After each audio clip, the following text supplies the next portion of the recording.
man.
boys, it's a touch of space madness.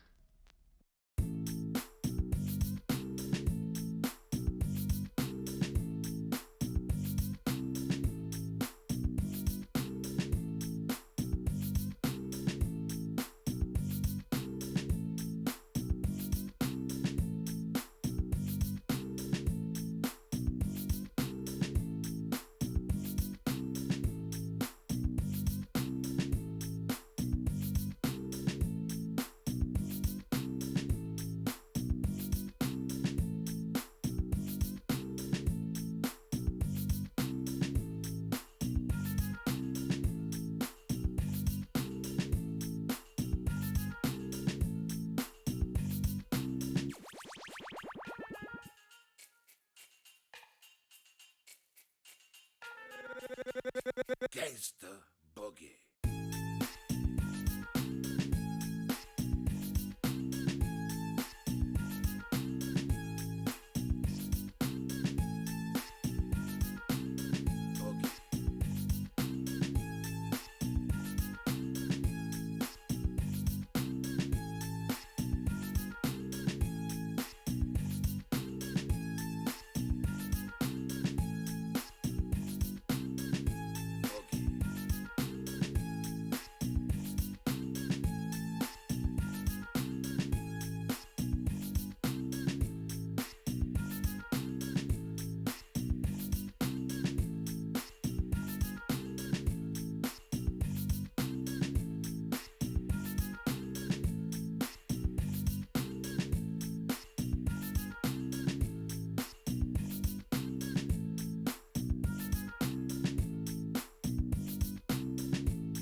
Look, I'll let you in on a little secret.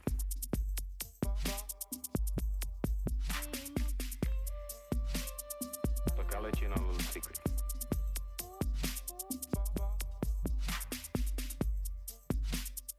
Look, I'll let you in on a little secret.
Hello and welcome everybody to the Friday games. We do have the CWC started up this weekend with its engines. Boom, boom, boom, boom.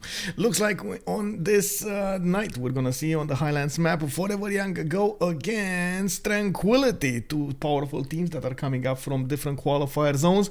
We do have CPL, of course, giving us Tranquility, and CIS giving us Forever Young. They did manage to drop into the lower bracket last weekend, and now they are fighting for survival. They are coming up in this best of 3 series, and we do need to see exactly who's gonna win this series and will go on to fight another day.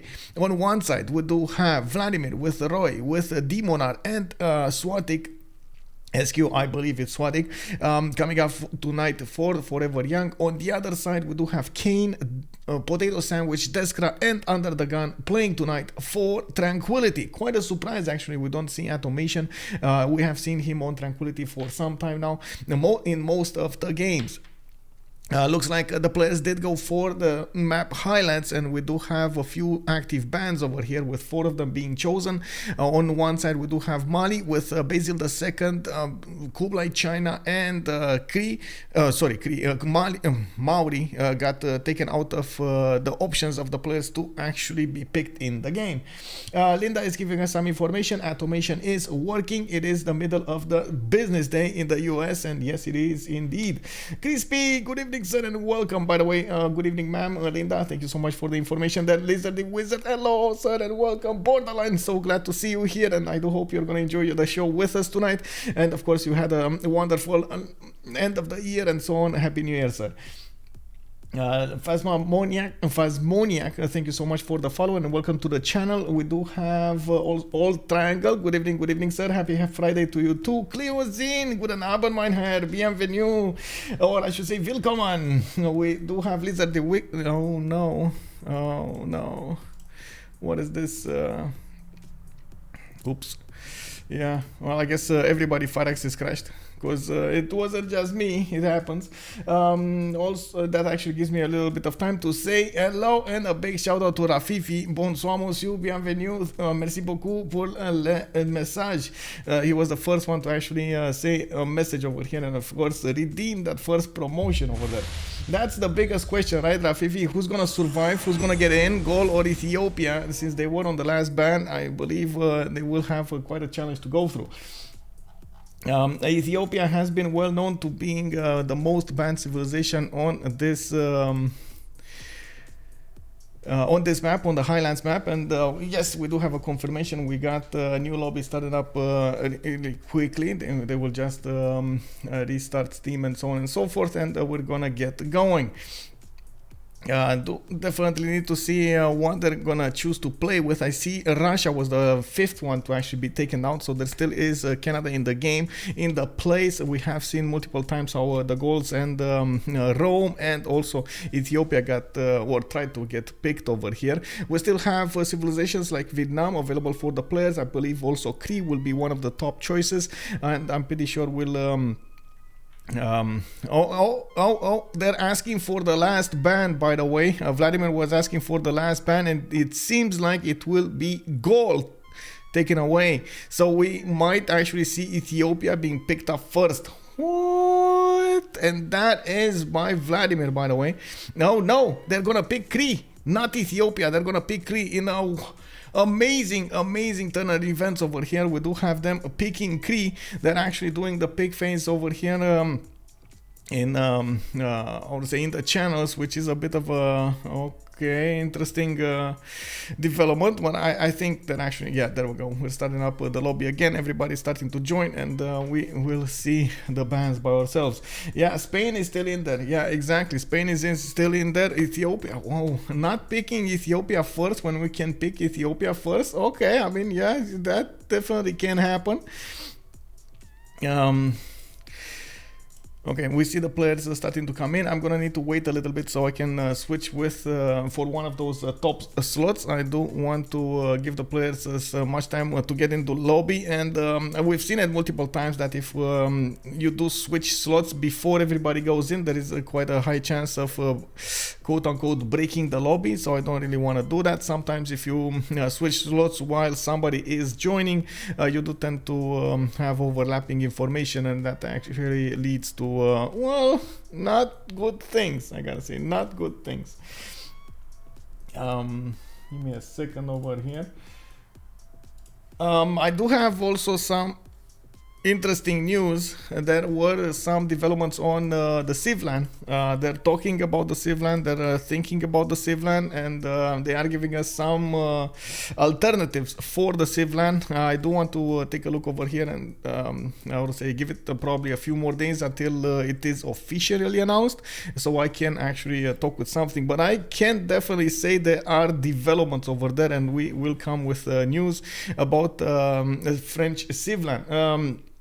If you are aware, the previous Civlan that should have been organized at the end of February did get cancelled because of the esports arena we wanted to go to actually went bust. There was some form of a problem over there with the funding, with some credits they took from the state. I don't know. I actually don't know all of the details, but at the end of the day, we couldn't hold it there anymore, and we had to switch places. So still, we're gonna need to wait and see how things will develop, and we're gonna get there when we get there, I guess. We'll see. I can actually put up on the screen over here the map. Give me a second so I can switch this text. So it will be Highlands tonight. We will have quite a long game over here in front of us, which is amazing, especially on the Friday night. Get ready with some popcorn, with some juice next to you, or whatever floats your boat. Definitely, I do believe we're gonna have quite a wonderful time tonight, seeing these these players in action. And of course, since it is one of the last chances to actually go through with go forward in this tournament, I do believe both teams will do as much as they can to actually win this game. So we'll see exactly how this is gonna look like. I do want to quickly reconnect over here so I get to see everybody, and I'm a bit worried that everybody was in the lobby, but I wasn't seeing a slot there. Oh no, I was worried for nothing. Actually, there was an open slot. Now PotatoSandwich joins. Okay. Do we have everybody here? Like 1, 2, 4, 6, 8. Oh, okay, that's fine. So we do have all of the slots open. We just need Vladimir, I believe, to join the lobby, and we're gonna see when we start. So in the meantime, I believe you have seen the updates on the website, and of course you've seen how many games we have this weekend. Quite a few developments will happen during this weekend, and we're going to need to see who's actually going to get into those quarterfinals, semifinals, and the finals. There is... there was a bit of a change since last season when it came to the map bans. We used to do it to actually, like us as referees, ban some of the maps in the best of threes, but since we did increase the map pools for everything, we have 7 maps instead of 5 maps. We decided just to ban a map, a random map in the second game, and in the first game and in the third game they will have the choices of picking. Well, in the first game they will have all of the maps available for them. In the third game they won't be able to pick the maps being picked in the first and the second. So that means we will have quite a diverse how to say, a map pool or map choices for the players. I do believe and I do hope the players will actually choose some of those fringe, not always picked maps, because it does give everybody actually to have quite a challenge, and of course the viewers' pleasure. We have seen so many calls for Primordial, we have seen so many calls for Tilted Axis and other maps that we rarely see in the games. Continents and Islands also amazing to actually watch. I know the players do sometimes frown upon this because Sometimes the map actually plays quite an important part to the end of the game, so as they feel like it, and they do blame the map for well, most of the time. So yeah, there is some pushback and some incentives from both sides. We're gonna need to see how this will end up. At the end of the day, having a diverse pool, having a diverse arrangement, I think it's best for everybody. Axis, yeah, there we go. Lizard the Wizard does know the way. R360 hyped for the WCG versus COC indeed. I believe actually Papa Chillin will be streaming that tomorrow, so definitely you're gonna have a good show on that side. Momiko, bonsoir monsieur, bienvenue. It's a poor craftsman who blames his tools. Yeah. Sometimes, man. Sometimes, unfortunately, you get blunt tools and not, I would say, edge tools. Or I guess proper edge tools. Well, I guess, yeah. But that's a good saying, by the way. I didn't know about that saying. It's a poor craftsman who blames his tools. So a craftsman should know the way to work without actually relying everything on his tools. Is that what it means? We do have the last choices of the bands over here, very quickly picked up, and as you can see, Mali, Basil, Kublai, China, Gol, Russia, and Maori got taken out in the first batch. Vladimir is gonna go for Poundmaker. We do have UnderTheGun immediately picking up Shaka, not Ethiopia, by the way. I gotta say, this is quite a change over here. They're not even considering Ethiopia. We do have we have seen it the last time actually being picked by Ben, and he did quite amazing. Unfortunately, he couldn't actually affect the game overall. There were considerations out of his control over there, and at the end of the day, they were forced to concede with COC the first game against Ulysse. They did come back in the second one. Oh my god, they came back with a vengeance. We do have Deskra picking up that Philip II, the Spain, and I do believe on the Highlands map he is definitely going to have quite a few lakes to settle, one tile lakes, and so on and so forth. Crispy is saying, I always use it in a sports context like golf or tennis. Don't play the racket or the golf club for what you did wrong.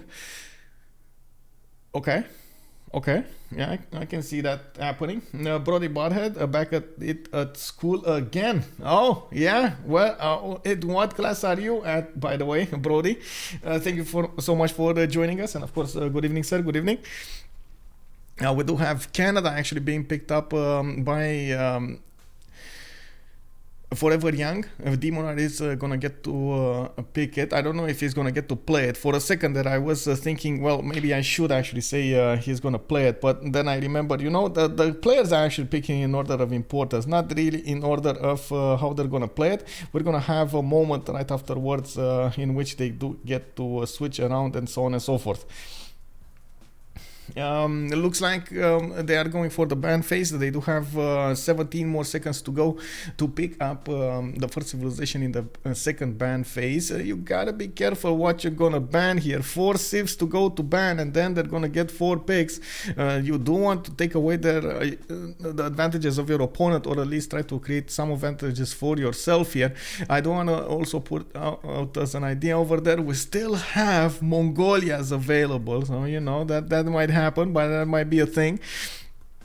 Catherine de Medici, the Black Queen, got taken down. Looks like Ethiopia finally snatched a ban here, and yeah, they did take it out from the rosters. Quite surprisingly, honestly, they didn't pick Ethiopia instead of Zulu, but we've seen what Zulu can do, especially late game, and the sim of Zulu is surprisingly good. Multiple times we've actually seen it shine in the goal, in the production, and so on and so forth, even keeping up with civilizations like the goal. So all in all, I believe it's quite a strong civilization to take into account, so I do believe it was still a good pick. I do also want to point out, most of the time with there is something like a player preference over here being taken account more than the civilization power creep. We've seen it multiple times that the players do tend to favor one civilization leader over another. They have more experience on it, and they do want to play their A game on what civilization they can. Also, I do want to point out there's no Rome yet. We don't have it being banned or picked. We still have it available for the players. They did take out Hungary as the 9th choice, and one more choice remains for the bans here. Also, Menelik, where is Menelik? I know, right? Where is Menelik? Menelik, like, we don't have Menelik.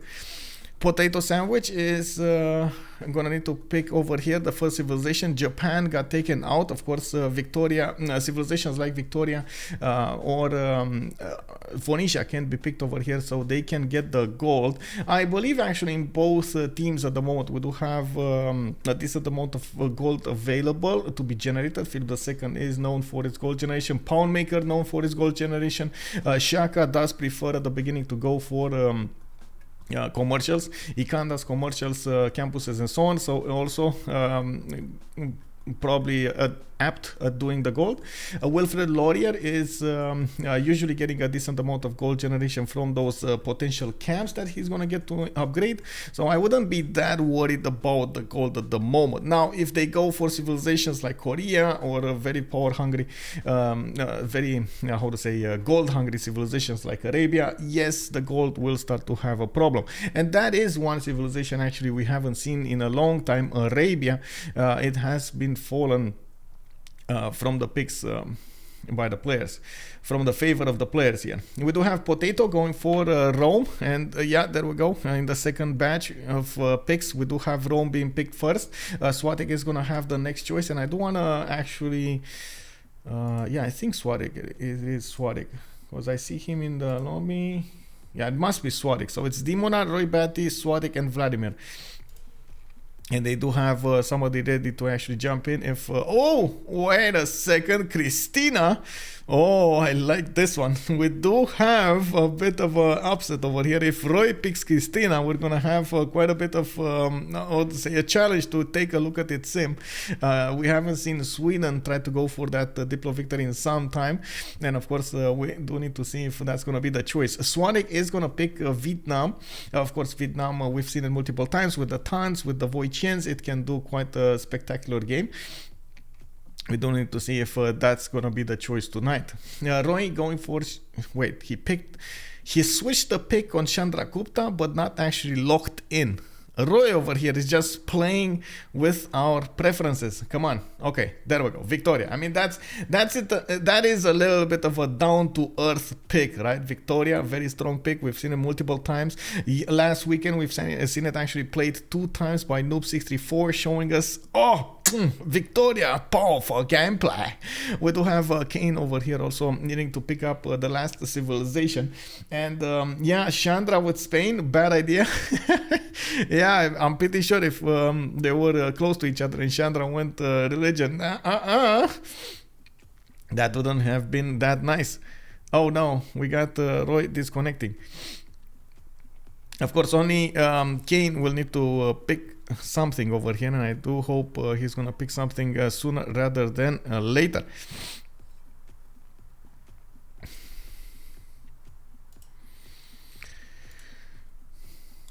Where is Korea? That's a good question. Where is Korea?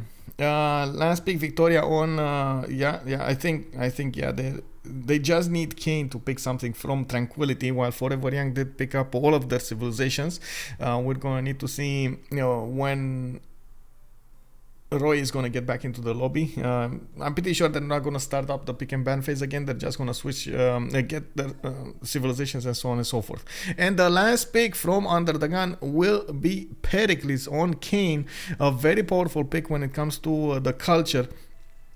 I can't really say we did have a culture victory civilization. Oh wait, we did have Canada. Oh, that's why. Okay, so they're trying to counter Canada with Pericles, a very powerful counter, I might add. Pericles is well known for a lot of culture. The biggest problem with Pericles is it's a lack of science, and you do have to play it a little bit differently than other civilizations, with of course a much more focused gameplay towards those amphitheaters, or I should say the acropolises of Pericles, which does tend to actually put you up ahead in the culture. But since you do spend a lot of those district slots on getting some gold, getting some science, getting some of those acropolises, you might need an encampment, you need your diplo quarter and so on. Sometimes you just don't have enough population height to go for everything you need. So most of the time the players do tend to focus so much on the culture that they end up with numbers like 500 culture, 50 science. And you know, they have like hoplite fascism armies, but they can't get a stronger unit to actually defend with. So yeah, that is quite a problem. Anyway, we're gonna have a repick over here. Pericles on Highlands is definitely a strong pick. I do have to say so myself. I always like the Greases, especially for that extra card. They have been falling off favor for some time now. Actually, I think in the last 2 months we've seen less and less Greases. We had maybe some Gorgo gameplays, but not Pericles. I think the last time we've seen Pericles on the stream in a very, very high competitive game was it Noob playing it? I know it was COC, and I know it was one of the qualifier games, and oh my god, how somebody was trying to go against them with Canada, and he made like 700 culture turn 60 or something. It was amazing to watch, and how that developed. Let's see how the slots should be. We got 1 2 2 1 2 2 no. So 1 2 2 1 2 1 1. I should be 1 over here, and I believe this was the last civilization being picked. What was it, guys? What was it? The last civilization picked over here. No Maya. Yeah, no Maya. Isn't the president not enough plantations? Korea, I definitely think would be strong in this scenario. But the same challenges are with Korea as well. You do have to pay attention with everything.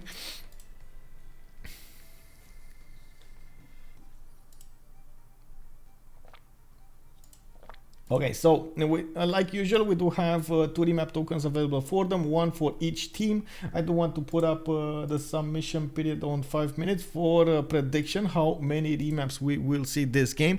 You have to take into account this will be played on the Highlands map. And we're gonna need to take a look at the games, or I should say the maps as they get revealed to us. We don't know yet how this will go. We got quite a bit of time to see that. I gotta say, by the way, for the one that put 10 points on the none, there is a high possibility it's gonna be a none. We're gonna need to see. Highlands map is quite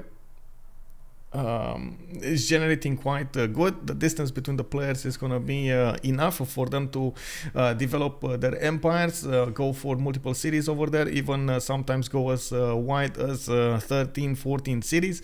That's, I'm saying, through the mid game, before they're actually going to attack. We have seen quite a few Highlands maps also with early aggression, which is always nice to see.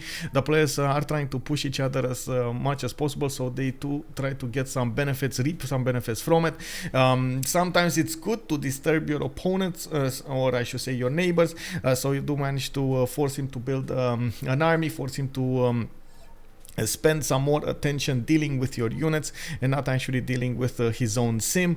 Sometimes that exactly that attention deficit that you're gonna generate in your opponent might actually get you an advantage over there. Yes, you're also gonna have to spend some attention yourself, but most of the time it's gonna be less attention than your opponent will spend on the defense. We do have the players are starting to pick up their civilizations here. We're gonna need to see what they will prioritize, and the fact that they will go for Wilfred Laurier in the first pick in the top part of the lobby, it does give me an idea that they definitely are going to prioritize Demonar to have the first slot for the Wonders, the first slot for Great People, and so on and so forth. If it goes to ever a tie between them, same turn Wonder, same turn Great Person, Demonar is going to have the advantage. PotatoSandwich is going to have the second slot with Pericles. We do have UnderTheGun on Shaka. Vladimir going for Pound Maker, and looks like Deskra with Roy will still need to pick something here. Swatiqq is going to go Victoria.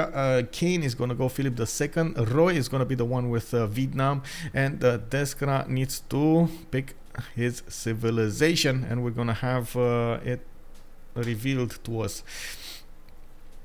I'm sorry, I don't actually remember what did he pick previously.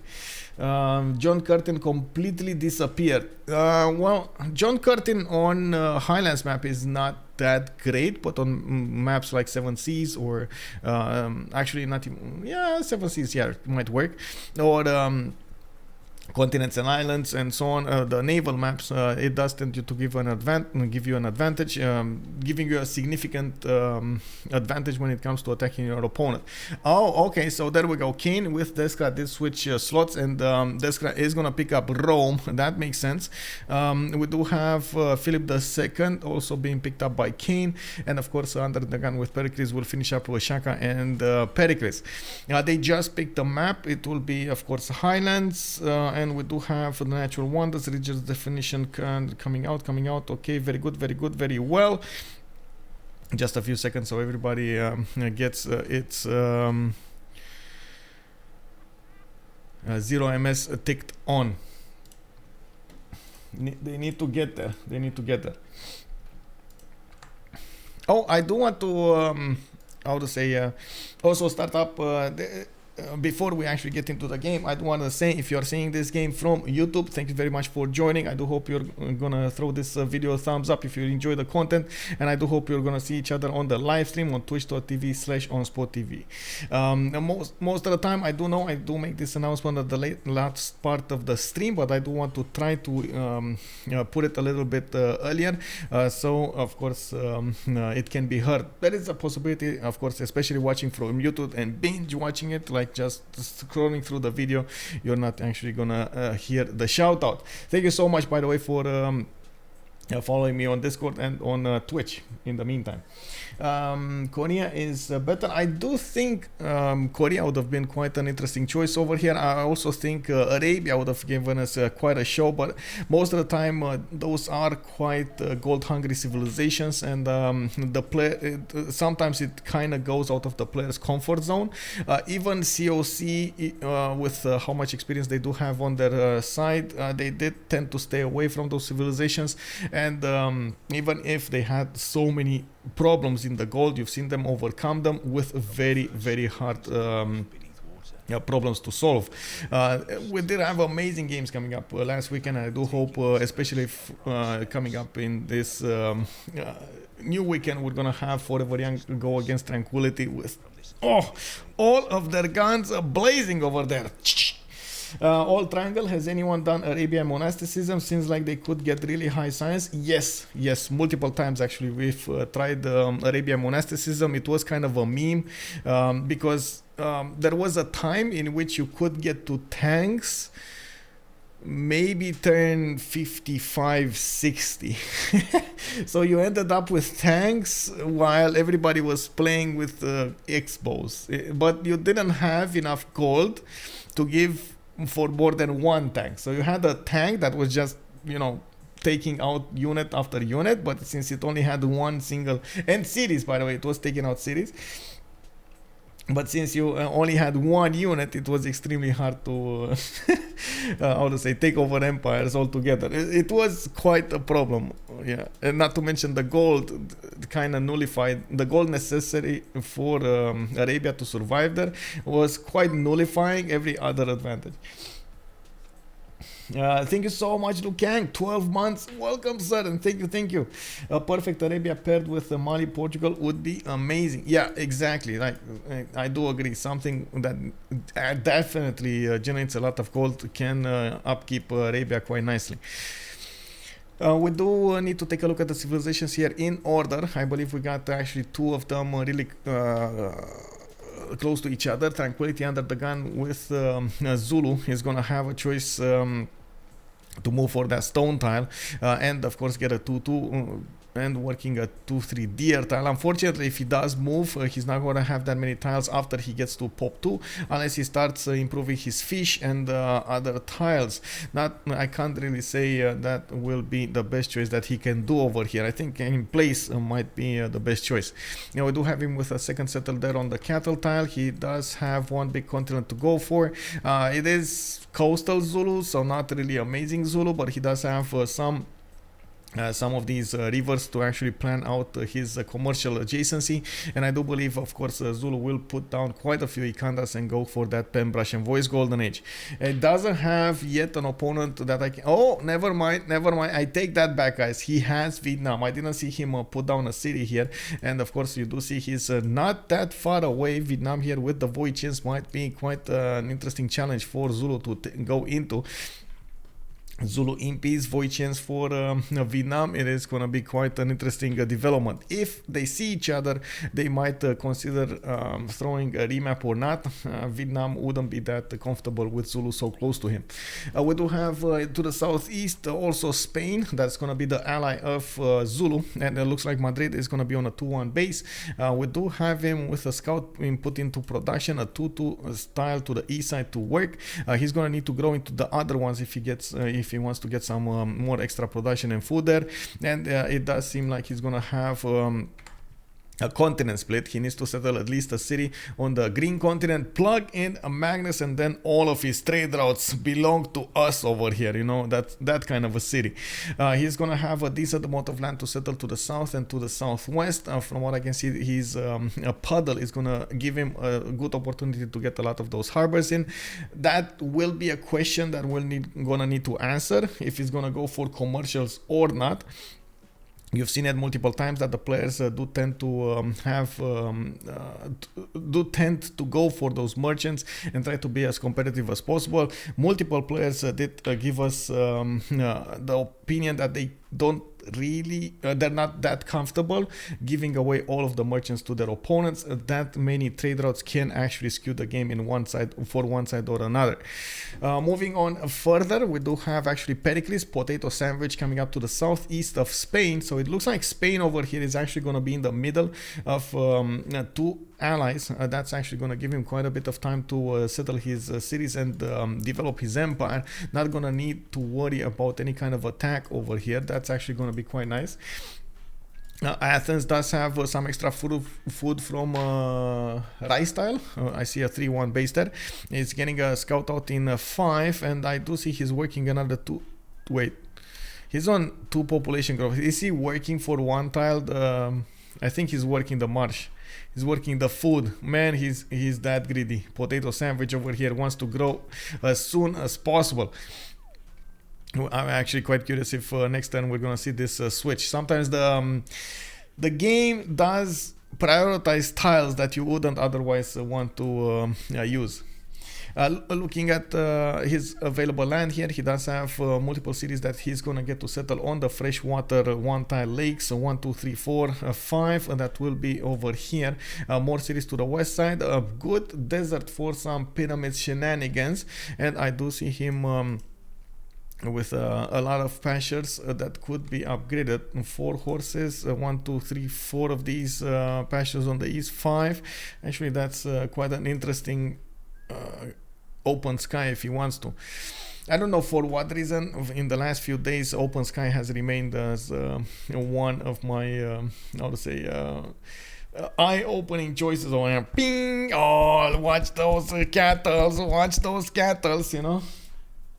Yeah, it happens. Anyway, Athens is going to be relatively close to Vladimir to the east side. He's going to have somebody to go against. Probably at the beginning, both of them will try to get their stats up rather than anything else. And I do want to talk about Deskra, the last remaining member of Tranquility. And then we're going to go and see what Forever Young actually has to say on the map. Rome does have a 2-3-1 wine tile to go for, and it looks like he's going to have some bananas as well. Very strong start coming up for Rome with such a good adjacency from these. Plus a 5 campus. This is... Did he... Oh, no, bro. Why would you go sailing in this situation? Okay. I mean, honestly, in this plus 5 campus situation, just click on campuses and forget about it, you know? Like, it's unbelievable. Plus 5 here, plus 5 here. Very, very nice campus adjacency. Does he not see this? Oh, he does not see this. I see. So he thinks he only has a plus... I mean, still the plus 4 is going to be good anyway. Anyway, this guy is going to go sailing first. We do have him with 2 of these coastal resources that he could get improved. We do have him with those 2 tiles that are amazing, the 2-3-1 and the 3-2 banana, giving him some extra yields there to work. And from what I can see, he's going to have a decent coast to go for. Rome doesn't really care about the freshwater that much. He can aqueduct, he can go for granaries much faster than everybody else and so on. So we do have him with a decent amount of land available to the west, where he will get closer to England, to Swatiqq.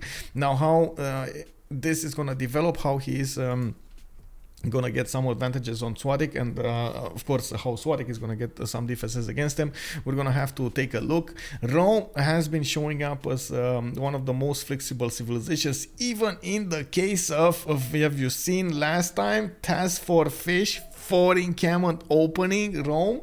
Oh yeah, bro. Oh yeah, it happened. It actually traded punches over there with the Basil II and couldn't actually let him in. He didn't let him in. Entire hills are made out of chocolate. Yeah, entire hills. Oh, that was on Cree, I believe, right? Cree over here. Yeah, does have the... Well, that actually brings us up to the next subject, since we do have a few more turns. Let's take a quick peek on Forever Young. Vladimir is going to get for chocolate hills to the southwest. He's not going to get to see them, though. That's a bit of an issue. We're 3 turns away from getting to the remap option, and from what I can see, Swatiqq does benefit from 1, 2, 3 of these, 4 of these patches in the capital. Not bad. A possible, oh my god, 1, 2, 3, 4, 5, 6 a bonus over here on the west side if he actually settles that second city. 7 if you count the deer, and of course switch a little bit to the center.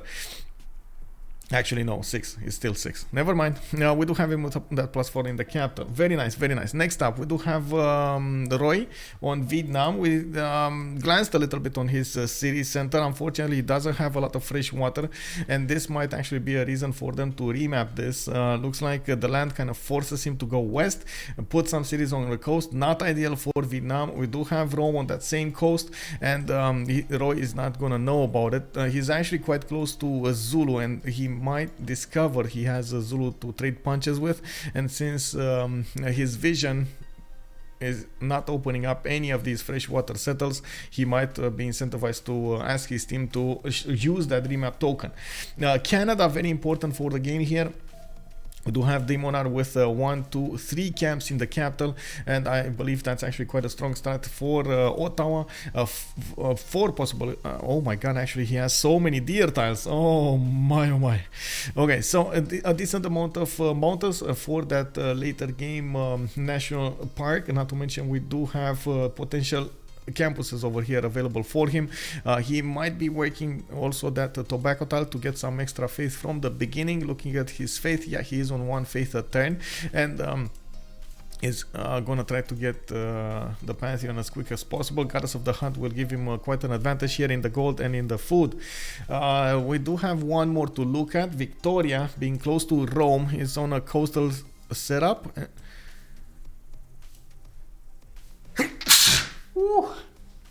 I'm sorry, excusez-moi. Fish is always the biggest. Yes, yes. You see, Nightbot concurs over there. He agrees.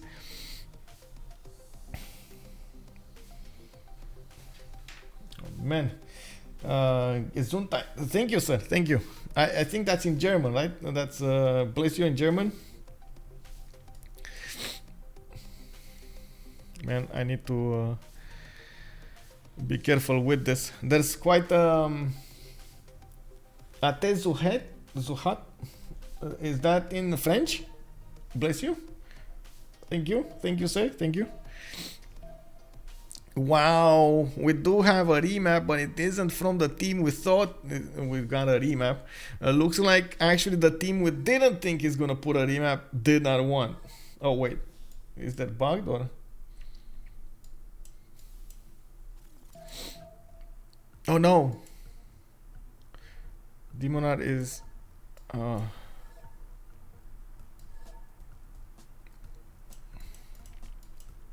well. I guess we'll see if this actually works or not. Good health, roughly. Oh, I see. Nice to see UnderTheGun playing again. I've seen some of his risk play as well. Very good there too. Oh, yeah, Wiz MD 99. Welcome, sir. Welcome.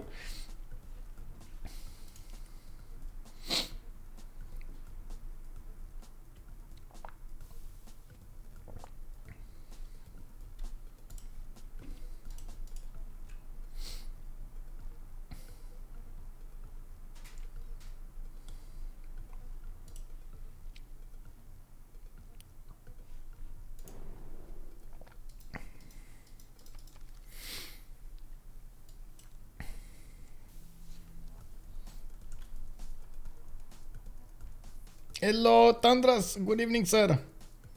And welcome. Oh my god. We're getting there. Just setting up and waiting for the map to load here. We do have one remap being chosen here, and I definitely think it was Tranquility. We did also have on the other side Forever Young waiting. I believe Canada Spawn did make quite a bit of an impact on their choices. Canada there had a very, very good land to play.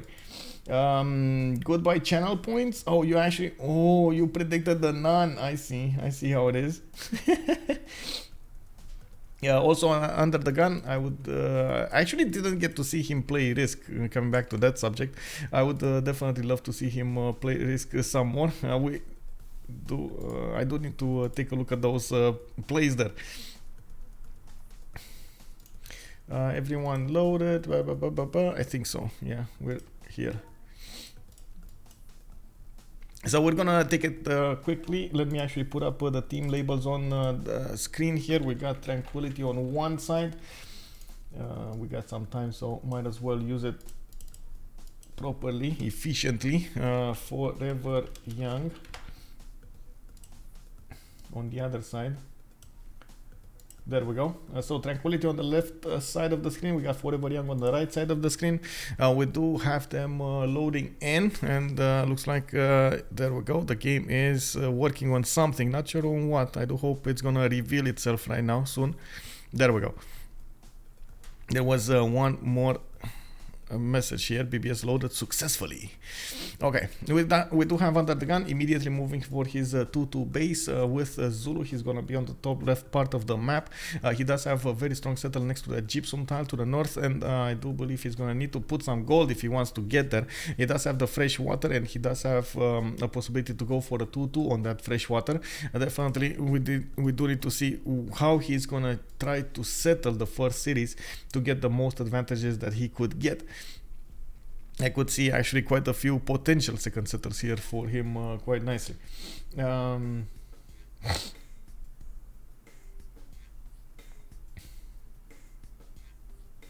don't know why they need to load turn 1. Did something happen that I don't see? Anyway, Kaine over here is gonna wait. Yeah, Kaine is next to him. Kaine over here. Oh, Demonar settled. What? Where did he settle? Let me see. Oh, here. Oh, we can't see. Oh, rip. Yeah, we can't see city. Everybody's gonna reload. Check.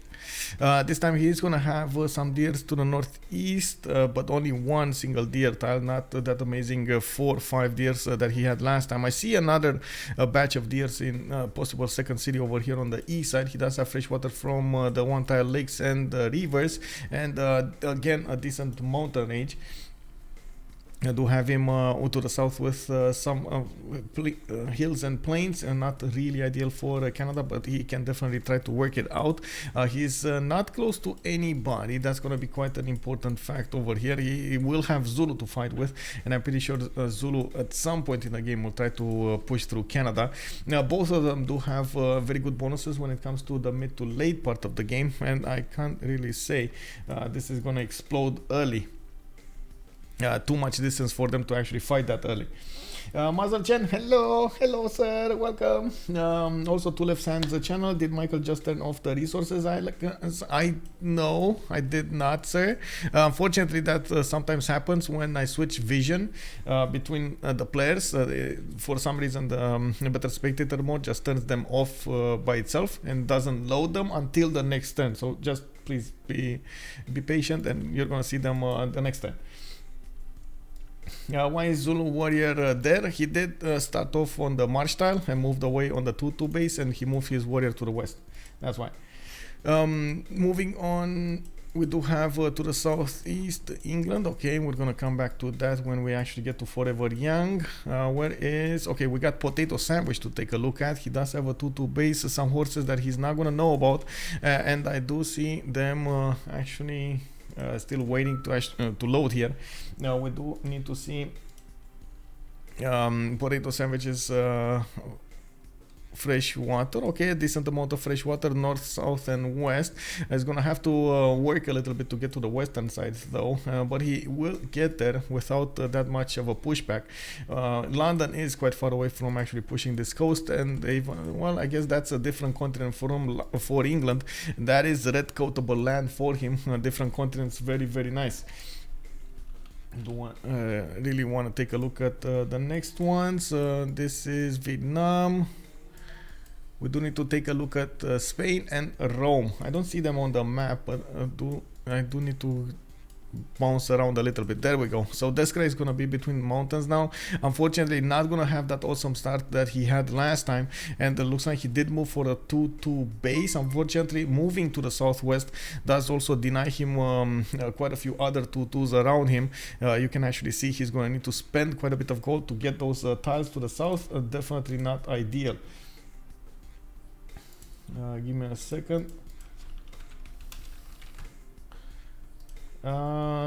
Possibly Swatiqq, thank you so much for the follow, sir, and welcome. Not as good as on war maps, but still powerful.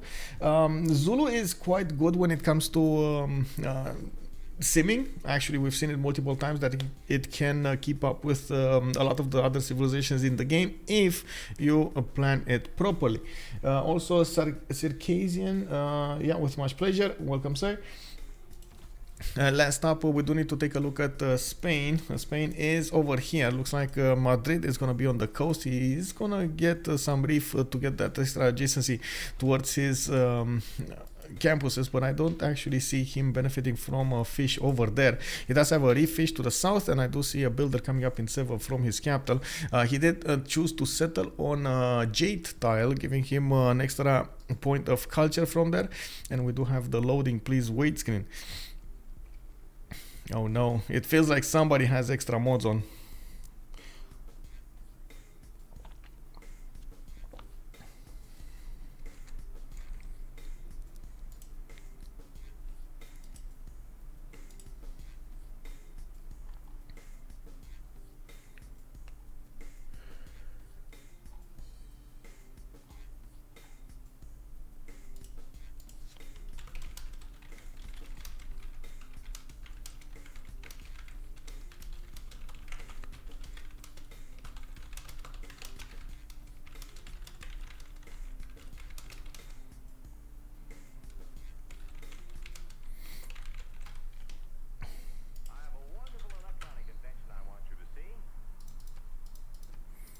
Well, we're loading back in, and now we will need to see here.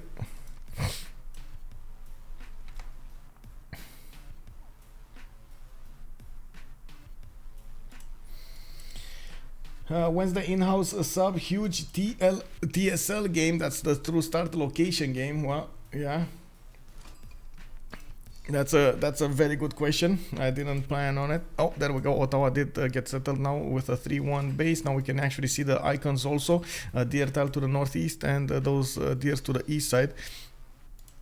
I did want to take a look at the Philip II spawn, right? The next time he does have a second one to the southwest that he could go for. An ivory settle also to the northwest. Probably that's going to be much better. Some mountains here to the northeast and a continent split. Actually going for the ivory is not going to give him a second continent. You can actually see the tip is white. Oh my god, the tip is actually on the white continent, not the purple continent. So actually settling that ivory first is going to be quite good, except the fresh water that he's not going to have from the river is still going to give him a second continent to work with. Those trade outs will be very nice, double in production. We do have him with multiple cities to go on to the south and to the north. Unfortunately, the mountains kind of takes away from his ability to go to the east side on the other coast. He's going to need shipbuilding to go there, and I'm pretty sure he's going to try to get it at some point. Doesn't really need to worry about the east that much. He does have Vietnam, but it's not close to him, and as you can see, it's going to take a while to get those units there. Those are the 4 Tranquility civilizations. Let's actually go for Forever Young's sim and see how this is going to develop here. We do have Swatiqq coming up with Occitan in 4 turns. From his capital, he does have 1, 2, 3 of these pastures. And 0 pop cap. Check. All right.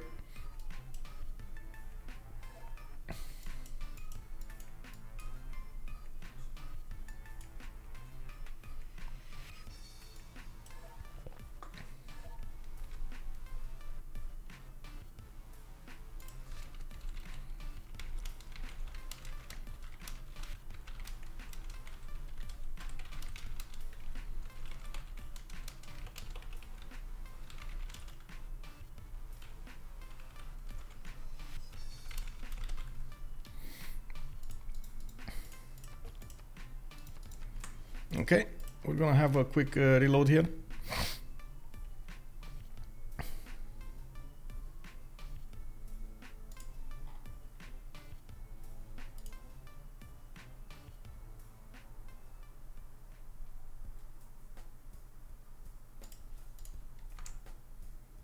Let me actually take a look here.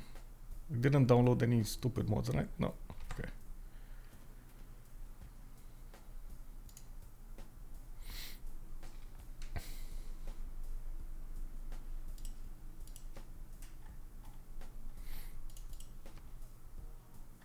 Actually, before joining, I'm gonna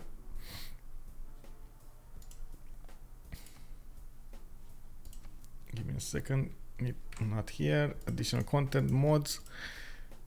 Take off official content. This. I need to do this. This. Okay. Now click on button.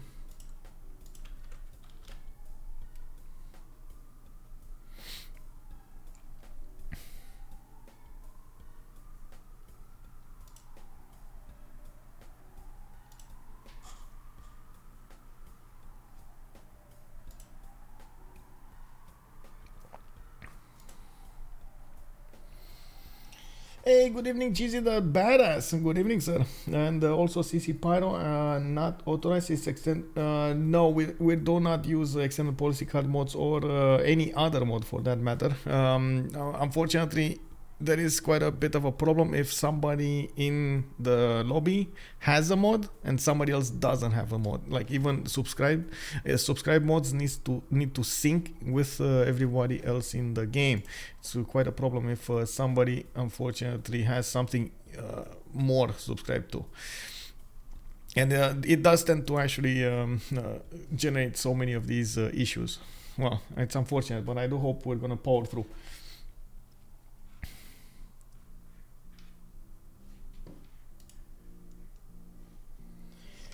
Noob634, hello there, sir. How are you doing? How are you doing? You came to watch the competition over here. I see how it is. Congratulations, by the way, for the previous game. Very nice, very nice. Awesome performance over there.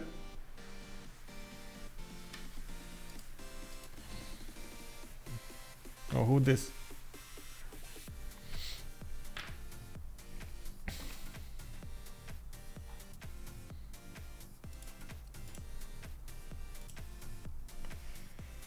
Pericles Gaming, yeah. Pericles Gaming, indeed.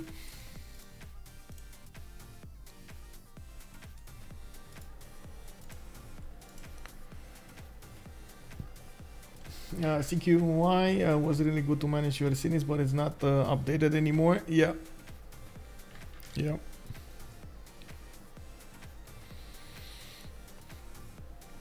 Oh, that reminds me, I do need to update my NVIDIA drivers. I know there was a Windows update yesterday, and I don't think it actually matters, but let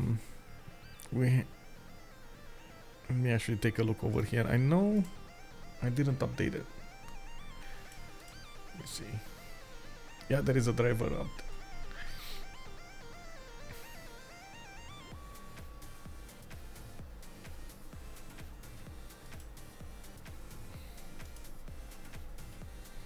Okay, potatoes coming in.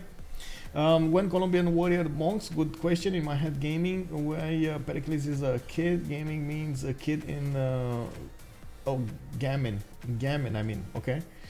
Means a kid in French. Okay. What are they doing with the new sims when they will be allowed in teamers? Because we need some variety. At the moment, we don't allow the new civilizations in the CWC. None of the zero team captains wanted them in the pick and ban phase until the end of the tournament. They just don't handle that extra bit of information over there, and of course the change, it will shake up a little bit too much the meta, and they want to give themselves a bit more time to get there. We will have them playing the normal teamers, and I believe there are actually quite a few FFAs with them as well right now, going on through CVFR squadrons, through the CPL community and so on, which will give time to the players to play them out and so on. Adding banned new civilizations to an ongoing tournament sounds like a recipe for disaster. I do have to agree over here with CC Pyro. It does sound like it is quite a problem. We do have some bans, I believe, for the CPL Premier League, touching on another subject from CPL for the second season of CPL. We do have them actually playing. How to say, give me a second so I can open up the relevant channel. I know there were, there we go, player votes. So we do have them actually trying out some votes here with the BCY, only capital, for example. At the moment it looks like it's gonna be on. Looks like guaranteed resources is gonna be the new thing. Zynga will get, I don't know. I actually don't understand this vote, by the way. It's a bit confusing. Menjak asked if Zynga was the only real vote getter in additional shift. Should she be auto-banned for season 2? And it's a yes and a no. I guess no would mean she's gonna get in. Keep on Fire Axis and BBS Wonders. Keep only Fire Axis Wonders, so the new Wonders will not be allowed. And that's about it. Yeah, that's about it. Mali will remain banned, Mapuche will not get banned anymore, Babylon will remain banned, and Maori will remain banned for the next season of the CPL Premier. Okay, so we do have one remap token available for Forever Young. They're gonna get to pick it up at turn 8, and we do need to take a look at the response here really quickly. Oh man.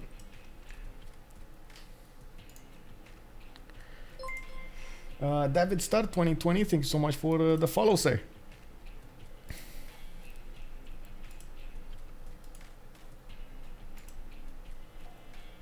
Oh, this wasn't even a Fire Axis crash. He just disconnected from the game. KW. This game may never end. Now, how we balance Babylon? We do the opposite, science double but no optimization. KW, yeah. Looking at Vladimir, by the way, on Cree, we do have him with 1, 2, 3 potential pastures here in the capital. I do see he has a second city to the north, which he could go for a non-freshwater city, honestly, and settle it to the northwest between all of those pastures and put Magnus in. Looking at what's going on over here, he does have a very, very strong settle with 1, 2, 3, 4, 5, 6 of these pastures. It's 7 actually that he can improve. You can imagine having even a non-freshwater city over there on that iron tile. It's going to allow you to not only get all of that extra food in there. If you go for Magnus, you can get all of the gold and those trade routes working amazingly for you. He's going to have strong options to go for in the northeast and the north through that river chain. I do see 3-2-1 fertiles and 3-2 bananas to the northeast on that one tile river, and I do see on the east side he's also going to have another one of these 4 possible pastures city with a stone to go for the 2-2, not to mention he could just settle the desert and get some extra era score points. Looking at also next, we do need to take a look at Vietnam. Vietnam is going to be to the west of Rome, and you do see Vietnam is actually going to be between 4 opponents, but quite far away from each of them to not be that not benefit from that big of a, well, not benefit, not have that much of a discomfort being next to them. Vietnam is going to have a decent amount of forest and rainforest to develop his land in, and I do see he's going to have a 1 tile choke to the east side with another 2 tile choke to the north to defend against Rome. It's very good, of course, if he actually gets there first and plugs that choke so Rome doesn't actually get an easy way into its land. And still, this is a 1 tile depth mountain, which will, or I should say wide mountain, which will be tunnable later on in the game. Tunnable? I think it's tunnable, right? There have been a lot of attempts to balance Babylon. Indeed, Linda does say the truth over here. We've seen so many times Babylon meta changed from one side, even like extremely wide swings for Babylon. Tunnel able. That's a really mouthful, but Elephant Guy, good evening, sir. How are you doing? Had to go for a bit. What number of remap are we on? We're on the 1 remap. We do need to take a look at Victoria also. Victoria is going to have this time a much bigger pool to play in, and it does seem like he's going to get a decent amount of these resources to improve in the coast.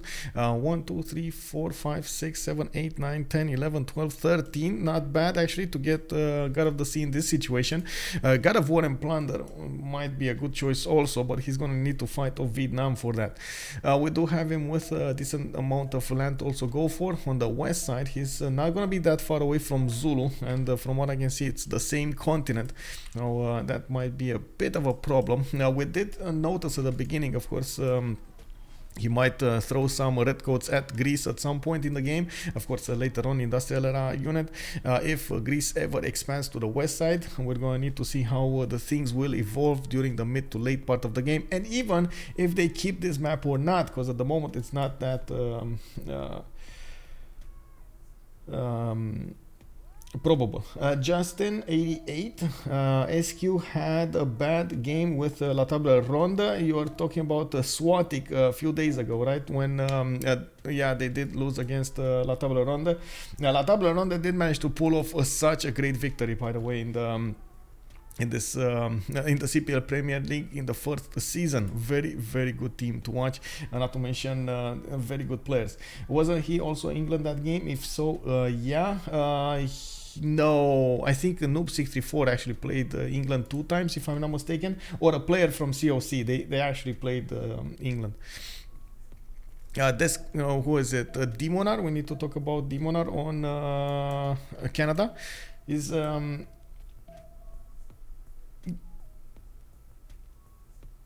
yeah, they were 1 turn away from taking the capitals. Yeah.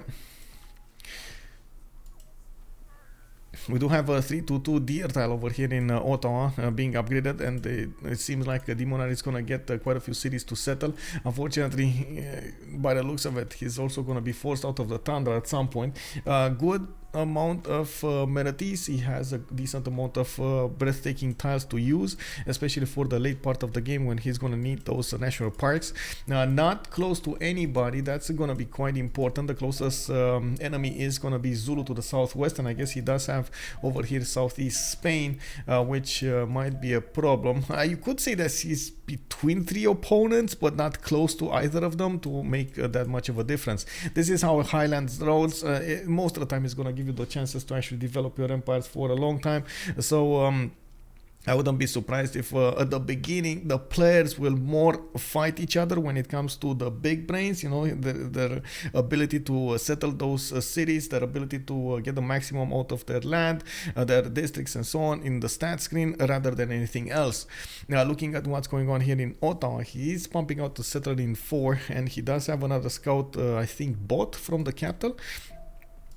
Now we do have the remap vote going on, and what do you guys think? You've seen all of this, and we got already some calls that wait, we don't have some calls. I thought you were calling out Forever Young to remap, but do we have, what do you think? Do we have a reason for Forever Young to actually choose the remap? This game is not long enough. Salty Capybara, guten Abend, bienvenue. They actually got to play in the end. I saw all the relobby links on Discord. I hope so. I really hope so.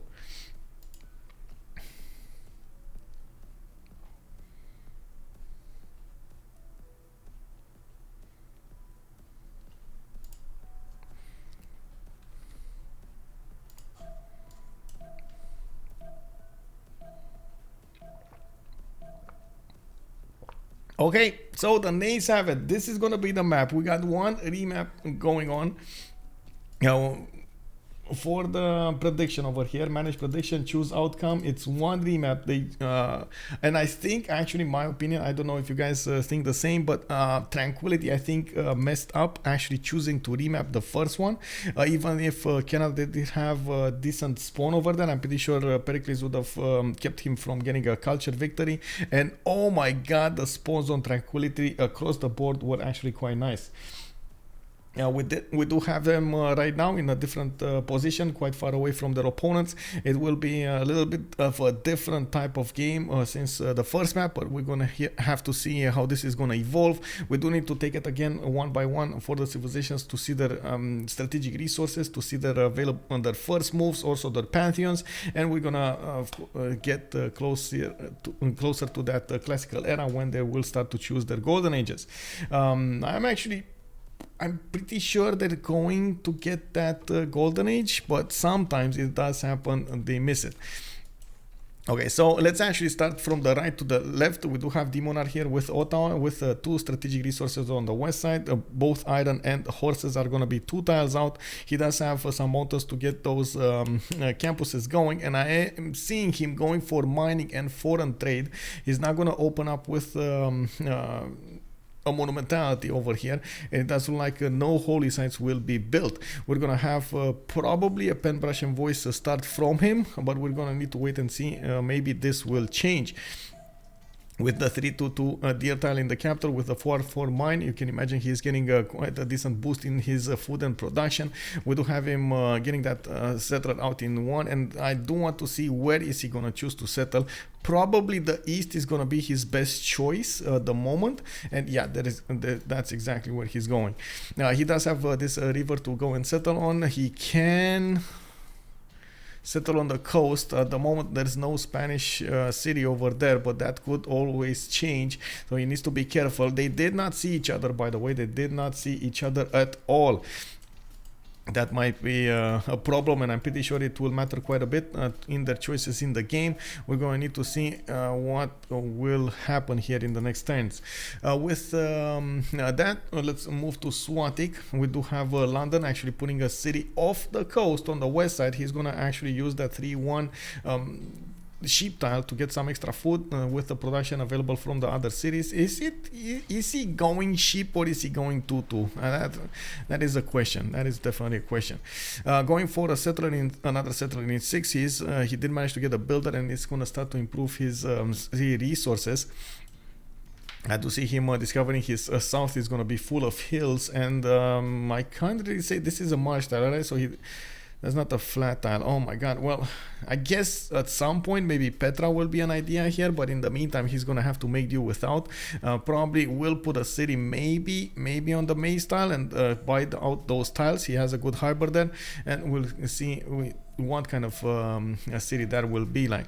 He does have iron in the third ring. Horses will be much closer to his second city if he moves on the 2-2, but if he does go for that cheap tile, oh, I see where he's going. He's actually going 2-2 to the north next to those bananas. That's actually going to be closer to his horse tile, but it will delay the second settle for at least 2 turns, which, I mean, in the end you're going to get it back, especially with the food, with the extra production that you're going to get from that settle. Now we do have him with a decent amount of cities to go for on this puddle, and I do actually like how much of an empire, how big of an empire he's gonna have. He needs to be careful to keep on expanding. That's the only prerequisite to having such a good game over here. About right for Canada, scout on flat desert. Scout on flat desert. Scout on what?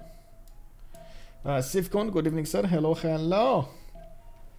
How many points will I earn? Rafifi asking us about, I'm not sure what you're asking us. I guess because of the remap. Did you actually go for the one remap? You nailed it. Let's see, next up we do have Roy with Vietnam, already with a second settle on the west side. He should actually buy out these Thai styles so he can get an extra faith point going. I'm pretty sure he's working the 2-3-1 ivory tile in the meantime, and he's going for the builders first in the city of Guang 3, his second settle.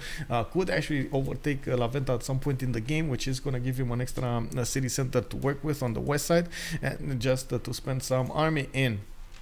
I'm thinking probably the cattle tile to the southwest will be his third city, and we gotta pause.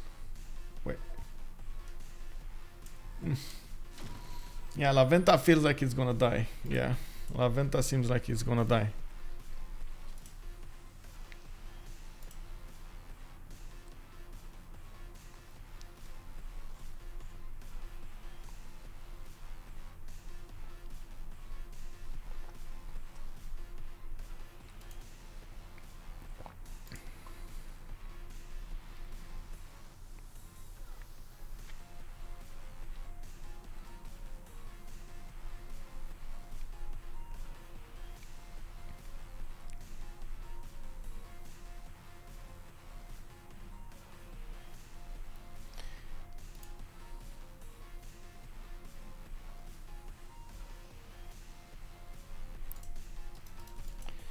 Hotkey problems, yes. Unfortunately, the hotkeys are actually quite a big thing in the game. Not only switching through the lenses that you have available for you, but like, for example, this, you see the continent, you see the appeal, you see the fresh water, for example, and so on. It does also allow you to move units a little bit better, and takes away the risk, for example, for ranged units to move while you want to shoot something. It's quite a good advantage to have. I do want to take a look on Vladimir's side. Oh, right, sorry. On Thanglong, we do have horses on the west side. He's going to get to benefit from that strategic resource. He also has iron next to Guangtri in the second ring, third ring to the west side, and third ring from the capital city. Quite a few of these mines can be built over here for him. And at the moment, he doesn't have a Pantheon, but definitely God of Craftsman could be one. I don't believe actually he's going to go there. Maybe City Patreon Goddess, maybe God of War and Plunder will be chosen over here by Vietnam. Those usually are the two choices that Vietnam has. Moving forward, we do take a look at Poundmaker. Vladimir is getting a city to the north. Does he have? No, he doesn't have a waypoint set yet, and I don't know exactly where is he gonna go. I also don't believe he is aware of all of these pastures, possible pastures to the west side. And looking at his vision, yeah, he didn't discover them, so I don't think he's gonna prioritize going over there that fast. He could go for this northern city on the river, and I guess he's gonna get at least 3 or 4 bonuses from the capital, but not like 6 in the other cities. That will be that will be expensive. He's going for a third settler coming up from Swatiqq, and I do notice Yeah, we do have the Occitan coming up to the northeast over there, going towards the fertiles, going towards the bananas. I do notice him on the 2-1 base. He does have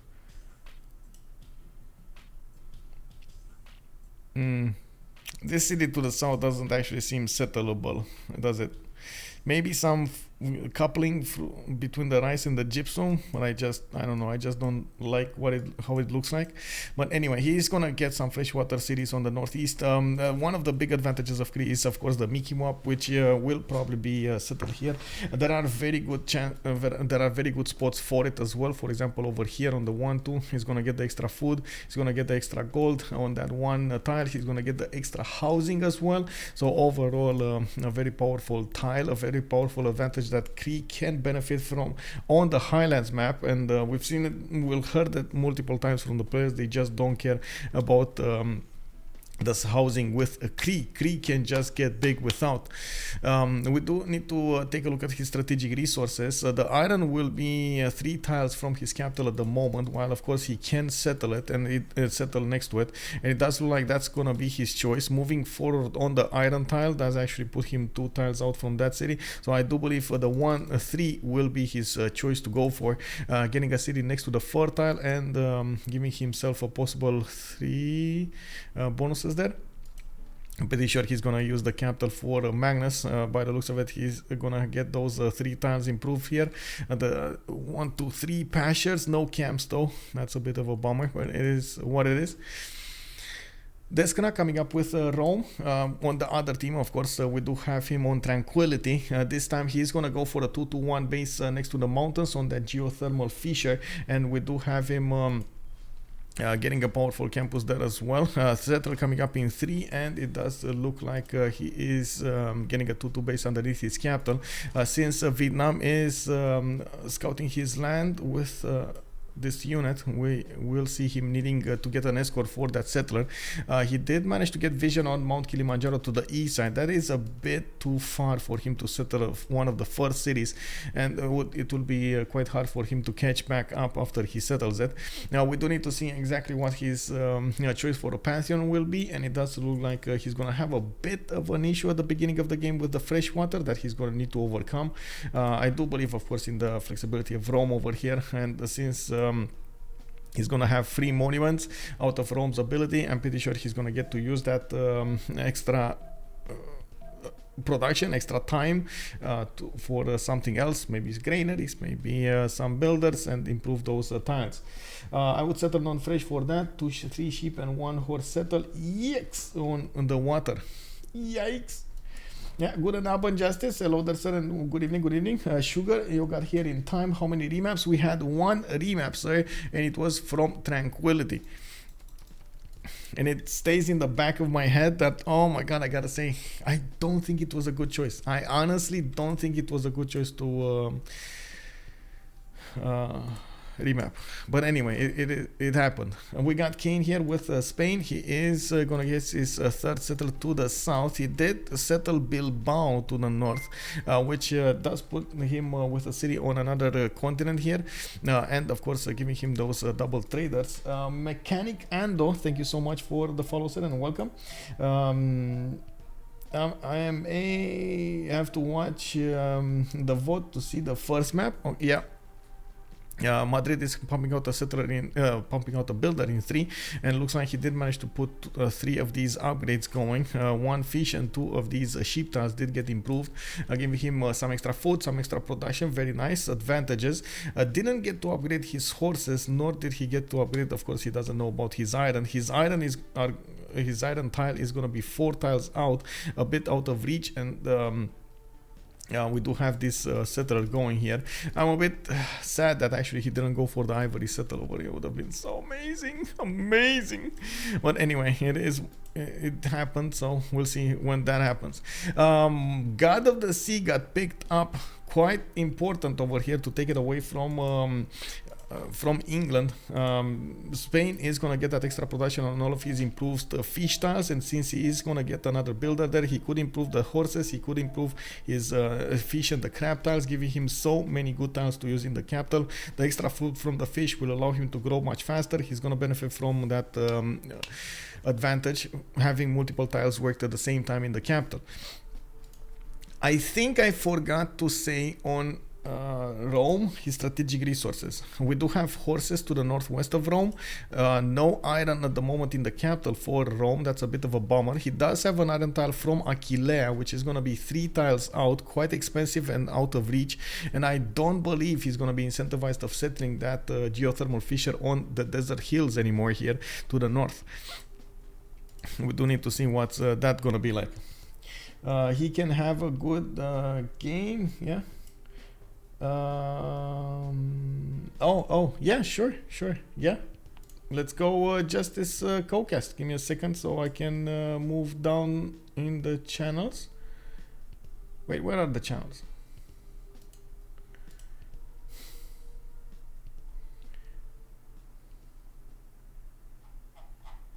Oh my god. Okay.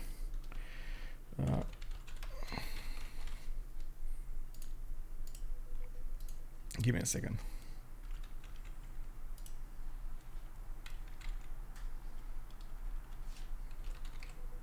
There we go. For some reason, somebody, oh no, deleted the channel. Give me a second. Yeah, give me a second.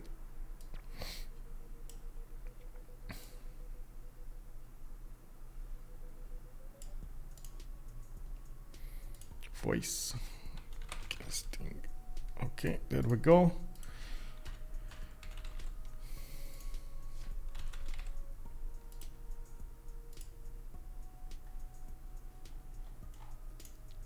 There we go.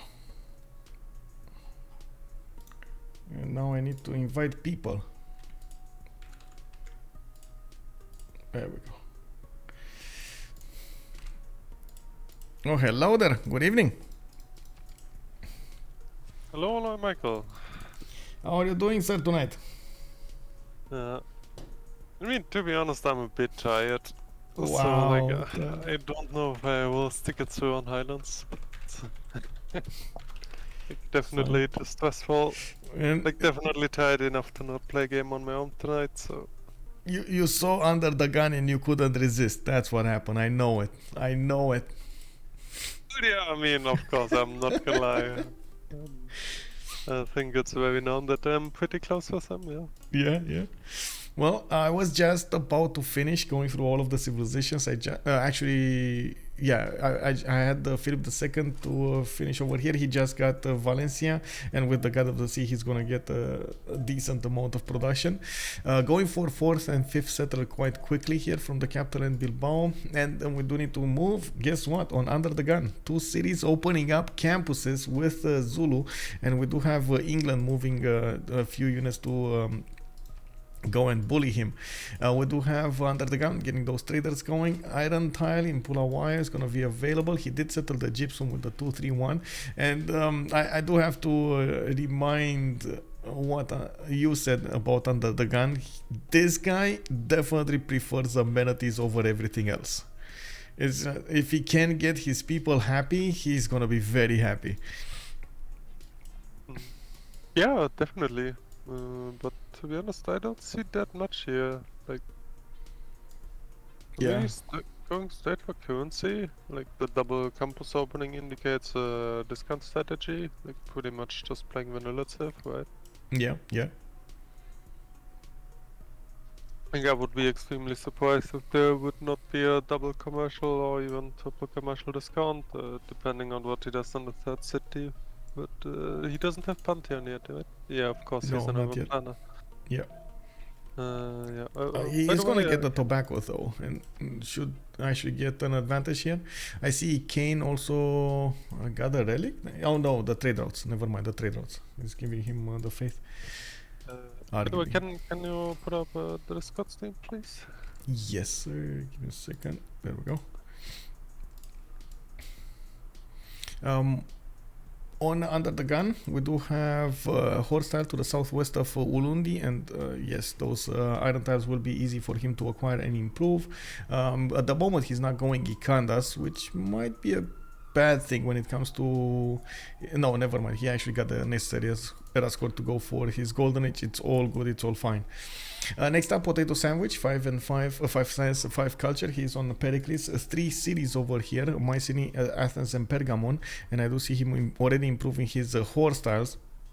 I see he's also quite far away from his opponents and quite far away from other freshwater cities. Unfortunately, it's going to take a while to settle all of this western river. And in the capital, he does have an iron tile over here in Pergamon. In the other city center, he's going to have another iron tile, which is going to be easy to improve.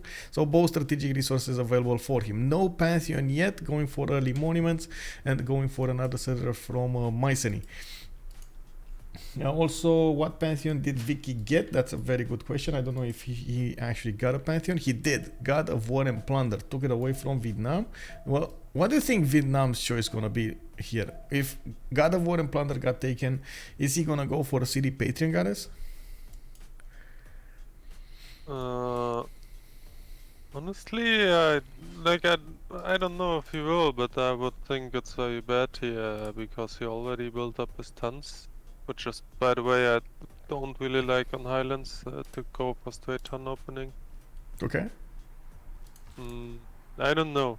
Like this, like what Y does here is kind of like Pangea strategy. I don't really think this will be very good on Highlands, but we will see. Well, I do notice he's going to be relatively close to Rome. Through that one tile choke, Rome can pour through hell.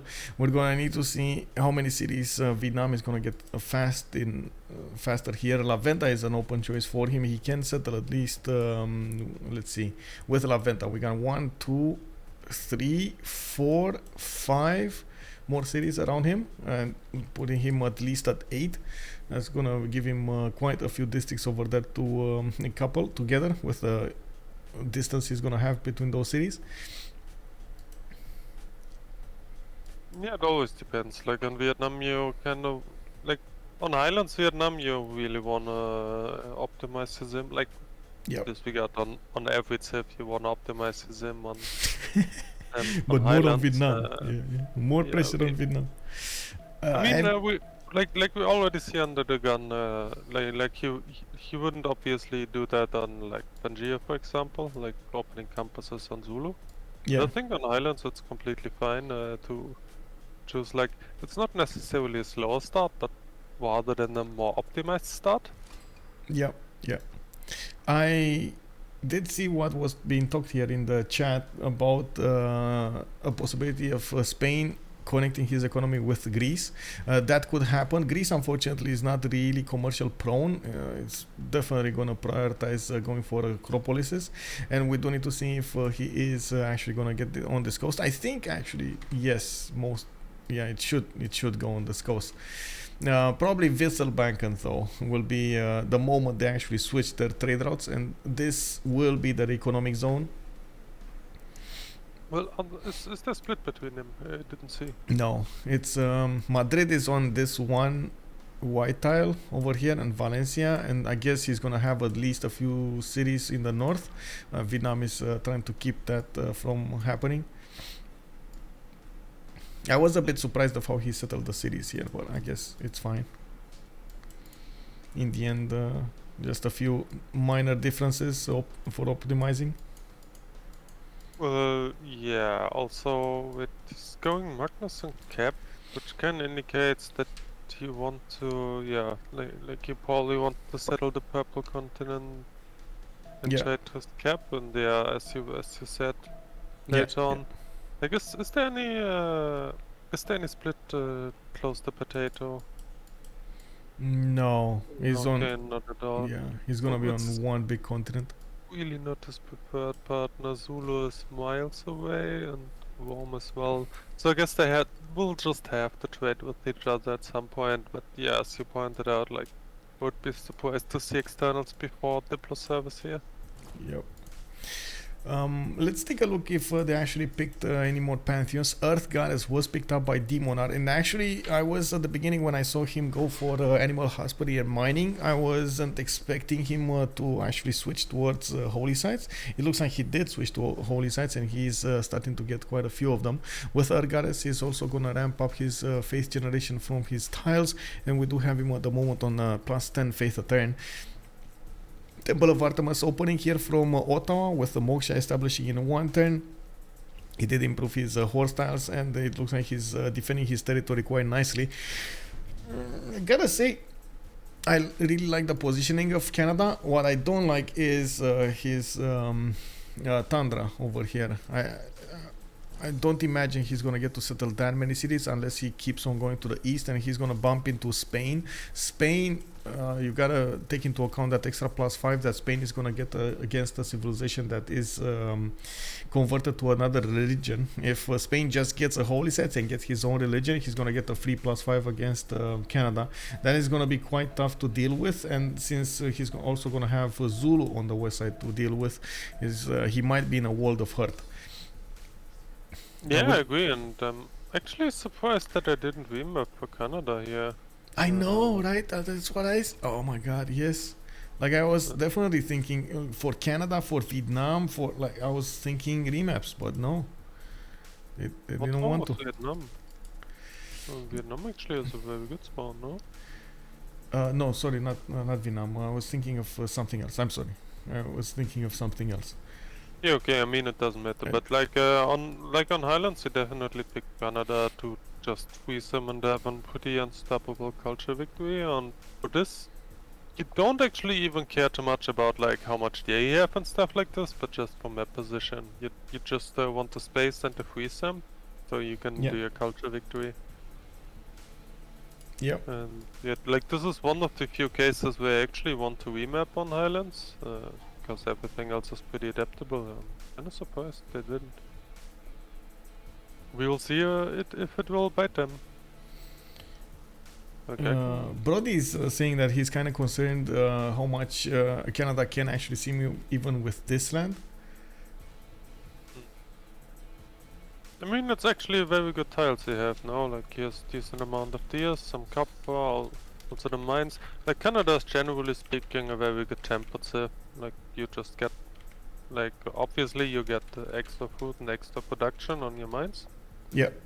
And extra food on your farm, so you will naturally just have higher yields than other serfs, which, like, builds something up that we call tempo.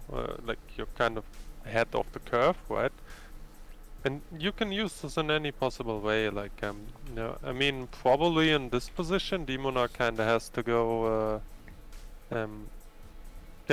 go, for, like, a mounty timing, instead of trying to zoom for culture victory, but I'm not sure if he will be able to accomplish too much with it. I mean, we will see. Yep. I'm also curious.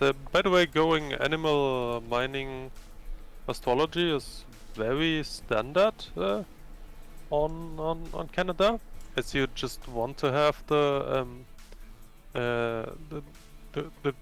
D improvement and obviously also the mines.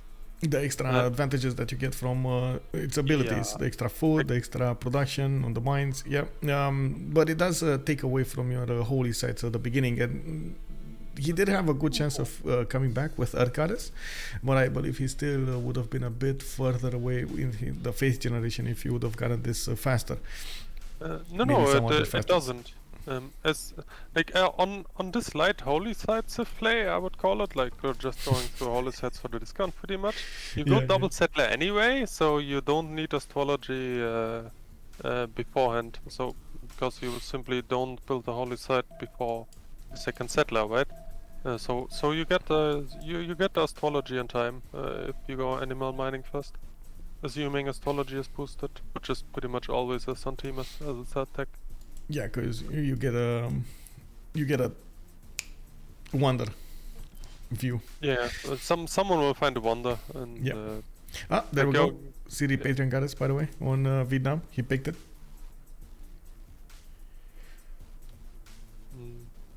Excuse me? CD Patron Goddess was picked up as a pantheon for Vietnam, and I was reading what Brody Butthead is saying, that he is concerned because he want Tranquility to win here. Well, this is a best of 3 series, so they're gonna have to win 2 times to get this series going. Yeah, we don't have a pantheon here for Rome. On Zulu, no pantheon. Cree did go for religious settlements, and he's putting a few more of these settlers in production. I just saw also probably the Empire appearing for him. I just saw him go from 6 to 5 for a settler. I think that's a bit too... No, he doesn't. Yes, he does, but he didn't plug it in. Never mind. He does have it, but he didn't plug it in. I guess I was lagging. I didn't understand the word, but... Oh, really? I'm sorry. Which word? I can repeat. I mean, I don't know. Your full phrase about Vietnam, like I did not understand anything, but I guess I just had a lag spike or something. City Patron Goddess was a pantheon. That's what I was saying. Yeah, as being said, like I don't necessarily like it here because, like, you obviously can abuse the pantheon. Yeah. It's still getting it. So let's explain this, because maybe somebody will not know what we're talking about. City Patron Goddess does give you 50% towards the first district, and the Thans are not considered specialty districts on Vietnam, so they don't go into that category. If you look at the Thans over here, it does replace the encampment, and there is a where is it?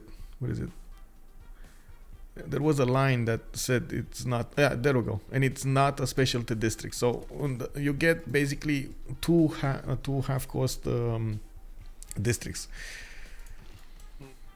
Yeah, that's true. But what you can what the more optimal play is, like if you go city patron straight ahead, you can just open up with the campuses, discount the tons, and then discount also the commercials.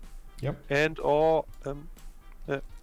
And or like if like the problem was doing it this way around, like your culture will just be way too high, so you pretty much just have no chance to catch up on the commercial discount. If you so open your up production is not matching your culture requirement to go through the civics fast enough and through the tech side. I do see him, he at least discounted this campus. Is 2 turning it from Guangtri. Yes, he's government plaza built up here, and there's only so much that you can delay discovering those civics, especially when you get to discover entertainment complex and theater square. It is gonna start to be a bit harder to go for. Yeah. Like if you really want to go full discount, you kind of have to do like triple campus and to and then have like the 3rd commercial placed before you discover a state workforce for the government plaza, because this is the 3rd district then. And you can kind of really play around. Like, I'm not necessarily saying it's always the most optimal to do this on Vietnam, but like sim-wise, it's obviously the best to have like mass discount districts, and you can really abuse this on Vietnam, and he's not really doing it. Well, I do also want to mention like 80% of the time you're not going to get to do the most efficient strategy because of how the land looks like, and also what your opponents are going to do against you. Maybe you're going to lose a wonder to them, maybe you're going to lose some timing, maybe you're going to get a scout in your land. There's so many things happening throughout the games, and one of the reasons the Highlands map is preferred by the players is because they do get a higher chance of actually going for those optimized plays. The only weakness of Highlands is the fresh water, or the lack thereof, and this tends to change your opinion of what your sim will look like because of how the placements of the cities will be forced to go for. Now, I do see quite a few civilizations did manage to get 4 to 5 cities at the moment. We do have 30, 110 to go until the next age, and of course everybody did manage to get there over the threshold of a golden age over here: 23, 22, 28, 35, 32, 36, 29, and 32. And we do have them pumping out a few more settlers from the cities. Roy is going quite big, quite early, and this actually doesn't this synchronize with your vision a little bit more, like going more wide, keeping his culture a little bit lower, not going for the extra monuments, not going for a development in the empire, just pre-placing and then doing something else, doing the settlers?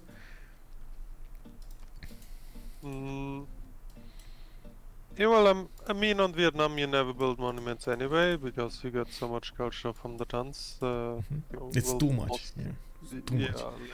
Like monuments are just a plain, just a waste on Vietnam always. He's already on 17. He doesn't have even Moksha established. He's going Magnus internals here, and that's only Thuns. Yeah, like that being said, I think at this point it's kind of known, especially on Highlands. I'm a big ancestral proposer. I mean, Vietnam obviously Ancestral doesn't Magnus have, enjoyer over here. Let's go. yeah, like Cree, for example, looks like he's already settling a lot. Oh wait, is this actually a city-state kill for Cree? Like, Yes, Bandar Brunei. He got it early. Is he at least going for ancestral? Yeah, and I see he's gonna get pillaged. UnderTheGun is gonna get his commercial. I don't think the two Cree units can actually take out that warrior. I'm a bit sad that he didn't get that many advantages from his pastures, but he's still gonna get like 3 extra bonuses, 3 gold, 3 food. What do you mean? He is excellent. Like, honestly, everything above 4 is completely game-breaking on this Civ. I know, but he could have gotten a 6. Like 1, 2, 3, 4, 5, 6, 7. A 7. In just non-freshwater city on the iron tile, and boom. you know? Yeah, but by looks he's just settler stepping as well, so he just went for commercials and not ancestral, which I really disagree with. Like, honestly, Cree Ancestral is such a good match, especially on Highlands. You can just do whatever you want with the Civ, so strong. Religious settlements also for him, so he gets a bit more production towards these settlers. I'm pretty sure now he did plug in that card. There we go, he's going for Classical Republic, getting the housing, the amenity, and settlers. The settler discount. I do want to quickly go through all of the civilizations to take a look at what they did choose. We got Pericles on a pen bash and voice the golden age, 4 cities, and he does have a god of open sky as a pantheon, getting that extra culture from his sheep tiles, pasture tiles improved, horses, and of course cattle. We do have him with another city going to the north, and it does look like quite a few builders are improving his land, getting that government plaza going. Still didn't open up Acropolises yet, or at least they didn't put them down yet. UnderTheGun, Penbash and Voice Golden Age, 16 science with 12 culture, very strong opening from 3 cities Zulu. Now he's actually going to settle his 4th, going for the 5th and the 6th from Ulundi and Kwadukuza. And as you can see, he's going for the commercials next, and he's building them like you said, in waves. Right, we got Ulundi not having the population to go for the government plaza. Bulawayo did get to the 4th and dropped down after he got the settler, but put campus and the commercial there. I'm a bit surprised about his choice of not going for the government plaza here. This is intended, right? This is intended for the district discount for the commercials. Yeah, we can probably see him delay. Like, actually it's 10:33 at this point. I'm a bit surprised. What is currently taking? He is going for horseback riding in 4, political philosophy in 1. Yeah, so he will definitely not have his third commercial discount. He missed kind of that. But other than this, like, yeah, there you go. Like, he's chopping the marsh. He bought the 3-foot banana out, so he can, and he'll probably also chop a rainforest so he can get to 7 pop quickly and then place his government. So it's not gonna be delayed too much, just a bit for the discount. And also, to be fair, like, if you're going for audience, it's okay to get audience a bit later than ancestral, like, at least in my opinion. Don't I like do have to point something else out. He has started gaining that faith only with the tobacco. He didn't plug in the card, which gave him an extra point of production to use on each of his city centers because of the card. And looking at his choices over here, he did delay his Pantheon. I'm not saying he had very strong Pantheon choices, but he could have definitely had a Pantheon much earlier than he did right here. He's also going to be relatively close to England, which is a bit of a surprise. He didn't settle this south city of Ulundi. This might actually put him in a good position to go and attack Manchester with some imps, the imp timing, even though we might actually see Zulu try to settle in and go for the sim for the late game. Next up, Kaine, 12 science, 23 culture. We do have Philip II on 5 cities. He's going for the lighthouses for those extra trade routes.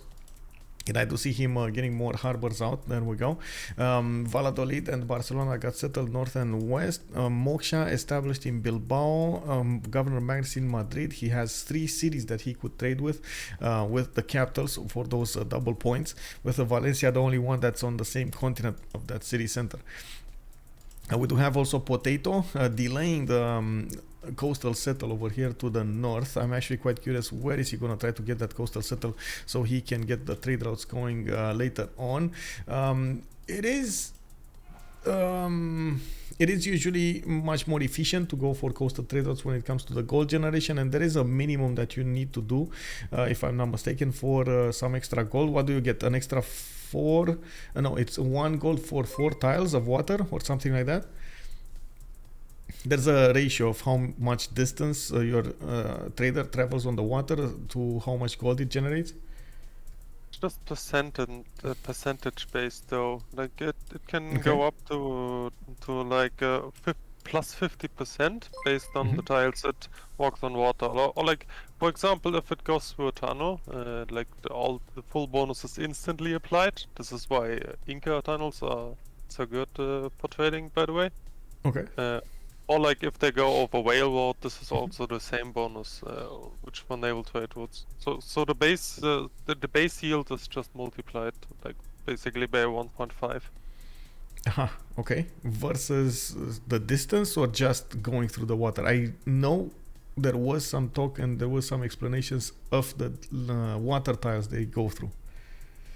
Also, give me a second here. Thank you so much, Arsenius, for the gift. Welcome, Mamaletto, to the subs. Much appreciated, sir. Welcome. Also, Mamaletto was calling out the spectator mode, the spectator settings.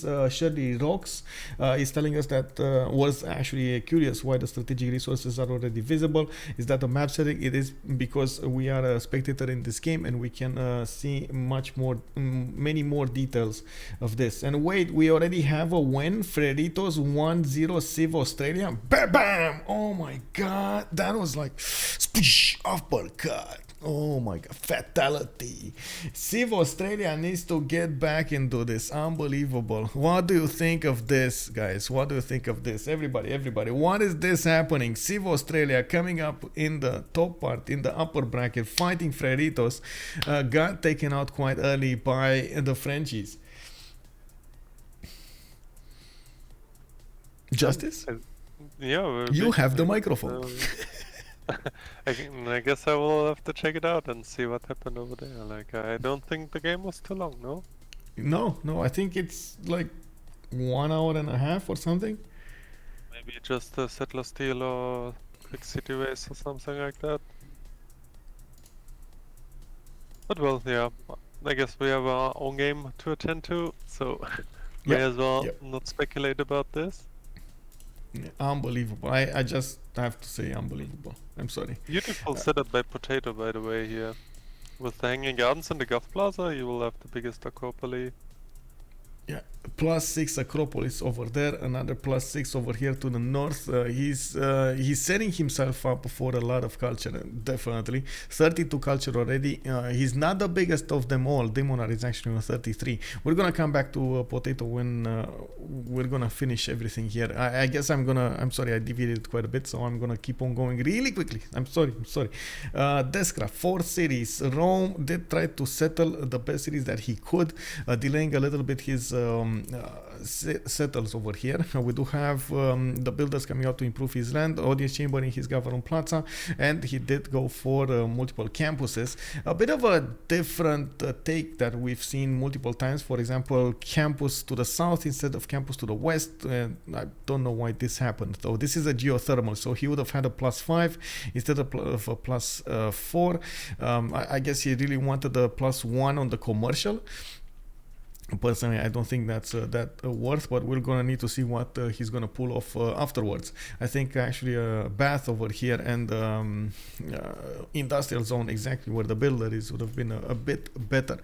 We do have Vladimir, also Deskra with pen Russian voice. Sorry, Vladimir on Cree. He did go for those 4th, 5th cities, 6 cities over here, 7 cities really quickly. Pre-turn 45, 7 cities. We do have him 11 science with 21 culture. Looks like he's also 23 gold a turn with 51 production. Pen brush and voices the choice to go for with Classical Republic. He's also getting some discounts on his campuses. One turning a campus from Kisewe Sakahikan. We do have him also probably going for all of these freshwater settles that he could get his settlers on. Roy Batriu coming back full circle here on Vietnam. We do have him with a few more builders and getting quite a few discounts. I did see more of these campuses getting discounts here, and also that commercial was 2 turned over here from Guang Tri. Now he kind of ran out of discounts and he's going to need to 7-turn a commercial hub from Dong Hoi.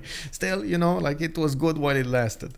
We do have him with 2 for 6 cities with a 7th one on the way to settle, and with pen, brush and voice he's going to get all of that culture with the thuns and everything, and his other districts getting the science from his campuses on 15 and 33 at the moment, 61 production on his side.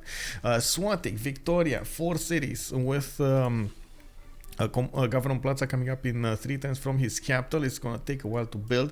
Looks like he didn't discount his Government Plaza here at all. 12 science with 21 culture, 25 gold a turn, 37 production, actually the weakest production in the game at the moment. Pen, brush and voice golden age for him. He has the Royal Navy dockyards started up, and I do see some traders going from his other cities to the capital, or I should say one trader going from his other city to the capital. Already picked up a first grade admiral, and honestly, I'm not so sure I agree with the 4 settle on Zulu, but maybe that's just me. We'll see if that will matter in the long term and how aggressive UnderTheGun will be. At the moment, I can't really say UnderTheGun is going to be that aggressive. We'll see. He was the one, actually coming back to this, he was the one that told us it's always good to harass your opponent throughout the game. Just a few horses can manage to be can get you the difference between winning or losing. Annoying your opponent, making him not pay attention to his own sim, focusing more on the defense rather than the offense, and rather than the sim and the gold and so on and so forth. That a little bit of pressure here and there, and that could make the difference. And I believe you also said you had quite a discussion with him about this. Really quickly, coming soon in just 1 minute, we're gonna give the microphone to Justice to explain all of that, but we gotta see Canada start up his culture requirement. 11 science, 55 culture. We do have him on a 46 production with 35 faith a turn. We got multiple theater squares set up next to his Temple of Artemis. He didn't go immediately as fast as the other ones for the 4th and the 5th settle. Ottawa settling another one, Quebec another one. He's coming south. He's gonna get closer to his opponent, and that is gonna be Spain and Zulu. It seems like that's gonna be a bit too hard for him to handle. We do have Canada with Jesuit education and a lay ministry as beliefs in his religion B, and it looks like Earth Goddess is going to be his pantheon. Lay ministry giving him the 2 faith for the holy site adjacency. Theater squares will get 2 culture, and of course he can buy out the buildings. I honestly I tried to find the reasoning for this, but I don't think I agree with this Jesuit education at the beginning of the game. Like it's and on Canada, like you want to spend the faith on your builders, on your settlers, right? You don't really want to spend it on buildings at the beginning. Wait, did he go for monumentality or Pembush? Pen brush and voice. Yeah, he's Pembrush, of course. So he cannot spend faith on builders. So this Yeah. makes perfect sense. And by the way, it's also extremely standard. Like Canada's You really say one standard, of the. but it's not that standard. This is actually one of 5 games I see with Canada being played out like this. Okay. It's in my head, it's standard. Like on a high competitive level, you only see this. Let's put it like this. Again, 1 out of 5 games maybe are played like this. I don't know. Maybe then the other guys all don't know how to play Canada. But Okay, actually, that might happen. Okay. Let's see. actually, Let's break this down. Let's break this down. Okay, let's give us the rundown. Let's see. So yeah, like pretty much what Demonar did here is he went triple holy set into triple discounted theater. Beautiful Yeah, setup by the way, very nice play by Demonar here. And you just use the phase to get additional tempo to Canada. And obviously like you can buy amphitheaters, and then when you get the campuses you can also buy universities and stuff like this. So you kind of go for some phase, but like you will not build any more holy sets than these 3. These are just for the discount there. And you just get some phase generation from the Earth Goddess. Yeah. And so like pretty much like until turn until like 55 or something, you just can use some phase to get some additional tempo to get up your stats until you hit the Mounties, but at the time you hit the Mounties, you don't have the card to build them. So what you want to do is you go Grandmaster Chapel and Faith by Mounties, and depending on the situation you're in, then is you either spam national parks or you just try to push someone with the Mounties. Okay. That begs the question. This is actually the main purpose for the Faith on Canada, being able to Faith by Mounties, not necessarily going Monumentality. And of course the late game advantages, yes.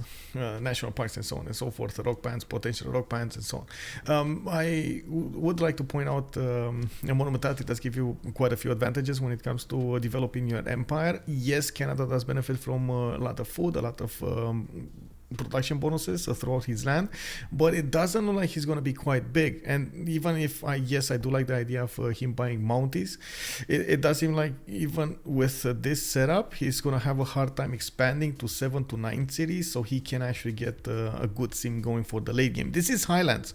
You can't really stay on 5 cities to try to get a win here.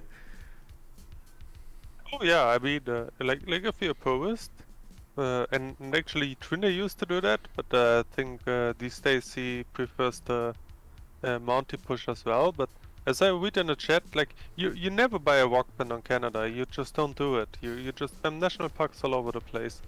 And like the play I obviously prefer the most is you just go on Cecil on Canada after the 3 city opening.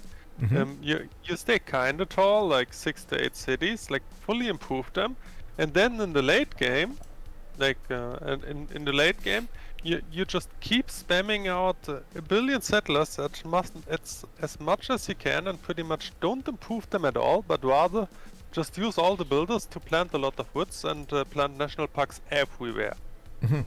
Okay. Like this is kind of the culture win strategy on Canada. Like you will never see a walkman on Canada. Canada will just have like 3,000 plus passive tourism if he has space.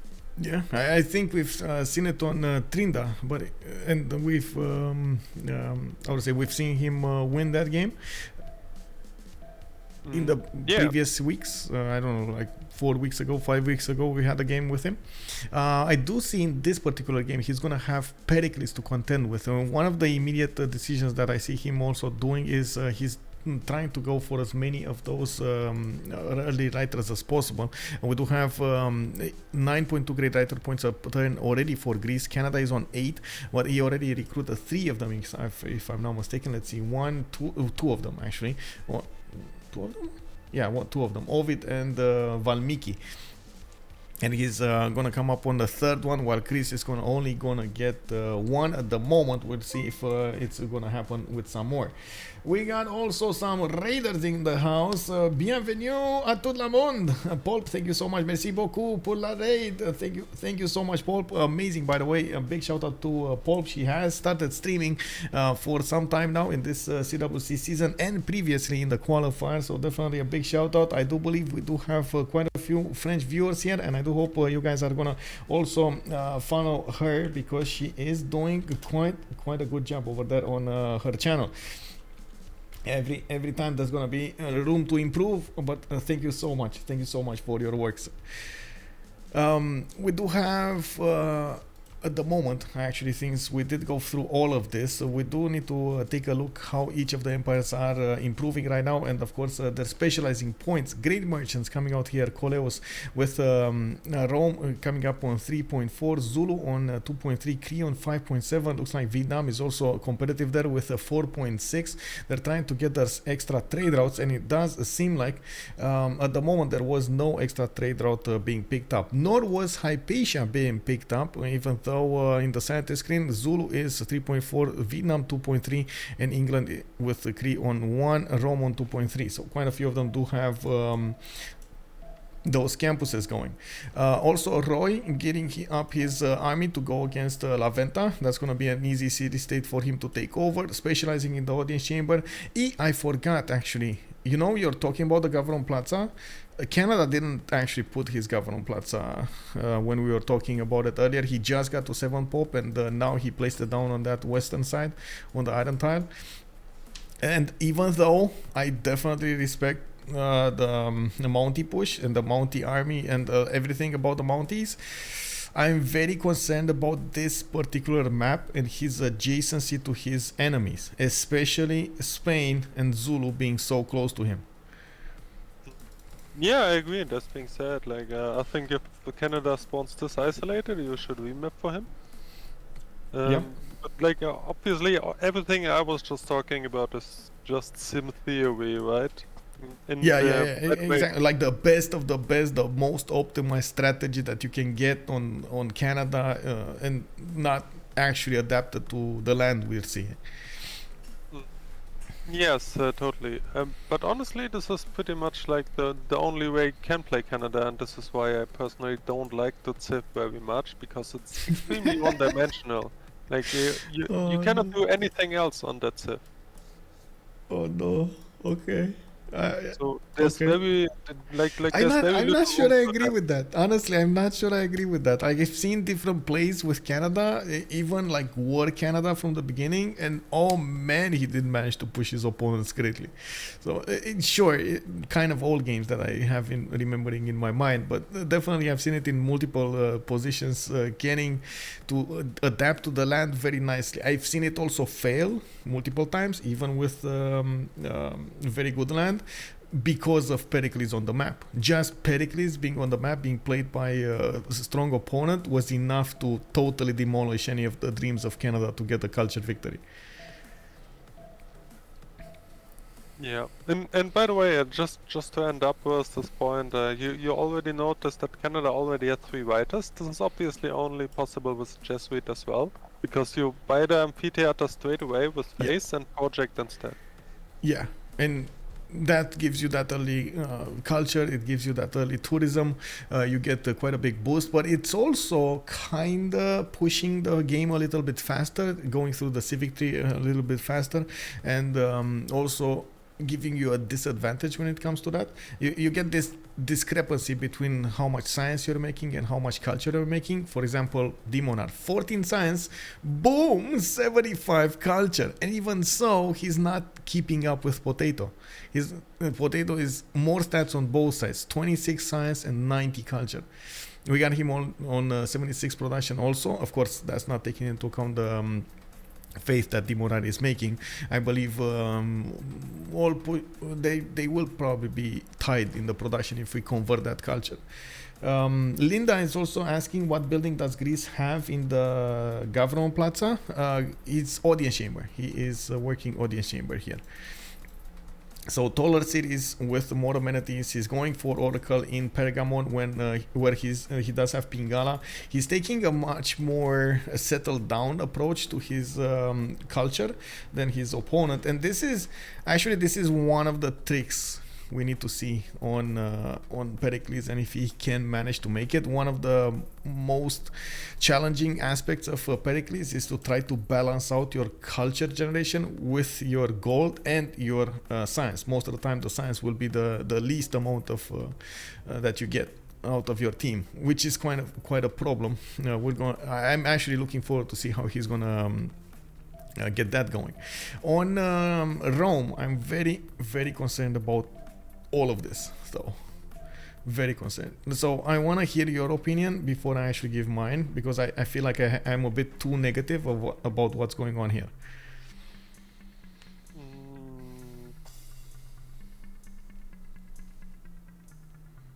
I mean, it's obviously not the best land he has. Yeah. But like other than this, like I don't see a specific concern.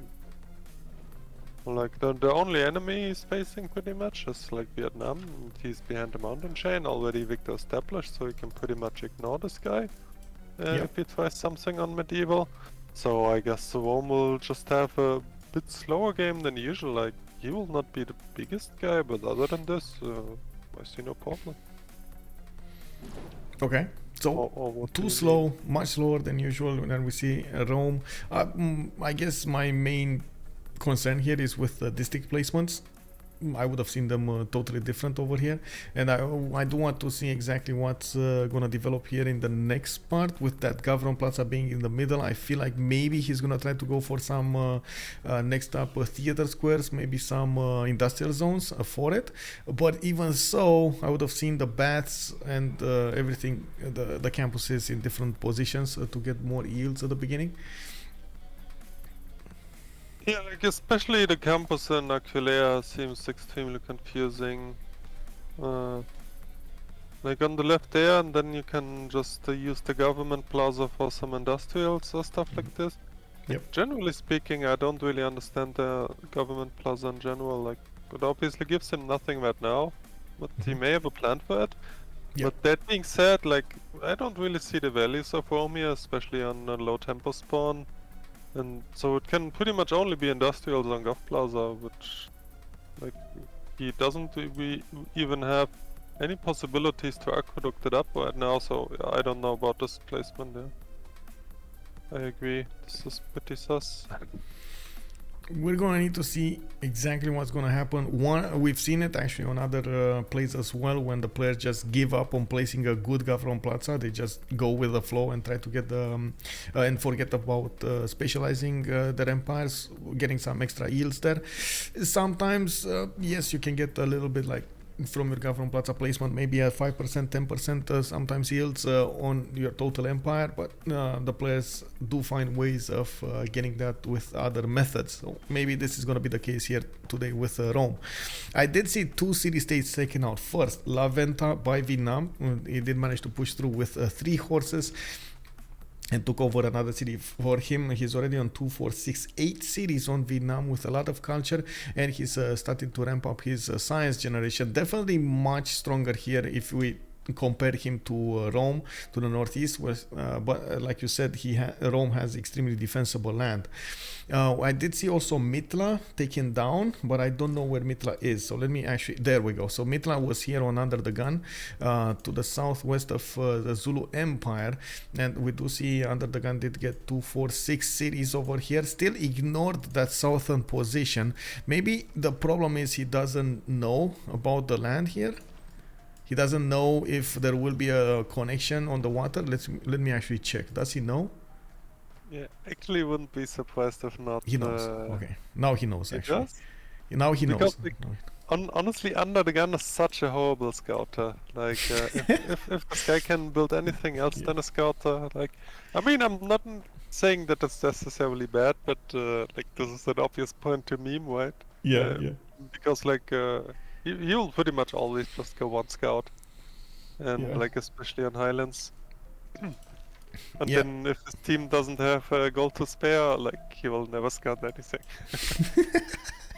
Yeah. It definitely might happen. And if you see over here in the south, it was Pericles' Cree's warrior that actually started to scout the south, and I guess now he knows that England is not going to benefit from a quick war over here on the seas. He could settle a city on the 2-2 to the south to get an attack on England, a staging place for a possible attack on England. I do see him more worried about Cree than his opponent. Vladimir here is starting to settle in his face, and that actually, of course, especially after Zulu got Mitla, puts him very, very close to Cree, much closer than he is to Victoria. I don't think that he wants to open up two fronts at the same time, and like Linda is pointing out, he might be waiting for courts for some form of unit. Maybe the courser course will be an option for him to go for a push and try to get some advantages from that. I honestly, I'm thinking, wow, I want to see more catapult core pushes, because at the beginning when Zulu was starting to come out with those amazing sims, the catapult cores were so amazing to push through opponents with. But now we see less and less of that, since the players did manage to figure out how to defend against them.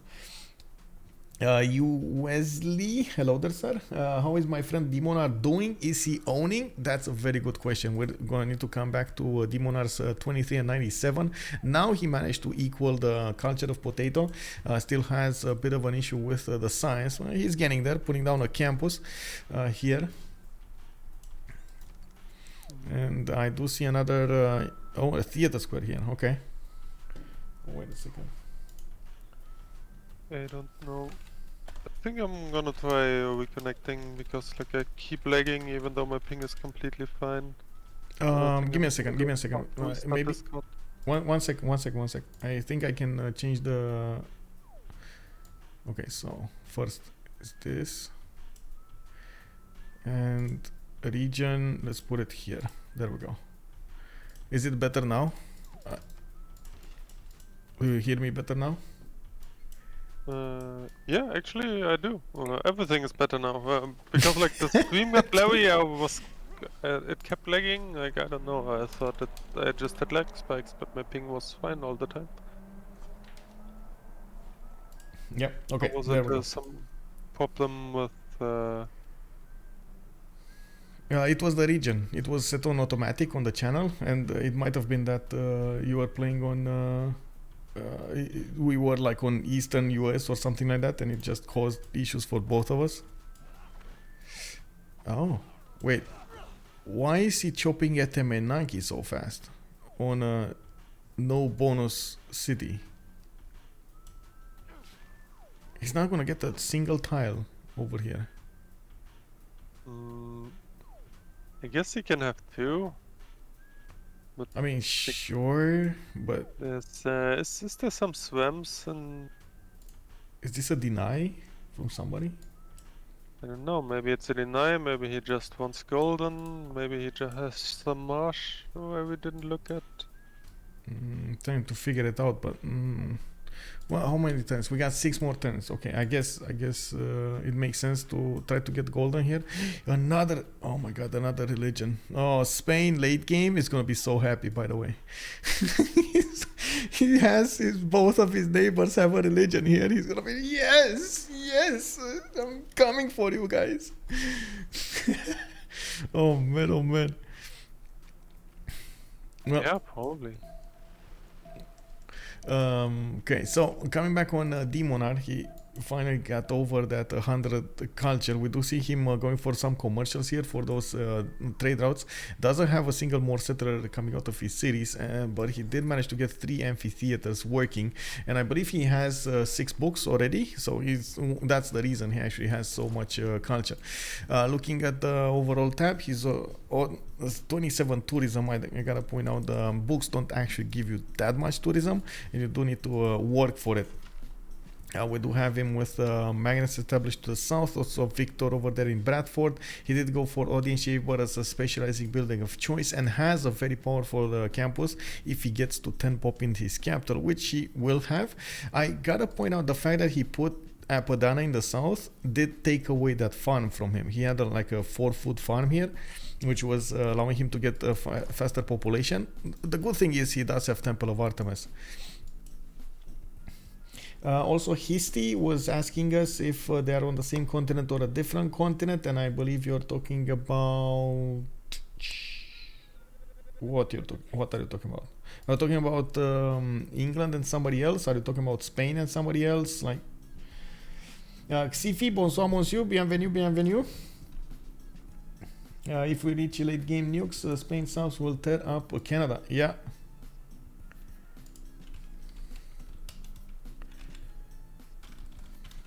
I mean, we already pointed out that this is probably not a Kennedy culture victory time.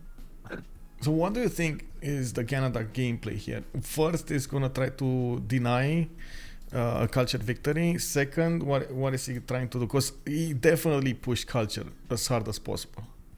Was this a no choice for him? He needed to do that, whatever land he had.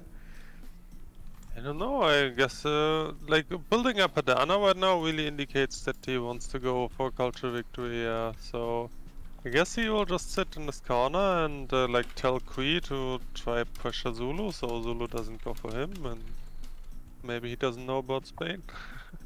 I don't know.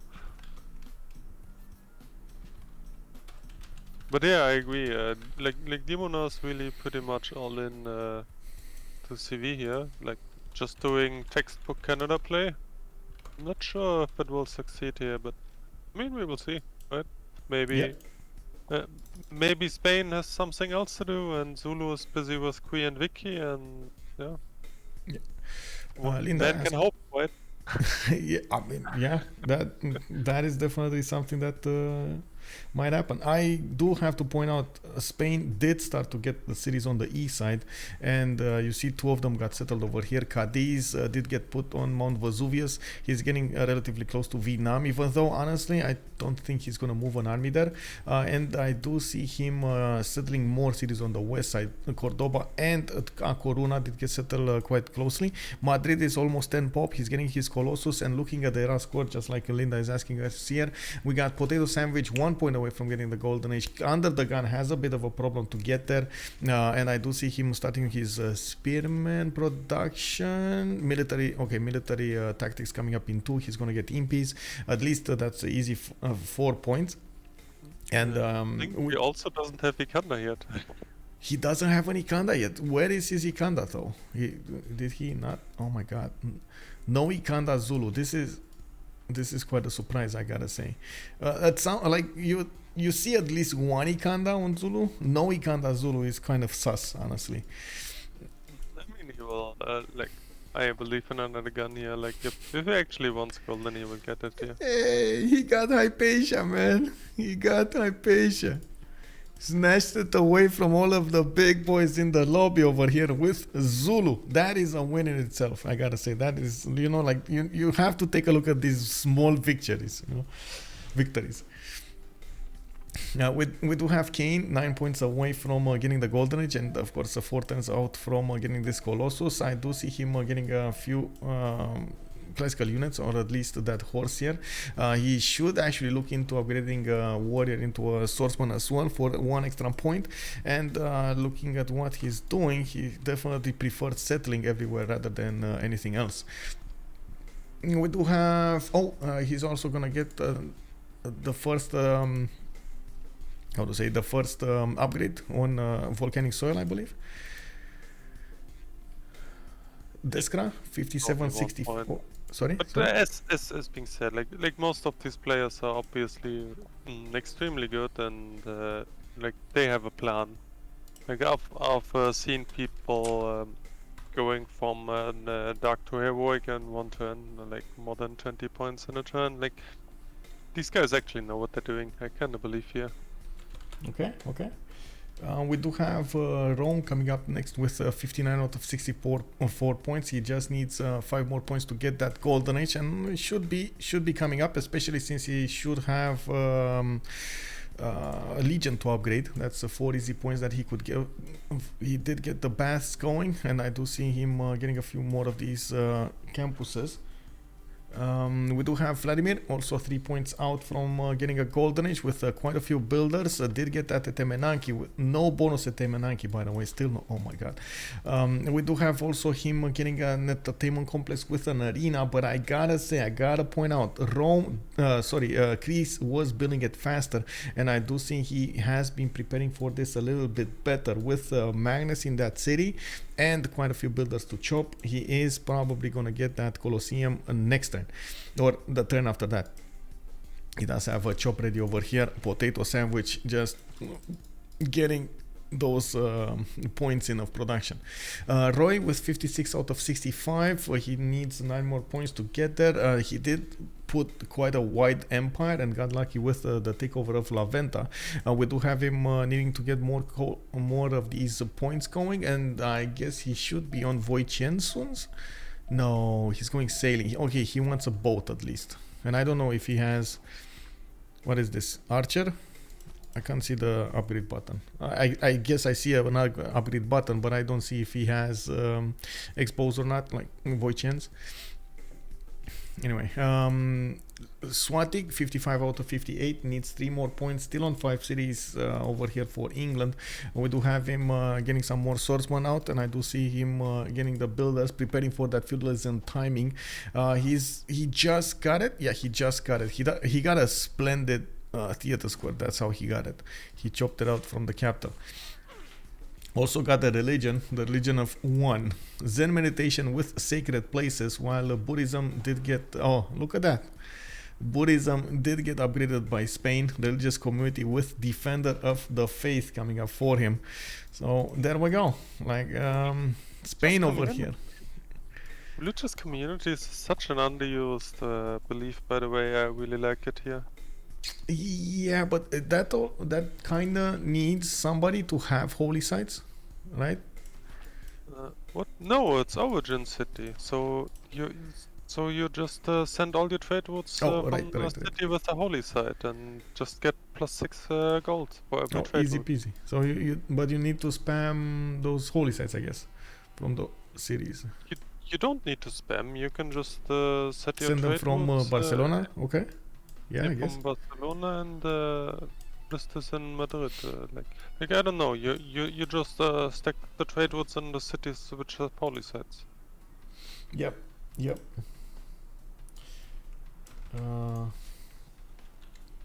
Last up, we do have Canada, 58 out of 61 points. Just needs 3 more points, and he's gonna get that Padana. He should be fine over here to get this going.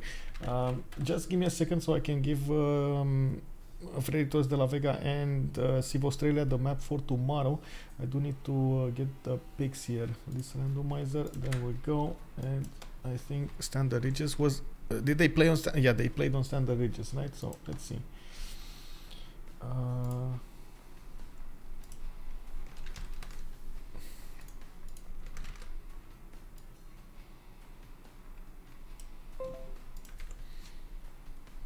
Okay.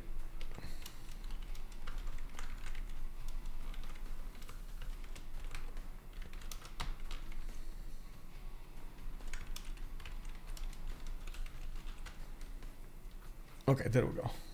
Inland Sea is going to be banned tomorrow. Just need one origin, or yeah, true. Okay, brother, man, good thing it's Spain. The only thing you need is a holy site. He can use also Etemenanki for theater square adjacency rater. That was a comment to Cree's Etemenanki over here. Yeah, he could. Can't say he can't, but yeah, at the moment he's not doing it. And I do see he did lose Colosseum. It did get finished over here on Greece. Greece just got oh my god, look at Greece go! Potato Sandwich 217 culture. Yeah, boom. It's the ecstatic now. Should be, right? Yeah, everywhere. he doesn't have that many cities. Now he's starting to settle a few more, and he did get another population here in the city of Athens. I do see, of course, he did also finish Oracle in Pergamon, so he's gonna get quite a few points over here already on 15 great writer points a turn. It's very important for the next part of the game, not the beginning, to get that Oracle going, and we're gonna need to see what districts he's also gonna get in that city. I see commercial and campus. So he's getting at the moment, let's see the commercials. He's on, where is the crease? 7 great merchant points a turn, and then he's 7 scientist points a turn throughout his city. So he has good, right now, very good accumulation of great people points. I do have to say, at the moment, Forever Young does look like a bit more strong when it comes to their yields, their stats. We got Vietnam with 70 and 102. We got Cree with 64, 67, while his next door neighbor UnderTheGun is 56 and 47. Deskra actually lagging behind there with 35, 45. But like you said, Deskra's empire wasn't ideal placement. And he's struggling to actually take over a city-state over here. Fez is putting up quite a defense, and looks like those 3-4 horses are having a hard time pushing through the defenses. Actually, yeah, he should be. No, is he gonna take this city? What do you think? He just lost. How many horses does it take to take Fez? Oh, nice villages. Okay. I mean, honestly, you just have 2 archers left, so yeah, there you go, just slam through, I guess. Like, worst case, you sacrifice another horse and then just take the city and be done with it. Yeah, so 2 horses is the answer. Okay. Yeah, looks like. Yeah. And by the way, I think this is still completely the correct play here. Like, it obviously never feels good to lose units against the city-state. But sometimes you really just want that out of the way. Like every turn the city-state is alive, your enemy gets science bonuses from it, and then when you pull back, you have to build even more units, and meanwhile the city-state may build walls, etc., etc. Like, I think when in doubt, just sacrifice and be done with it. That's completely okay. Okay, we're gonna need to see how he's gonna balance out these stats though. 38 and 51 doesn't seem like a good opening for his mid game, but of course he did try to go a little bit wider. Doesn't work out very quickly though. It will take some time to build up. I do see more potential cities that he could settle, and I do see him at some point coupling his economy with Zulu. Maybe get a Reina city between them to work those trade routes. At the moment, Zulu doesn't actually have somebody to trade with. He's also using his internals to grow. But we're getting very close to Wieselbanken when they're gonna get that diplomatic service opened, and of course get the card in, which will allow them to supercharge their traders. Voxor GG, thank you so much for the sub, sir. Thank you. Welcome. Brody Barhead also saying Forever Young stats may be better, but I feel Canada has very little purpose and Shaka will eventually kill England. Do you think so? I'm actually thinking about this. We might see Zulu focusing more on Cree than on England, honestly. I mean, they're a good joke, so I think like an UnderTheGun shoes. Oh, by the way, Golden has happened, right? So yeah. How's the? Give me a sec. Oh wait, Vietnam normal? Oh no. Oh no. Okay. Okay. Oh. I was about to write good evening. Oh no.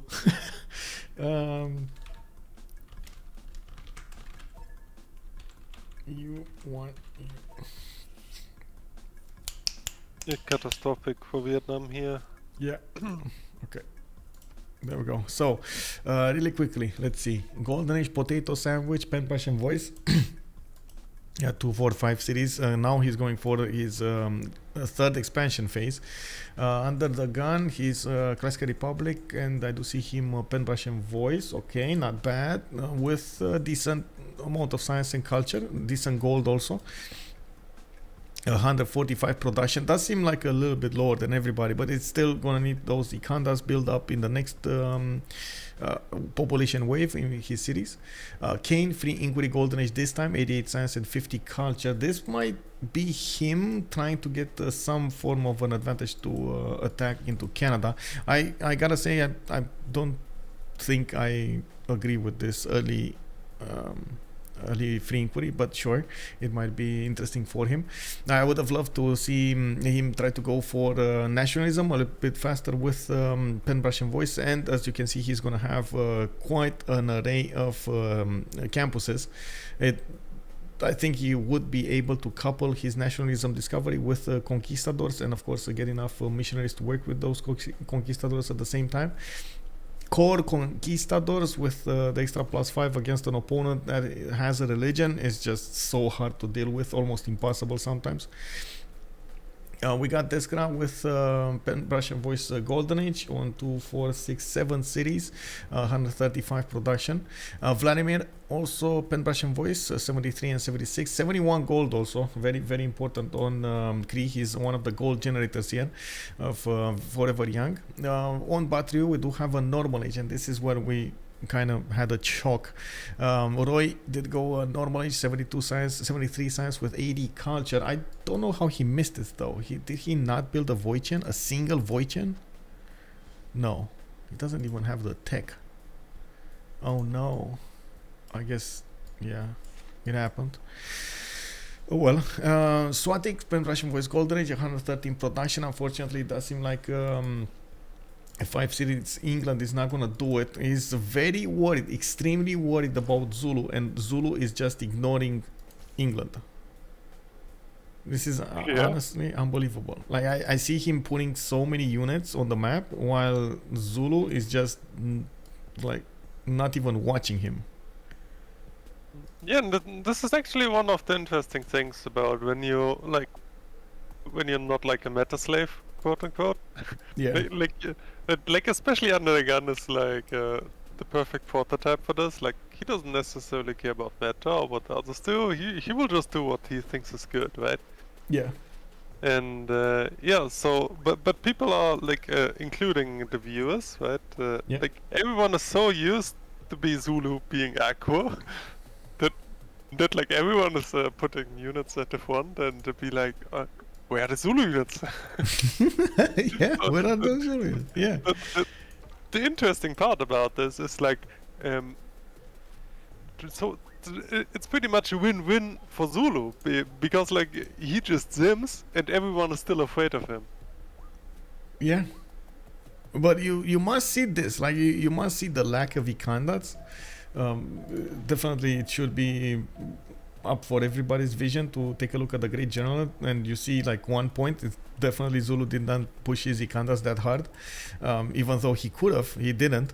Now we do have now a few more of these units, heavy chariots coming up from Zulu, and I guess he's building up an army. He does have 400 military strength, and maybe that is the reason England was a bit afraid of this. 400 military strength can mean a lot of potential Imperial builds.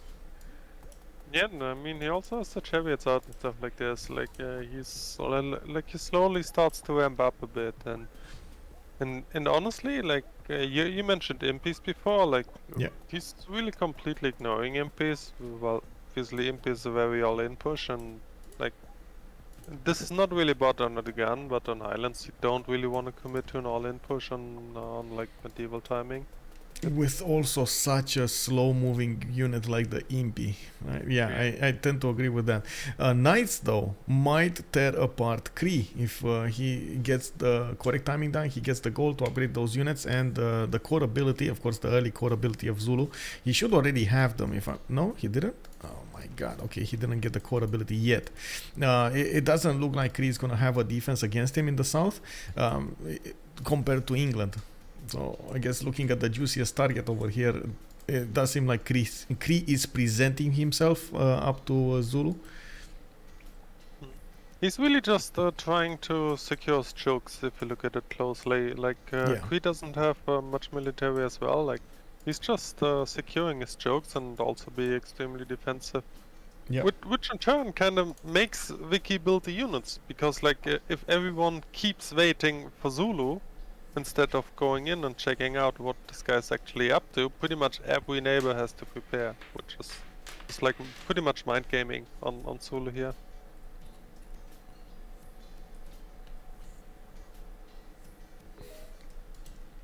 Kind of beautiful to see that everyone is afraid for no particular reason. Yeah, man, you gotta be careful, especially like I believe everybody saw the great Firsos push last week, so everybody's thinking, oh no, I might actually die like that. They don't, senpai, help me. You know, they're gonna try to stop that from happening, and I'm pretty sure they're watching this military strength. Now, Demonar, last but not least, 55 science. Is definitely keeping up with Potato's science requirement, about the same science generation, and I do see him on 150 culture. I believe he didn't actually double his theater squares here, if I'm not mistaken. Yeah, he's not doubling his theater squares at the moment, like not putting the card in and taking it a bit of a slower approach. He did manage to build a few more settlers, at least one going to the west side, and I do see Halifax did send one to the south here and putting out another one. So he's trying to expand. Is this a safety settler, or is this actually, wait, where is he going with this settler? He definitely doesn't want to be on the same coast as Spain. That's, you know, that's gonna be a recipe for disaster. But where is he going with this non-freshwater settler here next to the mountain? Well, yeah, sure. Like if you look at the Luxus, first gypsum, olive settle there, very good city. Yeah. Olives. Obviously, first. he wants to stay away from the coast. Yeah, very good Lux city. Like when you see these city spots, you can only just say why it's not been settled earlier. But Yeah, I'm like the most thing I'm worried about is his lack of total cities. Like it's fine now on 5 cities, but later on in the game it's definitely not gonna be fine.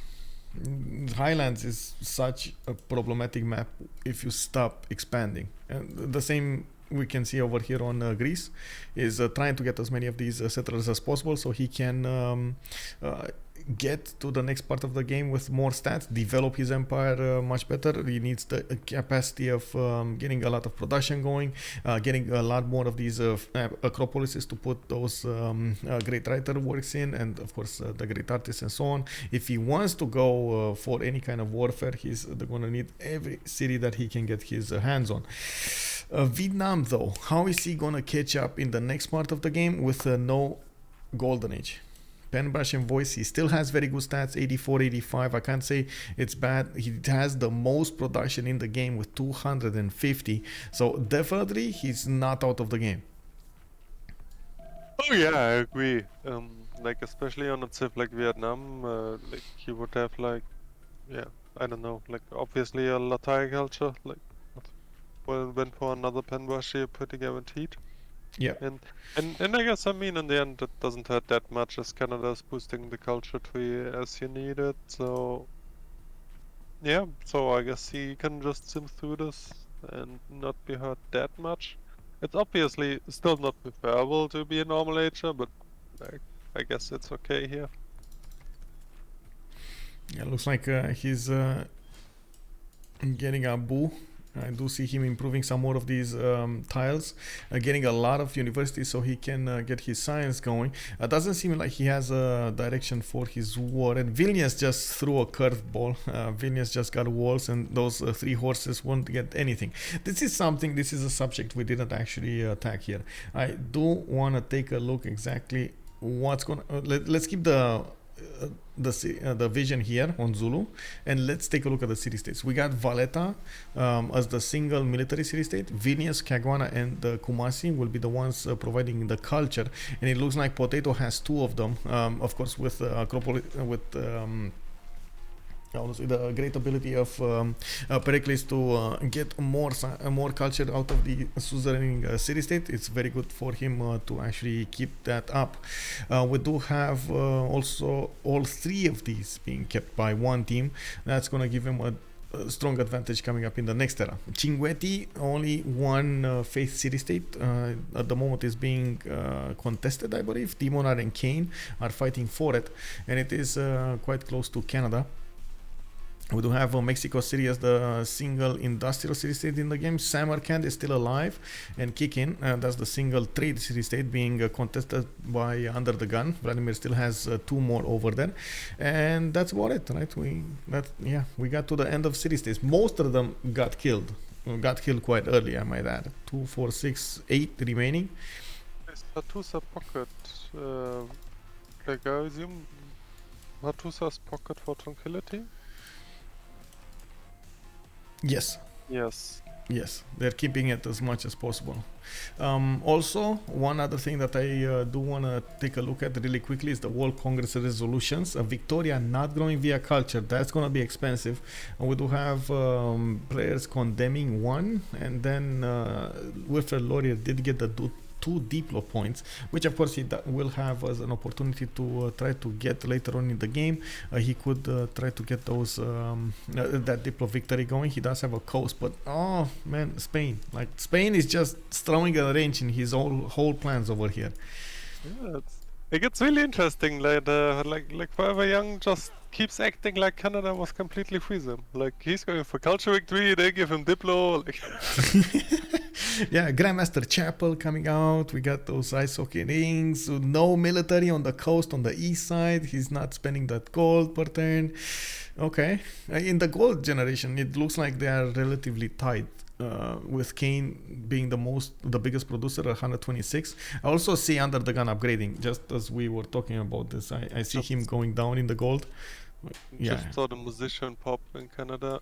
It's the best musician is actually early musician. Oh, that is so big. He did get Apadana, so he has 3 potential slots that he could use for the music works.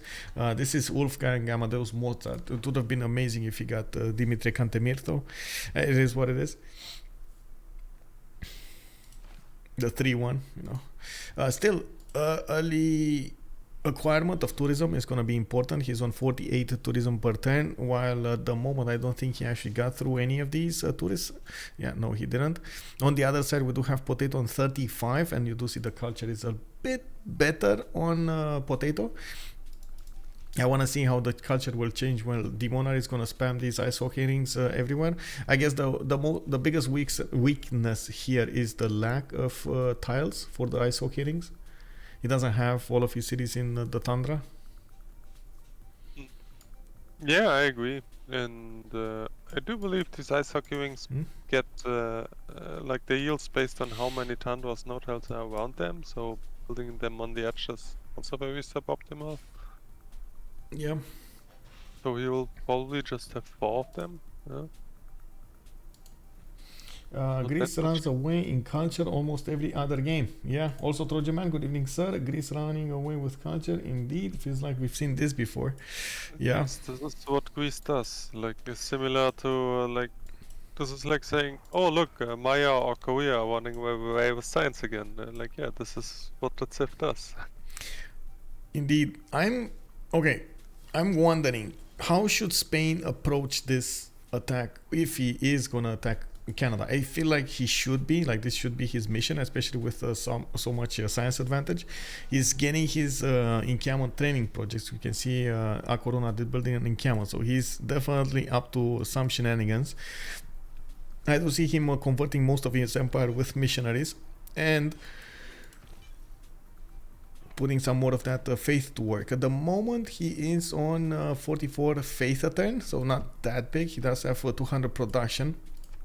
Tech side, he's 1 turn away from getting his conquistadors. And is this what's going to happen? He's actually going to hard build conquistadors? But why? I don't know, maybe they just struggle on gold? Like, let's have a look. How much do they have? They're making 250 a turn, at least. I mean, actually, it doesn't matter yet. Like, you can just give the knight away and still build swordsman and stuff like this, right? So yeah, I don't see him hard building unless they would really struggle on gold. Okay, he has 1 pre-build, 2 pre-builds, getting another one. Intelligence agency coming up in 2 turns from Madrid. Yeah, I mean, honestly, like, he has full control of the seas. Like, he can pretty much chill there, like, pre-build like 10 to 12 Conquistador and then just swim over and pretty much spawn Canada. And honestly, like, if Demonar doesn't start preparation soon, he's probably just gonna die to this.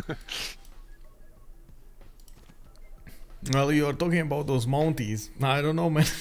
He needs to get to the Mounties. Mounties are very far away on the culture tree, on the civic tree. Very far away. What, conservation? I believe it's the tech, the civic. Yeah, I mean, he's on mercantilism right now, so he needs like another 7 to 8 turns if he beelines for it. 7 to 8 turns. Wait a second. No, wait. He needs mercantilism. He needs civil. No, wait. He needs colonialism, natural history, and conservation. That's 924 culture with 630 with 480. Like. Yeah, but you can just boost those, no? Archaeological museum, I guess. Research the astronomy, sure. And the neighborhood district, that's not gonna happen. Yeah, sure. I mean, I don't know, maybe it's even 10 turns, but like, I guess it's reachable when Conky is alive, yeah, I agree. But still, if Spain is actually on the buttons. Strong, yeah. Like, there's no way Canada will have a general for the Mounties, and it will still be a tough fight, even if Demonar gets to the Mounties in time. Yep. Yeah, this is PotatoSandwich. It's not McWhiskey. Yes, indeed. We have him, and oh my god, I did this mistake so many times. By the way, talking about. Yeah, I'm so sorry. It just, you know, like sometimes when you say something, it's just the first thing that is most common comes out when you're talking about something, and it just blurted out at some point potato sandwich instead of whiskey, and I was like, no, this isn't happening. No, no, God, let me bring back time over here. Oh no, yeah, it happened. I'm sorry. And yes, 2 players. Potato Sandwich here, he has been with us for some time. He is a Swedish player, I believe, a player from Sweden. Very good friend of UnderTheGun, and Potato McWhiskey is a very well-known YouTuber, a great content creator, and also has been showing up in the multiplayer community for some time, especially in the high competitive games. Very good help that we managed to get from him, and I can only thank him for his efforts. We do have Greece managing to settle a few more cities, even in non-freshwater opportunities here. He did try to take over Valletta, but Valletta was definitely much bigger. So many archers being built here from Valletta kept away those Greek swordsmen. Look at all these village farms. He tried. And still the archers are. Like the cities, they've only had like 10 archers. Yeah. I mean, it's not for a lack of trying, you know. He did try. Wow. It's just Valletta too big. I'm honestly very surprised that Spain is not trying a little bit harder to get those conquests going there. I do see he is getting cartography also with diplomatic service. He's trying to get that spy in Canada before he's going in, and I'm pretty sure he's going to get printing at the same time. He can still pre-build. If I saw this, yeah, he still is going for the swordsman. I believe he didn't actually get metal, how do I say it, the military tactics yet. So he should still be able to get gunpowder, and he is acquiring. Wait a second, is he? Yeah, he does have niter per turn. No, why would you give up your hand like that, Kaine, bro? Like, okay, sure, it's awesome to pillage your opponent, make him cry, but at the same time, it will just force Canada to get a defense here, while you would have had all of that juicy land available for you without any defense. I guess he doesn't know about this until he's getting some scouts in. There must be some idea about this happening, because Demonar is only 155 strength. Definitely doesn't have a lot of military. Okay, we got a battery. Did he just buy a battery ram? Wow, talking about no gold availability here. He just bought a battery ram. Okay. Sure, why not? Gold, bro. Like, I mean, if you have the gold, why not? Like, I was just saying that this may be the only reason he may hard build, and then we checked, okay, he has gold, so he will not hard build. Yeah. Only 4 possible pre-builds here. And I do see him at least 3 turns away, 4 maybe even more from getting a general. I checked, and the next generals are 60 points. We got Spain barely getting 1 great general point a turn. He's gonna get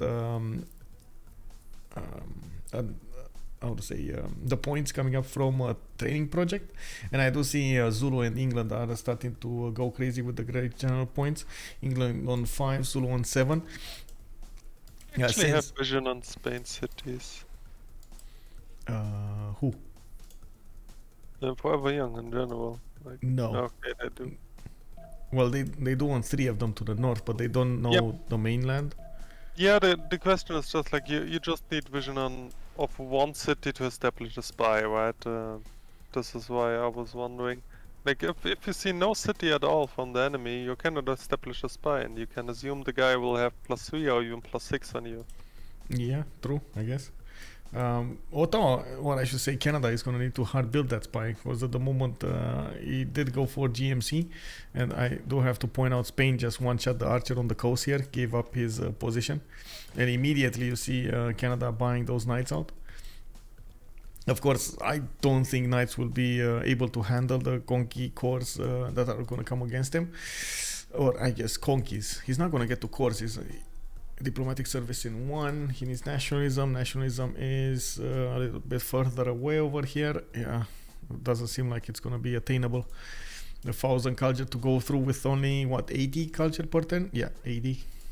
Not the ideal position.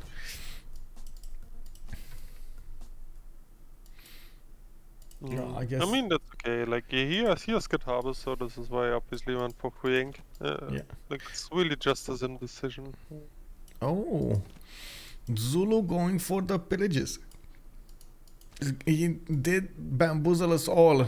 He positioned his army, upgraded here in Quarakuza south, then poked a little bit at Cree, and then moved to the east side. I believe the fact that Cree scouted him actually prompted this reaction from him to go against his opponent, but still he's going to end up fighting against England, which already had pre-builds and quite a bit of an army over here. Except instead of going against Poundmaker, which only had a few archers, and that's about it. Yeah, but if you look at it, Zulu actually doesn't have much as well. Like, what is this? 3 curses, 2 knights. Like, this is really just an hair's force. You talked about that earlier. UnderTheGun's goal is just to annoy people and maybe to get them into overreacting to this. Not necessarily to push anything. Maybe get a pillage, maybe not. Yeah. Well, I guess England does have quite a problem over here with first of all the city count, second of all he's not actually getting that science going. We do have him with a decent culture requirement, but then the lack of cities is going to show up in the next part of the game, while on the other side UnderTheGun did go to 100 science and 105 culture. He's starting to pillage his opponent, forcing him to do some different moves than he would have ideally wanted. And in the meantime, seeming behind all of this is getting his universities up, getting intelligence agency, more libraries, getting more of these stables going in his build, in his ikandas and so on. I would actually see a few more cities also coming out from Zulu, this time towards Canada, to the northeast maybe. And coming back. By the way, this is actually a really big issue, because like what we usually see is like Zulu has half the stats of the guy he pushes. Like, now Zulu has even more stats than the guy he pushes. So wonder what will happen. I know, but that also needs, Zulu to actually get an army out. Maybe he's gonna wait for mobilization or something to get an army out. It feels like sure. I mean, honestly, this is silence after all. Like, you just keep simming for 100 turns and then bonk. This is what you do on the map. Yep. I do also want to point out we do have Greece over here getting those extra settles. He's gonna have another 2 settles soon. Sicyon and Sparta. Knossos got settled quickly. If Ephesus was also settled, and Spain is starting to or should start to reconnect all of these traders to his opponent. He just got a great general, by the way. Spain just got a great general, and he has these pre-builds starting to move here towards Barcelona, where they're gonna get their upgrades. I did see something very important. These privateer fleets do so much damage against the units of Canada. Yeah, he is an admiral. He has +5 from religion, also +3 from Rajendra. Yeah, of course. Yeah. I'm sorry, I'm going crazy a little bit. There's something trembling on my east side, like clicking, click, click, click, click, very, very softly in the background, and it drives me crazy. I'm gonna need to get some water soon. Actually, some juice, not water. I also saw Cree getting some cities on the west side, even getting one right in the face of Vietnam over here, while they are getting more stats up in the meantime. I do like that Tranquility did manage to catch back up in the stat screen, and I believe with so many cities, PotatoSandwich has a very good advantage going into the late part of the game. We're turn 63, now we're kind of in the mid game until turn 80. We're gonna need to see what's gonna happen afterwards. Oh no, looks like Demonar doesn't have the boost on natural history. Yeah. Is he building an archaeology museum? No. Oh, wait. Art museum, art museum, art museum. He is not going for archaeology. Not boosting this is actually sus in my opinion, but Yeah. Give me a second over. Give me a minute while we watch all of these pillages from Spain. Did that? Wait a second. The night just went down like that. Wow. Two-shotted by these Spanish privateers.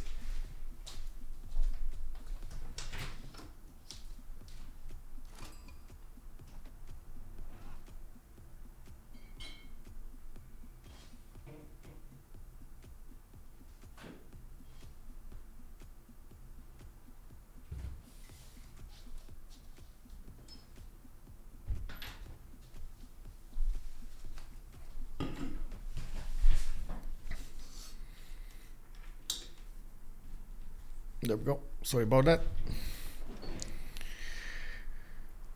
Looks like Spain is getting some advantages here. Still no conquest though. Still no conquest.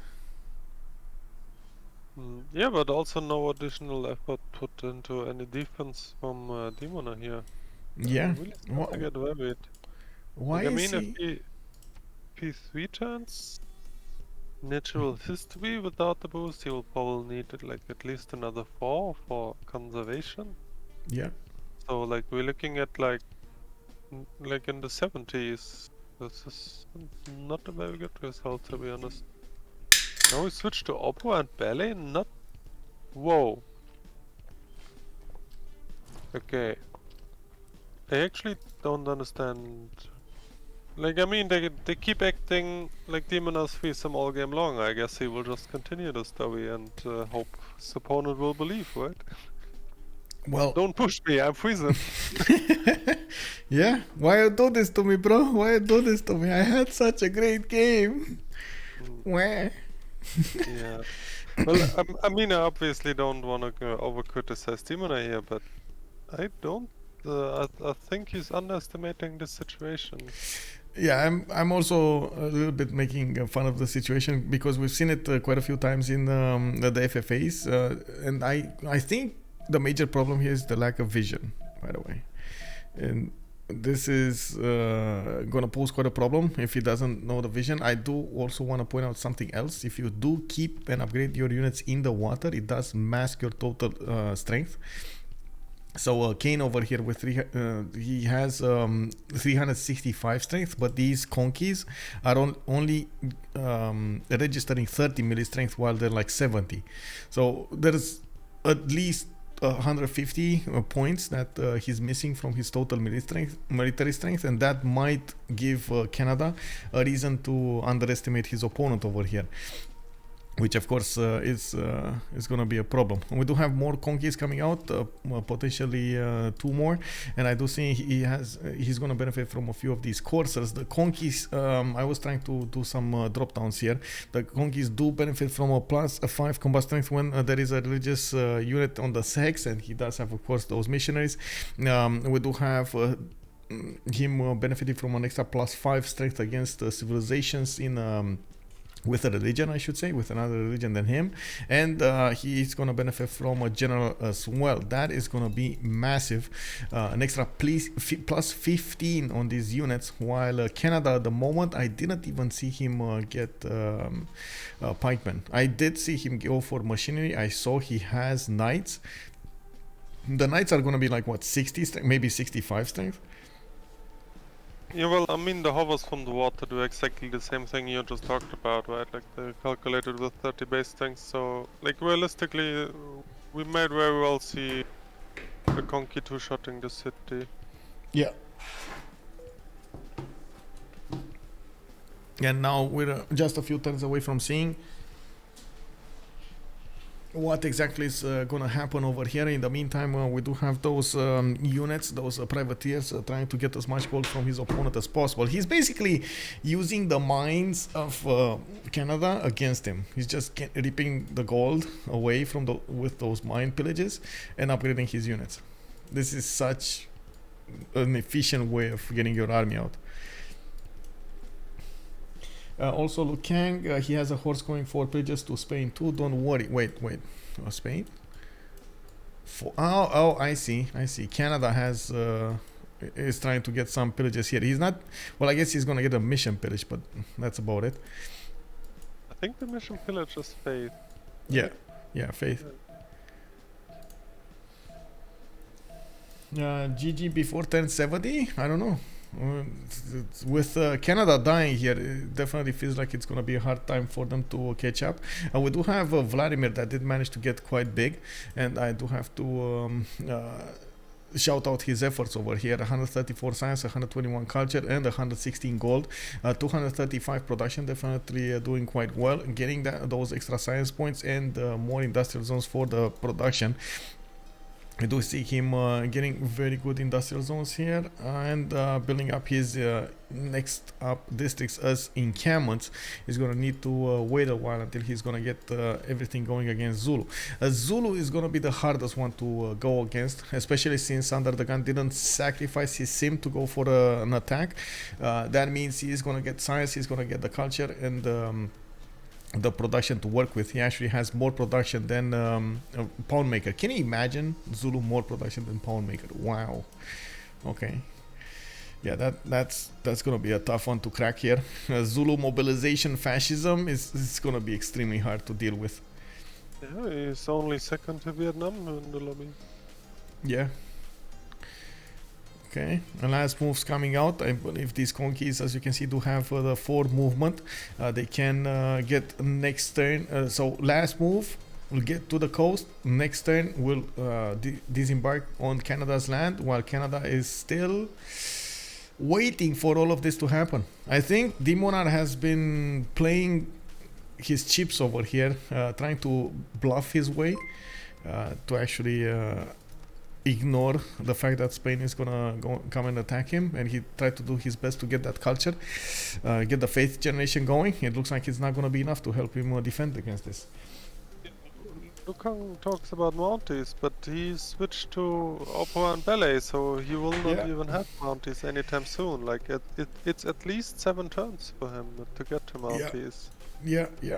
Really quick, over here we got a big raid coming in. Bonsoir, Lige, bienvenue à tout le monde. Merci beaucoup pour la raid, and I do believe, I do hope everybody's gonna have a good time with us. We are watching Tranquility go against Forever Young. It seems like we're just about to discover how these Spanish conquistadors will do against no defense Canada. This is looking like a slaughter over here in the next few turns. Justice was just pointing out that we have a bit of a problem over here for Canada to get to his mounties in time, and it looks like there will be a total empire collapse over here from Canada. We did also have a win earlier by one of the teams, by one of the first games being won on this weekend of the CWC.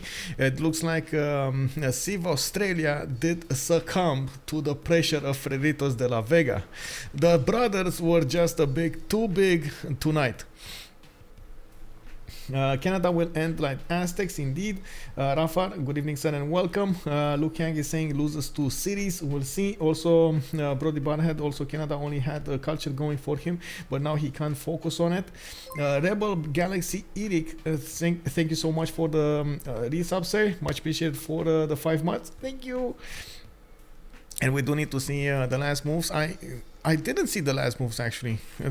Was this how to say, was the movement a bit different over here? We didn't have 4 movement for him, or did he just wait to get more units? Why do you think he waited so long, by the way? Not sure. I think he could have moved on only with 1, and he's probably expecting some defense. Yeah. To answer the question of Ger Fatao, Spain does not have Crusade. He does have Defender of the Faith, but he still has the +5 against civilizations with another religion, and Canada is exactly that.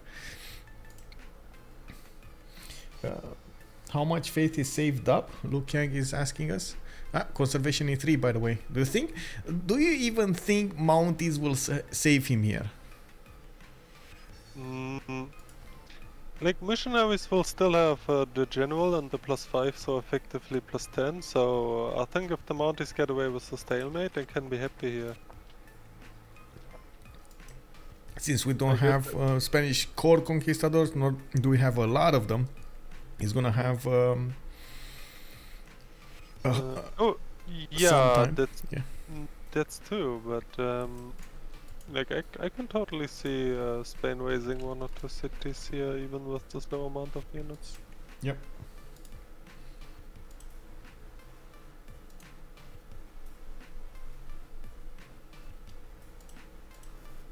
Actually, the conquests will have +15, right? Like, they have a general, they have the +5 naturally, they have a missionary with them. So this is +15 then.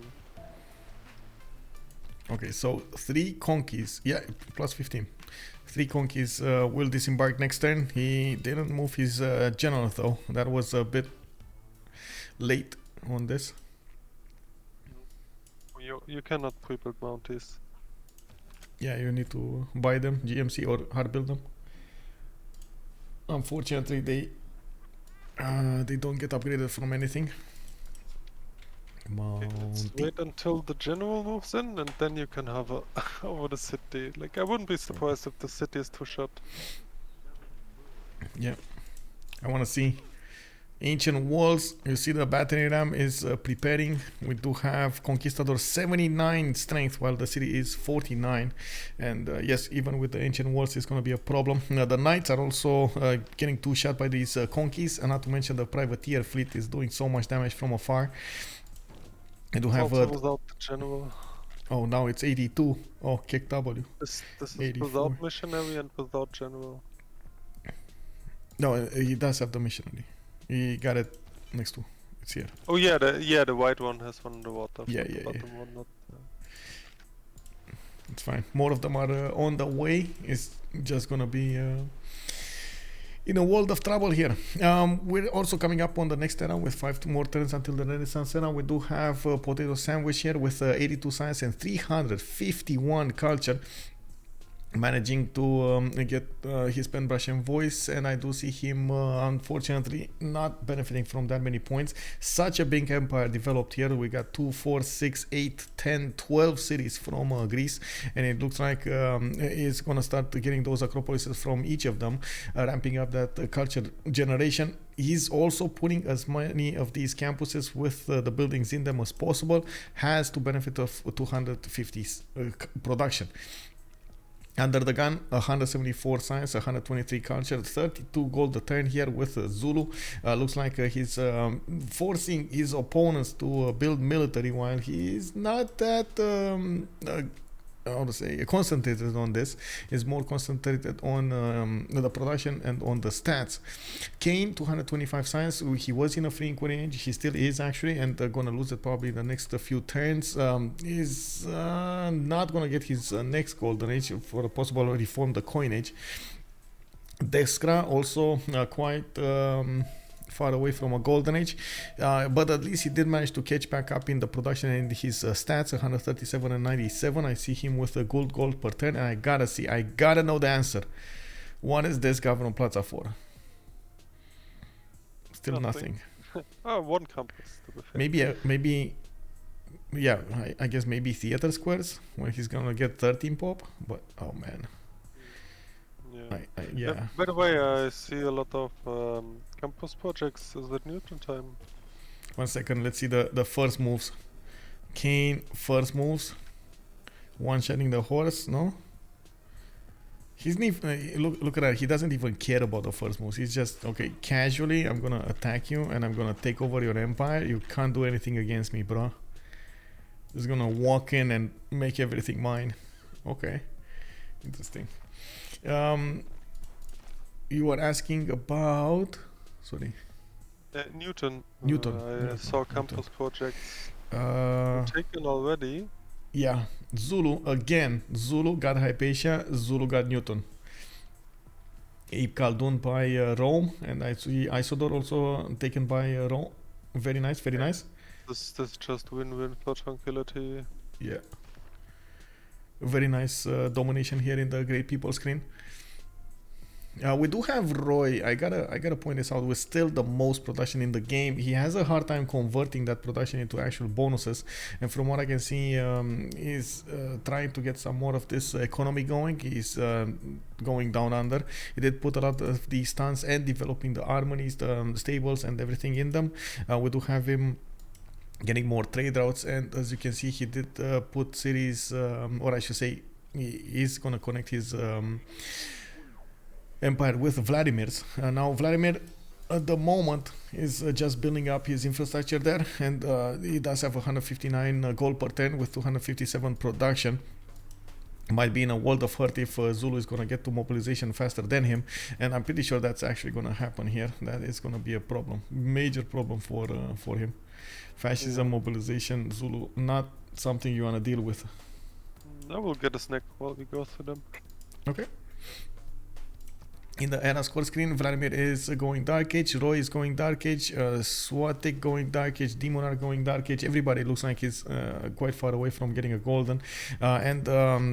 We do have rapid deployment of troops coming out from Canada, but since he didn't have any pre-builds, it's going to be quite tough to deal with this. I do have to point out two important things. One, walls go up next turn. That is a Governor Victor established city, and as you can see, the battering ram is starting to appear, disembark here from Spain. That's going to allow him to go through the ancient walls and do the full damage against the ancient walls. We do need to see if Spain is going to have enough strength to two-shot it. I doubt it. It's probably going to be like 3-4 shots with so much strength. Also, very important, conservation comes out next time from Demonar, and he could ideally buy one unit over here in Bradford. He needs to do it. He needs to do it right now. He's not doing it. Oh, wait. He should have enough faith. Isn't it like 280 faith to buy? I believe it's 280. It's 280 or 320. But in both cases, he should have enough faith to buy the unit. Mounty. Gonna about mountains now. You gotta do that. Conservation, yes, Lucan, yes, we're getting them, but he's not buying them. And you need, especially in the case that you have such a strong attack coming against you, the more defense you put in the city center, the longer it lives. It's going to be harder for your opponent to go through this. And of course, yeah, all enough for one. Yes, just slam. JR is over there. Just do it, bro. Do it. Oh, you know, like press go. He's not doing it. He's not doing it. JR also, congratulations, by the way. Congratulations for the win. We don't know what happened, but definitely we need to watch back on this. Killing me even though position is valuable. Oh, okay, there we go. 91. Oh my god. Yes, that's it. That's it. You know, he didn't slam. Kaine didn't slam, and this attack is over. Kick. Oh man. Oh, you had absolute god spawn? That's what happened? Okay, I see how it is. I see how it is. Very nice, JR. Very nice. Go. Sometimes it happens, you know. It looks like there's gonna just be more pressure over here on Demonar, even though even with the Mounties is gonna need to start to build them up. If you take a look at the damage, the Mounties can't really attack back on the Conquistadors, and he's gonna need to get a decent amount of them. There is at the moment no national park that he could get extra damage for the Mounties. With the national park you would get an easy +5, easy +10 if you're close to it. And I do believe he does have the core ability. It's just a matter of not having enough. Or wait, he doesn't have nationalism. He should get nationalism. Anyway, he's gonna need to do it. He's gonna need to do it at some point. I'm very sad to see. Unfortunately, Spain did not attack first into this city, and now he's not gonna get the opportunity to do so. Unfortunately, the delay of attacks did force him to get more units in. We got the siege towers coming out from Barcelona. I'm pretty sure Spain is going to need some form of a siege unit over here to attack Bradford, and not battery rams or something else. He needs something stronger because his conquistadors are dying against the city center. He needs at least bombards to deal with that city strength. So much work for nothing. Indeed, indeed, yeah. That Puteoli was pretty nice. Puteoli. Oh, you're talking about JR's spawn. I see. We do have also Rome managing to get a few more cities out. He's getting his knights, and from what I can see, he's a bit worried about Vietnam's units. He's starting to get definitely a lot more, and I see Vietnam preparing for a tank attack with multiple military academies coming off from his cities. That should be his natural choice to get that old generation going, and hard build as many tanks as possible. From what I can see, and they did manage to get enough gold on Swatiqq, on Victoria and Vladimir. At the moment, since Zulu did not push through either of them properly, it did allow them to just keep on hanging here, get the economy going, and be relevant. Zulu is gonna have the pick of the litter. He can go against Cree to the south or against England. I gotta say, England does seem like he's a lot better prepared against a possible attack from Zulu than Cree is. Do have a bombard army starting to be built here in Zulu's land. Spy coming out. A knight army is also being 3 turned, so it looks like definitely UnderTheGun is ramping up this aggression. We're coming up on the next era really quickly with 2 turns to go until the Renaissance era picks up, and soon we're gonna have the conclusion of this.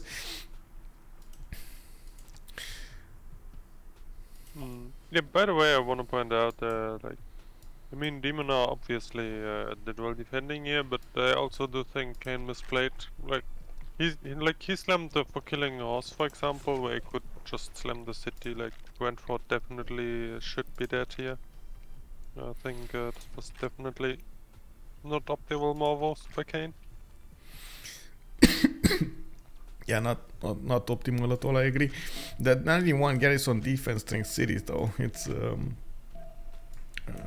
throwing a wrench in Canada's in Spain's plans. He can't hit it from the coast with a ranged unit like a privateer or a frigate, and the siege tower is not gonna do anything. Oh yeah, but like Brentford was already supposed to be dead the turn before Demonar got his multis. I don't know why Kaine waited for that, honestly. I don't know why he waited. Yeah, he waited, then he also slammed into the horse instead of just killing a city, like, I don't know.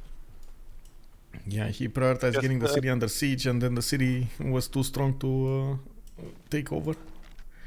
Yeah, I guess he couldn't believe his luck. Yeah. Bună seara, Stan Spaghi, bine ai venit, sir. Privateer can hit the city, you think so? This is a hill, I believe, right? Yeah, this is a hill. It shouldn't be able to hit the city.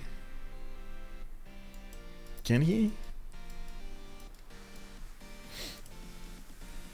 Matt Beach, by the way, good evening, sir.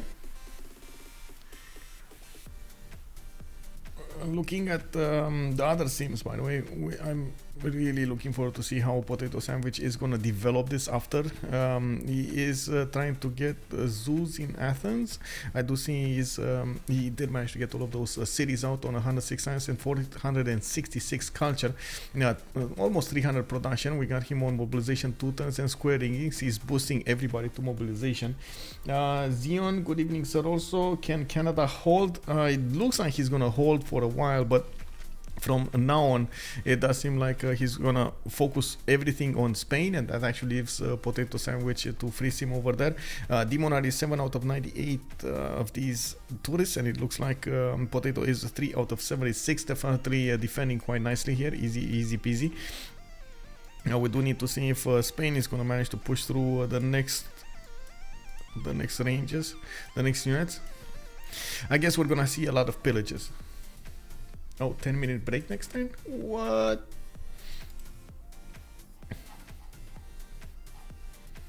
It's a long break. Okay.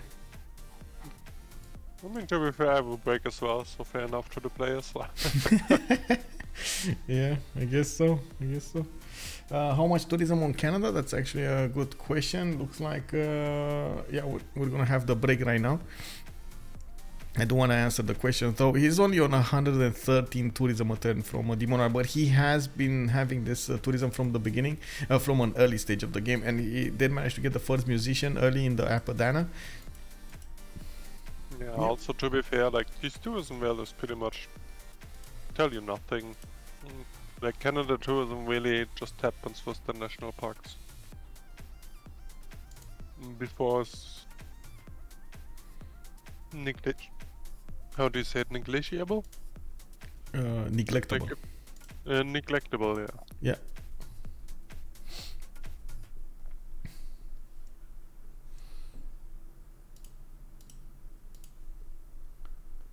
So yeah, I guess in best Thailand fashion we got a bit excited about the medieval push, but then it just turned out to be a fluke. Unfortunate, yeah. I was expecting a lot more here on Spain push, but I gotta give it to Canada. He did manage to, well, even with his like laid back stance, he still managed to get the correct unit at the correct time. And sure, this was on Spain that he didn't attack faster with the units. He couldn't muster his strength faster. Yeah, it was all in the plan, man. It was all in the plan. If we ask them now. On Vietnam, though, I saw a lot of these military academies coming out. He is preparing his infrastructure to go to Greece. Look at that. Military engineers building the road to Greece. Greece is not going to have that much technology to work with, but he did manage to get so much of that culture going, and he's going top 3. No, please, Potato, don't grid out industrialization. Oh my god, no. Oh, Greece might die so fast now. If Vietnam gets tanks, Greece might die so fast. Yeah, I mean Vietnam is at gunpowder. Let's just chill for a bit. Like it's not like this guy will suddenly get triple the science and have tanks in 2 turns. Like it's still a slow game. Yeah, well, I guess, but he still has calves already, right? He went bottom 3. Even calves will do so much damage against Greece. They can triple shot the cities.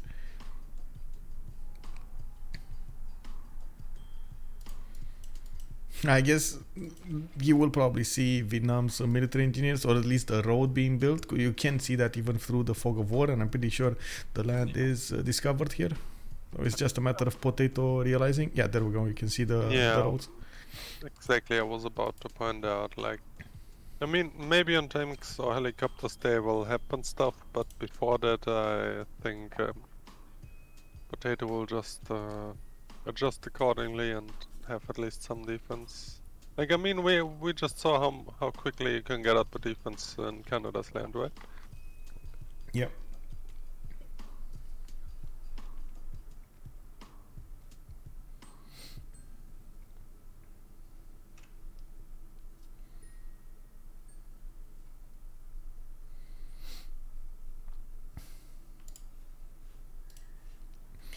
Trojan Man asking how many turns till Vietnam tanks? Oof, yeah, very far away actually. Like what, 12 turns maybe? Even with 170 science, he needs to go to ballistics. Then he needs refining steel. Rifling, refining steel, and combustion. That's a lot of science needed. I think he could just try to go for core calves to attack his opponent. After he builds the military academies, he just starts to get cores out and send them. Yeah, I would definitely prefer like the calf village. Yeah. Like preparing the wheel push. Yeah. Like generally speaking, I'm definitely a believer of what UnderTheGun says here. Like constant pressure is just a lot better, because like if you just sim up for this all-in push, it's extremely predictable, and you just optimize your strategies against this. While when you just send some units at all times, it's really hard and also time-consuming and annoying to defend against. Oh my god, I totally forgot to actually put the submission, the prediction for who will win. There we go, guys. I totally forgot. I'm sorry. You can now predict with the channel points who's gonna win between Forever Young and Tranquility in this game on the Highlands. This is the first game out of a best of 3 series. And we do need to know what's gonna happen. You've seen the moves, you've seen the counter moves, and at the moment, nobody's dying. Even if Spain versus Canada here looks tired, when he's gonna get more Mounties out, he should be fine. And when I say he should be fine, he's not gonna lose cities. Where is Vietnam on the culture tree? At the moment, he's actually going for Scorched Earth. I don't think I can. I can. Okay, never mind. He's Roy, right? Roy is over here. So he should already have nationalism. Let me see, does he have 2 units next to each other? Maybe we can check. Yes, he does have the core ability.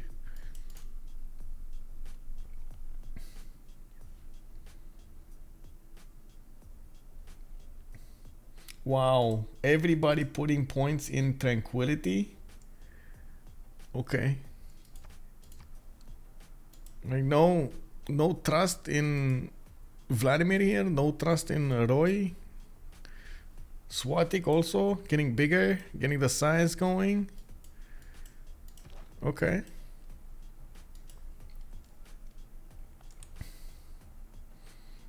Yeah. Woohoo! Let's go.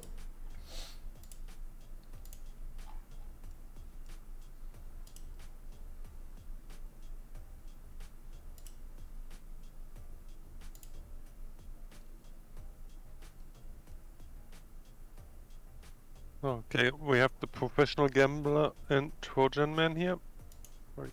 Just putting some points, even if the odds are low. Huh? Yeah. Oh man, I can't put myself. I can't predict. Can I predict? No, it doesn't let me predict myself. What is this? Streamers can't cast a prediction on their own channel. Oh no. I can predict though. Yeah, you can, but I can't. Yeah, what do you want to predict? Like, you can tell us. Honestly, I am of the same opinion of the stream chat over here, but maybe that's why stream chat has that opinion, because we went a little bit too strong towards Tranquility and talked about their bonuses. While there are quite a few moves coming off from Forever Young, they still have a little fight on their side. We see Demonar managing to defend. We see an attack being prepared over there by Roy. There is definitely a possibility that PotatoSandwich will be caught out of position, and with a Pikachu face, he's gonna fall, or he's gonna lose a few cities. Swatiqq is, I guess, the biggest question. What is he gonna do with Cree? And Rome is still playing the catch-up game to everything else.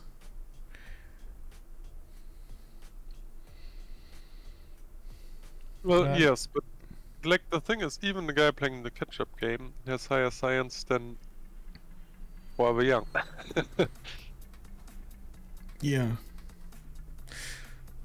It doesn't seem like Roy managed to get that much science, that many stats though. That second Golden Age loss did chew through his stats quite a bit, and now working on all of these military academies does take away from him settling more cities, trying to get out more campuses, which will limit him in his the next part of the game. He already built all of his universities, so this is the science he has. He's not gonna get any more anytime soon, unless he gets new cities out. Yeah, or maybe scout better. Like there's still a science city-state pocket to Tranquility, right? Wait, I think it got bigger, right? So I think maybe no. Yeah, there we go. Deskra got it, 17. So it's not pocket anymore. It got revealed. Deskra just dumped everything. But the results are still the same, right? Like he doesn't have one.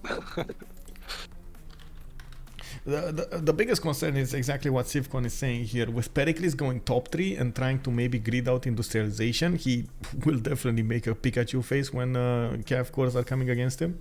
Even if, yes, I'm a big fan of those hoplite armies and so on, if you don't actually have pre-builds on the front line with everything they need, well, that's a problem.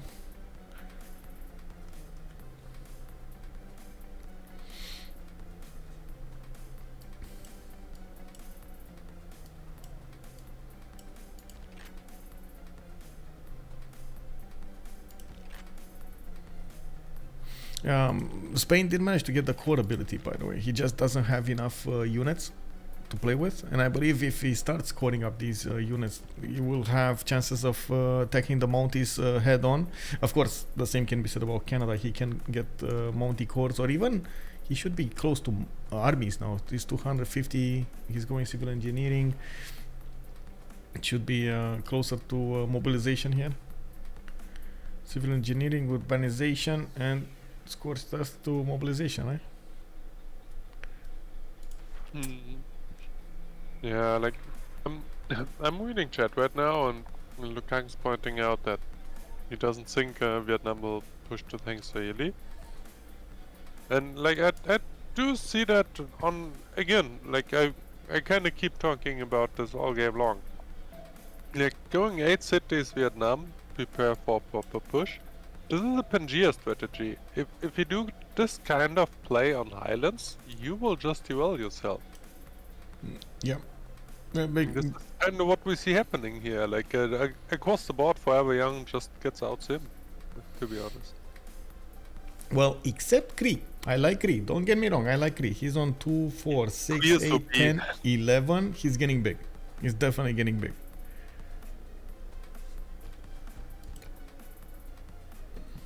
He just settled those cities also. Right? We do see them starting to get their stats up. The only thing is he doesn't really have an army. He did manage to get the coastal trade routes with England, so now both of them are generating gold. Very nice move here. That's something that should have been done also between Greece and Spain a little bit better. But now it happened, so we'll see.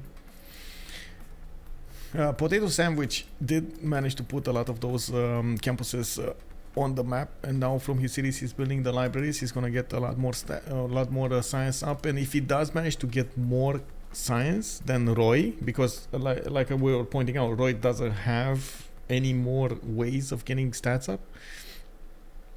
This is gonna go sideways really fast for Roy, even if he tries to attack into his opponent. So his only opportunity is now. There is like no 10 turns from now for him.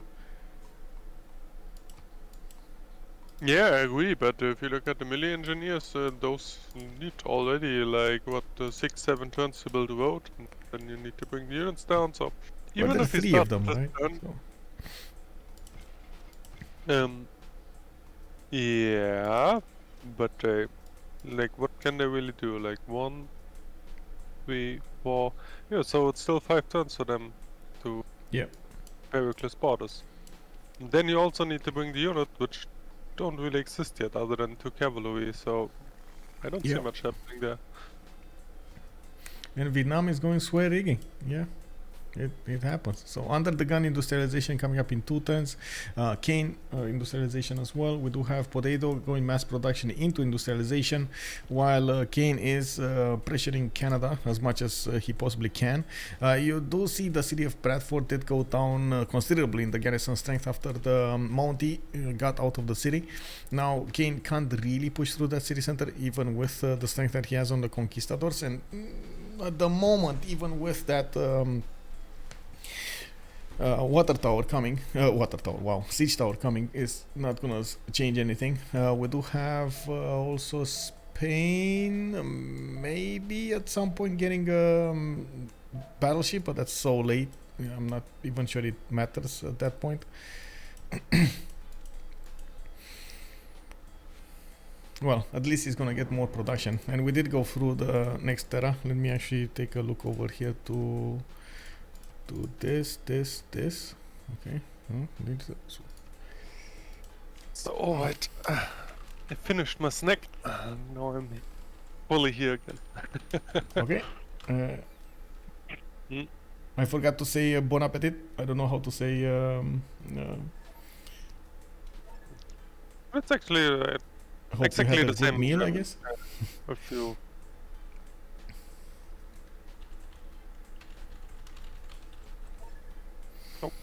in German you say guten Appetit, which is pretty Guten much Appetit. exactly the same as bon appetit. Oh, I see. Guten Appetit. Okay. Yep. I'll try to remember that. I mean, it's really easy, right? Because Yeah. pretty much like international, and you know guten already from like a good evening or stuff like this. So, guten Yeah. Abend.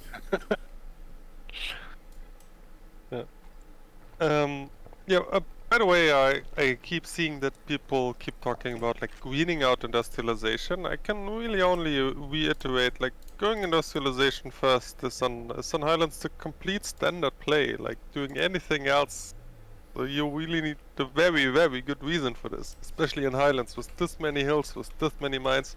You really want this industrialization, and you know what?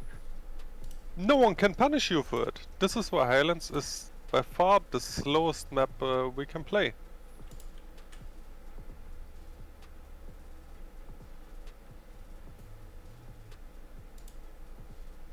Again, just do all the stuff which is usually considered greedy and get away with it, because no one can punish you. Everyone is so far away. The terrain is very rough. Yeah.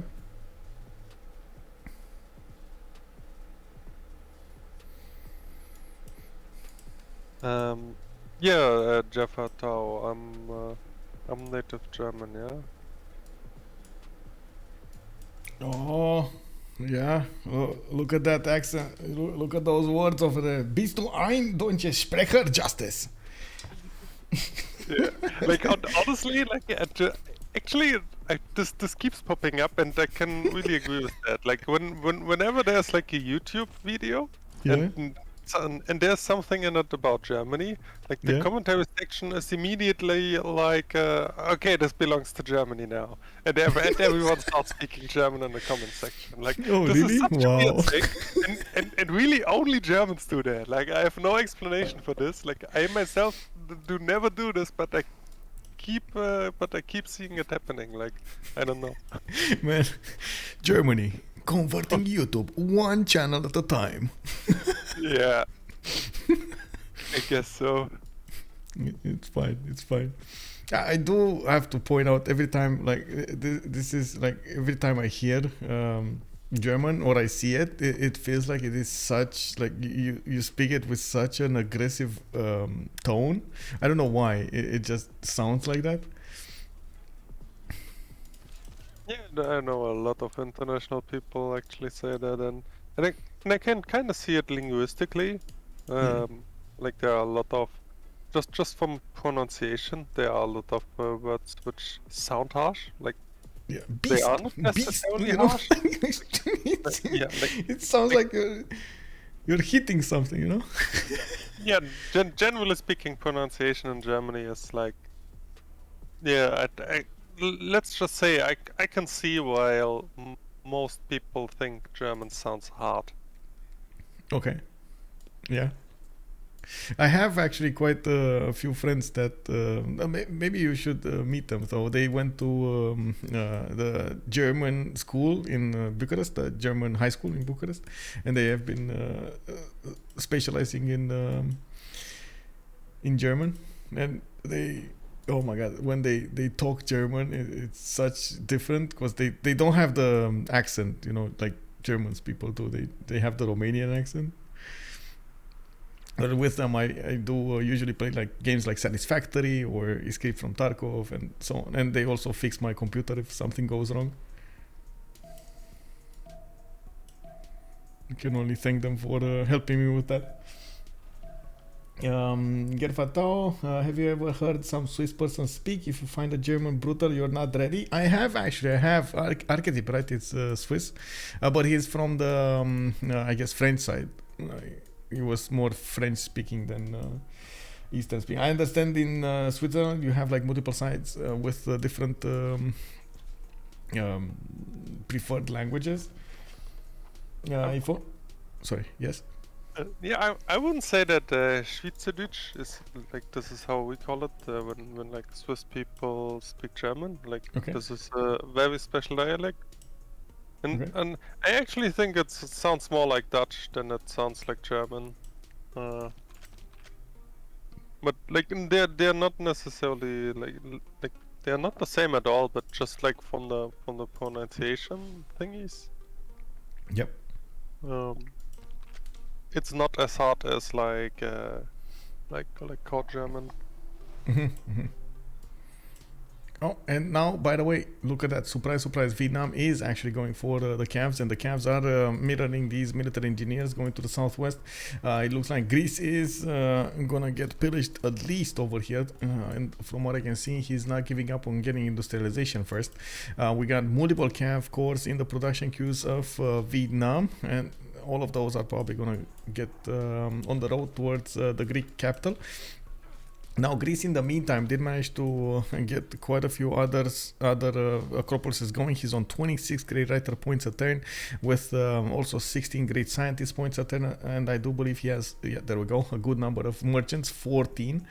In the engineering screen, he also does benefit from only 2 of them, with Vietnam coming up with 2, Cree on 7, Rome on 4, England on 5. Can't really say that's that much competition going on over there. I also see those Zulu units are starting to come out. Wait, what? There's one bombard army taking care of the Cree city. Like, and look at these units just chilling over here. Just, yeah, you go, bro. You go first. You know, we're laughing over here. You go first. Vladimir is just, wow. Okay, I mean that's a problem. He can't do anything. Look at the Corsair just dies against the bombard. Okay. Swiss German doesn't sound like anything. It's just gibberish. Okay. Okay, now it returned again. This time it was actually me. I saw my ping spiking, but it's hilarious how robotic you sound to me when I spike like this. Oh, really? Okay. Yeah, I mean, this time I can say it was just a pig spike by me, but okay, it still sounds very funny. Like I guess you know the "I'm not a legger" clip, right? Yeah. That's how I sound like. Wow. Yeah, like for me obviously because I'm the one who likes them, but yeah, still very funny. Yeah. Cuirassier army is called out next turn, and yeah, Zulu is gonna need some gold. It looks like he does have 1,000, and now he is starting to attack Cree. He did actually move back his bombard army, a bit surprising. He wanted to get that tile, and the Corsair army couldn't manage to one-shot the Corsair of Cree. Zulu will need to get a few more units. Oh my god, never mind. He actually has been building a lot of units here. Two of these will turn into Cuirassier armies. We got 1, 2, 3, another one. So that's third, fourth, fifth, six Cuirassier armies will be coming up soon with a few more bombards. That's gonna be very nice attack. Looking wool 64 in Sifis, Zulu never has enough units. Okay? Yeah. The biggest question is, when is he gonna get to mobilization? So I keep talking about mobilization because that's when Zulu gets its extra +5. That is gonna be quite important. So there we go. Increasing to a +5 base combat strength at the mobilization civic is very important. Yeah, Like Paul, I can actually quickly reiterate for you. At silence, nothing happened. Yeah. Oh my god. These Cuirassier armies are the strongest tanks right now. He already has the +5 Dark Age card plugged in.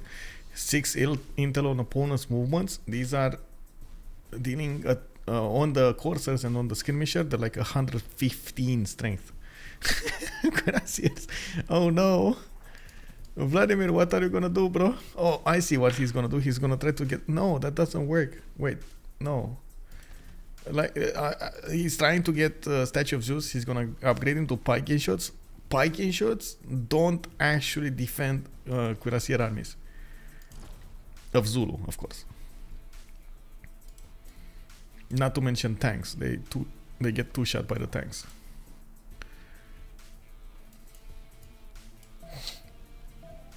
Yeah, party time in Greenlands, indeed. What's happening here? Oh, Bradford. Look at that. Conquistadors got cored up. Canada getting more of these going, more mounties going. He's coring up some of them as well. He is going to clean this up, actually. Should be fine. He's going to clean up the Conquistadors. Spain just took way too long. I got to say, this attack was at least 10 turns too late of Spain. That's really 10 turns, and like generally put very low effort in it, and then it almost paid off. Like with some better war moves, he could have definitely raised at least 1, maybe even 2 cities. But he kind of played it a bit scared for no reason, in my opinion. But like the important part about this, in my book, is like Kaine didn't really put much effort into this, so like he just keeps simming and still relevant, right? Yeah. Well, he does have 232 science. Even after he lost his free inquiry golden age, he still has the science. Actually, on par with the most science in the game. Vladimir and him are both on 232. 115 culture, good stats on that. Oh, there we go. He just got 2 more science. He's also on 351 production, finishing up more of these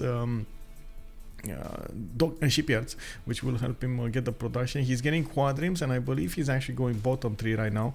Rifling in 3 turns, that's actually going to put him 1 tech away from getting refining, which is going to let him build those battleships, and that is definitely going to start chewing through the cities of Canada much faster. Quebec and Brantford looks like they're going to be goners here.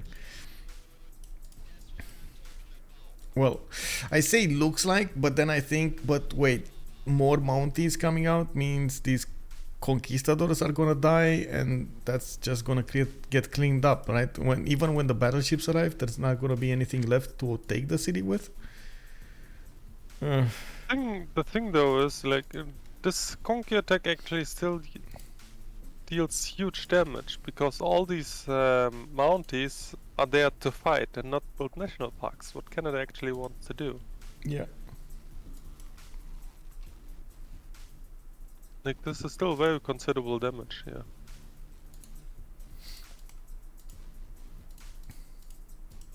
Also the pillages, obviously. Like Canada effectively pays for Zulu army here.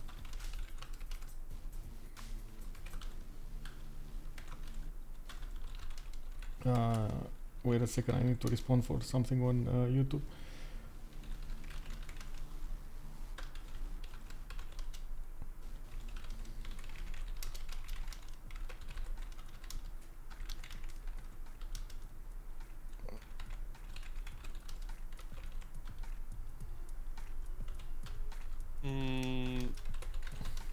There's one science city-state in the south, I think it's Hattusa, was pocket for Tranquility for the longest time. Now it's used by Deskra, doesn't seem to be contested at all. They're also naval traders between Spain and Pericles. And lately I think Vicky and Cree also set up naval traders. But like all in all, Tranquility is just out-simming this game. And if you have a look at the prediction, I think it's like, I don't know, over 90% on Tranquility. And I can only really agree with that. Yep. Paul, good evening. By the way, what city-states are in the game and what teams have naval trades? We do have only, well, actually both teams do have naval trades. Spain with Pericles, and on the other side, England with Cree. Trojan Man, Canada has been building units for 10 turns instead of simming. Yeah, Canada not simming here is definitely gonna eat away at his advantages. And I gotta say, Potato already got the more science than Vietnam. But he's arriving at the very problematic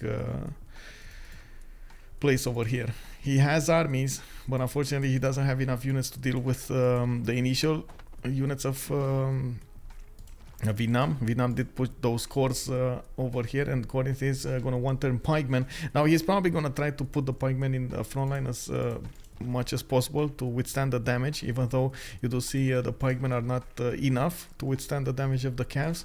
These are just normal calves. The calf cores just push through them like they're butter. He does definitely need piking shots. Wait, why is he going siege tactics? Potato? Hello?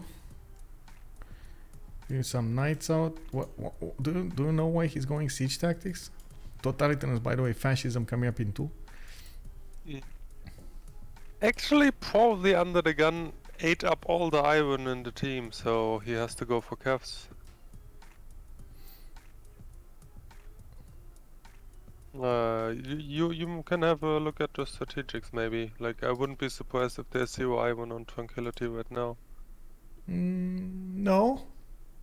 They have a good chunk of iron that they can still use. Okay, then I don't really know why he's not going for heavy calf. I don't know. One other thing, by the way, I see the calves of Vietnam do have a +6 over the spikemen from internal bonus movements. There is a level 2 spy in Corinth, which does allow him to get to that 2 levels. Very important, by the way. More calf cores are getting built up and sent to their to the lands of Greece, and PotatoSandwich is gonna need to deal with this somehow. Yeah, but I mean, to be fair, just looking at what is available to pillage, like, I mean, Vietnam definitely will get some gold here, but I don't think this hurts that much. Yeah, that like, doesn't look like he's gonna do that much damage. Like as long as Vietnam doesn't get onto the districts, I think this is like not really game changing. I mean, it's still huge amounts of gold, don't get me wrong, but like government pillage, for example, is a huge blow. Yeah. Yeah, also the traders, but I don't think you will get on that. Like, you can already see like by the unit movement of Potato, he knows what he needs to protect and what he has to give. Well, let's see, because at the moment he's gonna need to do as many of these units as possible if he wants to survive this, and it doesn't look like he's gonna have enough in enough time. Looking at how many calves are moving around, knowing the calves' ability to move so fast around his cities, it's gonna be a problem. At least he does one turn these pikemen, because he did go into serialization. He has a lot of production to work with. He's on 424, and he should have the science to go metal cast. There we go. So Piking shots coming up next time. Is he gonna be fast enough to upgrade all of these? That's, I guess, gonna be the question. And also, will he have the production next turn from all of these cities to one turn the Piking shots, like he's doing the pikeman, or is he gonna need to wait another turn? Because every turn matters at this point, honestly.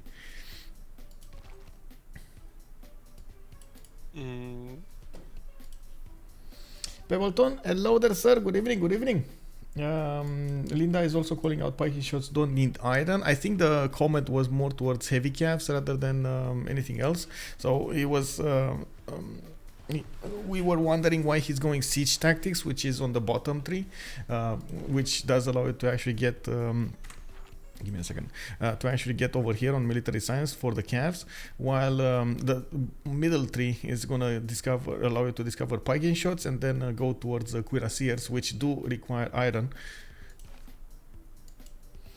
Yeah, we talked about this. Also, obviously, Piking shots can just block a unit, and like as long as you don't have a real wall of this, cavalry can just run around. Yeah. So yeah, sooner or later you just need a unit like cuirassier armies or stuff like this to actually kill the calves, rather than blocking them away. Because like usually theoretically Piking shots are nice against calves, but they can really just stand there and careful just around run around them. Like you rarely get to slam with a Piking shot into a calf. Well, let's see. There are quite a few units coming out from Greece. Getting that fascism going is going to help him out quite a bit. I believe this turn he should have it. Yeah, totalitarianism just got discovered. Oh wow, with the calf he couldn't take out that unit. Okay, so now we're gonna see these Greek units starting to get the Piking shots. With the extra +5 he's gonna have from fascism, he should be strong enough to withstand the damage. And this is what I was afraid of. He doesn't have enough production to one turn these Piking shots, so they get delayed one turn. The good thing is Vietnam didn't have all of the calves in place, so he could go around the line of pikemen. That's going to allow him to put up a defensive wall.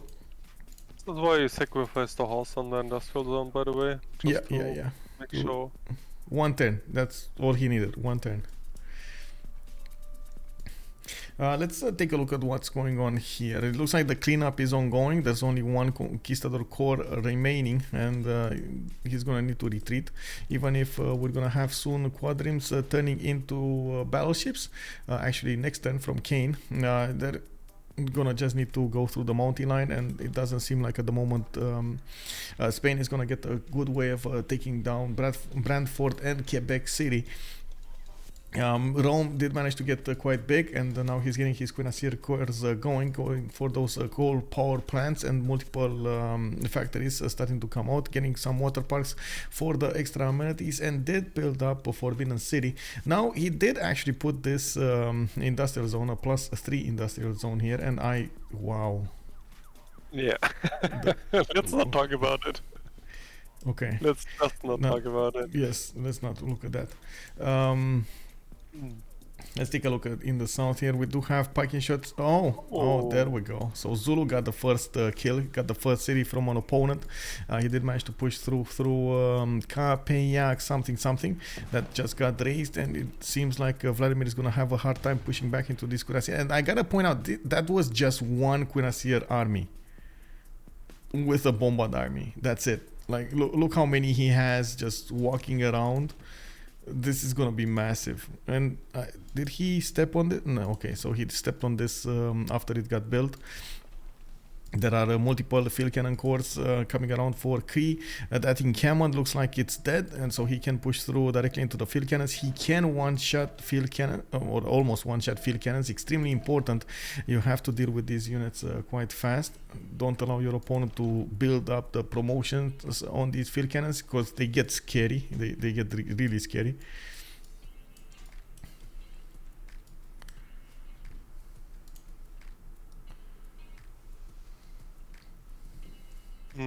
Yeah, I agree, but like, I think Zulu will do a lot more damage here than Vietnam was able to do to Pericles.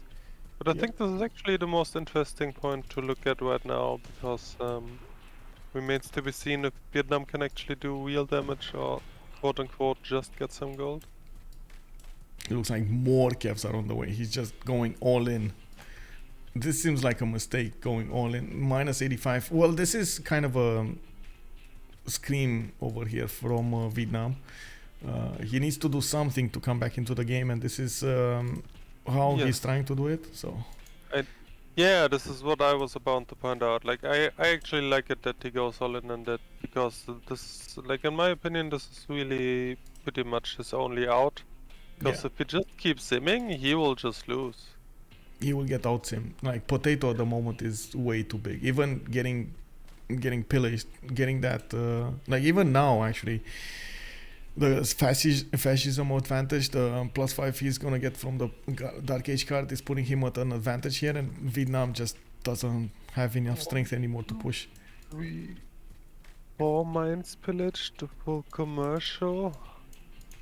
This is okay, this is like 1,500 gold, and we'll see if he gets more, but doesn't really look like. Yeah. Greece also switching to cuirassiers, heavy calves. He's gonna start running down these calf cores all around his territory with them, while of course the Pikesians are gonna try to build a wall to defend. At the moment the calf cores still are 88 strength going against the Pikean shot 78, but that's like a core going against a normal one. If we count core to core, I believe the numbers are, there we go, even.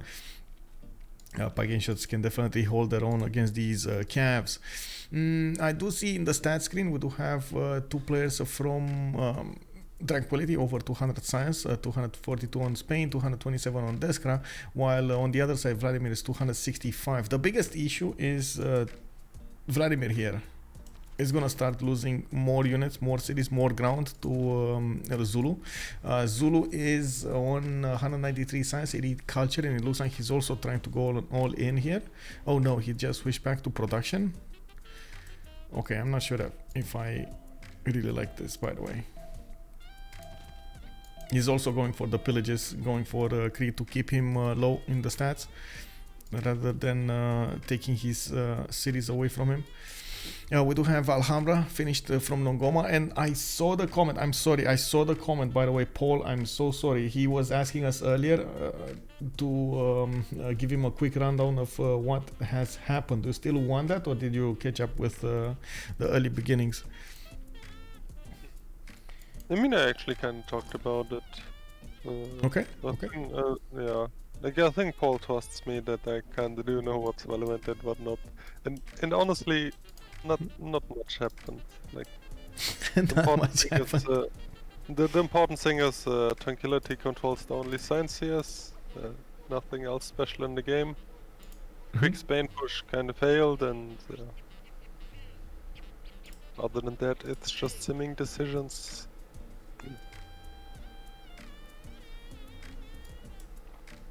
To this point right now, like, this is the point where it's supposed to get interesting. Slowly but surely. Yeah. Because all the zimmed up power is meant to be bigger than on other maps, obviously. So we can actually see big clashes. I see actually after that attack of Roy, there were quite a few more people putting in the points. Now 32% I think Forever Young is gonna win, 68 on Tranquility. And looking at what's going on, we definitely have Swatiqq here getting more stats up, getting that gold. Vladimir is, I gotta say, he is defending Zulu. Even if he did lose a city, it doesn't look like he's gonna lose his empire. And since Zulu is not bringing more military hardware on the front line, it's gonna take a while until he gets new armies there. Now on this side, it looks like also Vietnam did manage to do quite a significant production damage, not to mention ripped a lot of gold from his opponent here. I don't know what this is, by the way. I've seen it multiple times. Have you seen that, by the way? It's just like lines going all across the map somehow. The game. What is this? I don't see it. Oh yeah, now I see it. I don't know, some weird. Wow! Wow! Oh my god! So this was really interesting. Yeah. But once again, I really have to point out that like, obviously Vietnam gets the gold, but Potato managed to save all his districts. So the mines can be easily repaired by a builder, while like if you pillage the districts, it kind of really rots the cities because you have to spend repairing all of these, right? But like pillaging districts hurts a lot more than pillaging the mines. Yeah, there was a question over here. Circassian was asking if it's spawn guaranteed. Initially, I thought it's abandoned, but it is spawn guaranteed. We did manage to sync the stats, the MPH presets. I mean, yeah. Okay, we did that.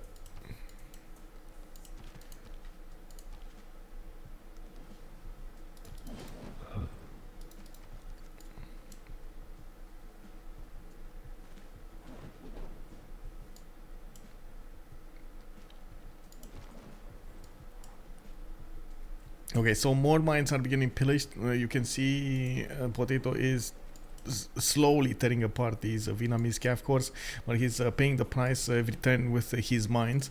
We do need to see. Just got the general. Yeah. Oh right, he just stepped on the general. Yeah. Yep. Huge mistake by Roy to leave this open. Oh, Oh no! man! Oh no! Oh my God! That heavy chariot. It happened. Roy did manage to get the upgrade in, and that actually, yeah, set the tone for the next battle. Unfortunate. Oh well, it happens. I'm really curious how Rome is gonna do this next. It does seem like he's getting some encampment training projects. He's probably gonna try to get one of these great generals. Vietnam is gonna recruit the next one, Napoleon Bonaparte, and we should see another one, another industrial modern, and of course modern atomic will be next. Rome is only 121 points. He's making 58 a turn. It's gonna take a while to get there, even with the projects. The good thing is he already finished most of his infrastructure. When it comes to encampments, he's going to need to get his military academies going if he wants to get the oil generation. Also, good thing he has a lot of oil in the North Tundra. If he wants to settle some cities over there for the oil, he definitely could get one city for 3 oil tiles. Very nice. Some oil tiles here in Arretium. I see a lot of coal also. Oh, wow, look at that. Brundisium, 3 coal tiles. Amazing. We don't have anybody going planes though. I was expecting a lot more planes. This is counter to what we've seen in most of the games in the last, I don't know, 2 weeks or something. Everybody was going planes. Distances are just very long. Like if you look at the amount of space between these players, it's just a lot. Like honestly, the only guy who I could see go for planes is Rome, but he already committed for oil infrastructure, so I guess he will go for tanks as well, or helicopters or whatever. Yeah. Yeah, like Rome could have probably just tried to air support Zulu, but other than this, I see little reason for guys going planes. Other than just ignoring the map and trying to go for research labs. Yeah. Oh, Canada started getting a few mounties to put down those national parks. Not that many, 2 of them from what I can see. He definitely needs to get one on the east side, but from what I can see, he doesn't have yet. I would say the appeal to actually get one, unfortunately. Canada really needs at least one for the combat bonus. Yeah, somewhere around here. It's what, 5 tiles around it, I believe, for the mountie. What is it, 10? Yeah, I think not sure. It's 4 tiles actually. When finding 4 tiles from a national park, so it needs to be really, really close. It needs to get one here. I mean, yeah, on these mountains would pretty much cover all the front, so should be fine enough. But it's hard, like especially with the holy site on top. Like, obviously cannot unimprove the holy site and put national park there. Yeah.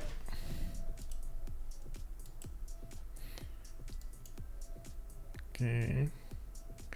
Cav cores, Vietnam getting Cuirassier cores. His 4 turns. Did he just finish refining? Maybe so. Let me see. No, he's going 4 turns refining. He's gonna need to get. Oh, he's not even. Wow. Okay, so after he lost most of his army, and of course Greece just kept on building more, he's gonna bring Cuirassier armies and Cuirassier corps on the front line now, and it looks like they're just gonna hit a wall of Greek units now. Yeah, units are there. Here's fascism. Like, I think Vietnam window's just over. And once again, I want to point out all these pillages are only mines, which is obviously still very good. It's a lot of money, but doesn't really quote-unquote eval Potato in any way. Like, he only loses some production in the cities for a couple of turns, which can be easily repaired by a builder. Yeah. Angkor Wat being built by Deskra. He's gonna, if he does manage to finish it, he's gonna get 1 extra population throughout his cities. Petra coming up 3 turns in Antium because he did build pyramids in that city. He's also getting 1 extra builder charge on each of his builders. Very, very good, by the way, from him. His builders just got a lot of value afterwards. He's getting to upgrade most of his land here, and I gotta say he did get back up from having a very slow start quite nicely. We do have him on 244 science, 99 culture. Even if he didn't do what we thought he's gonna do, he does have 700 production. Maybe I believe he could have gotten around 900, but that's a moot point at this moment in time.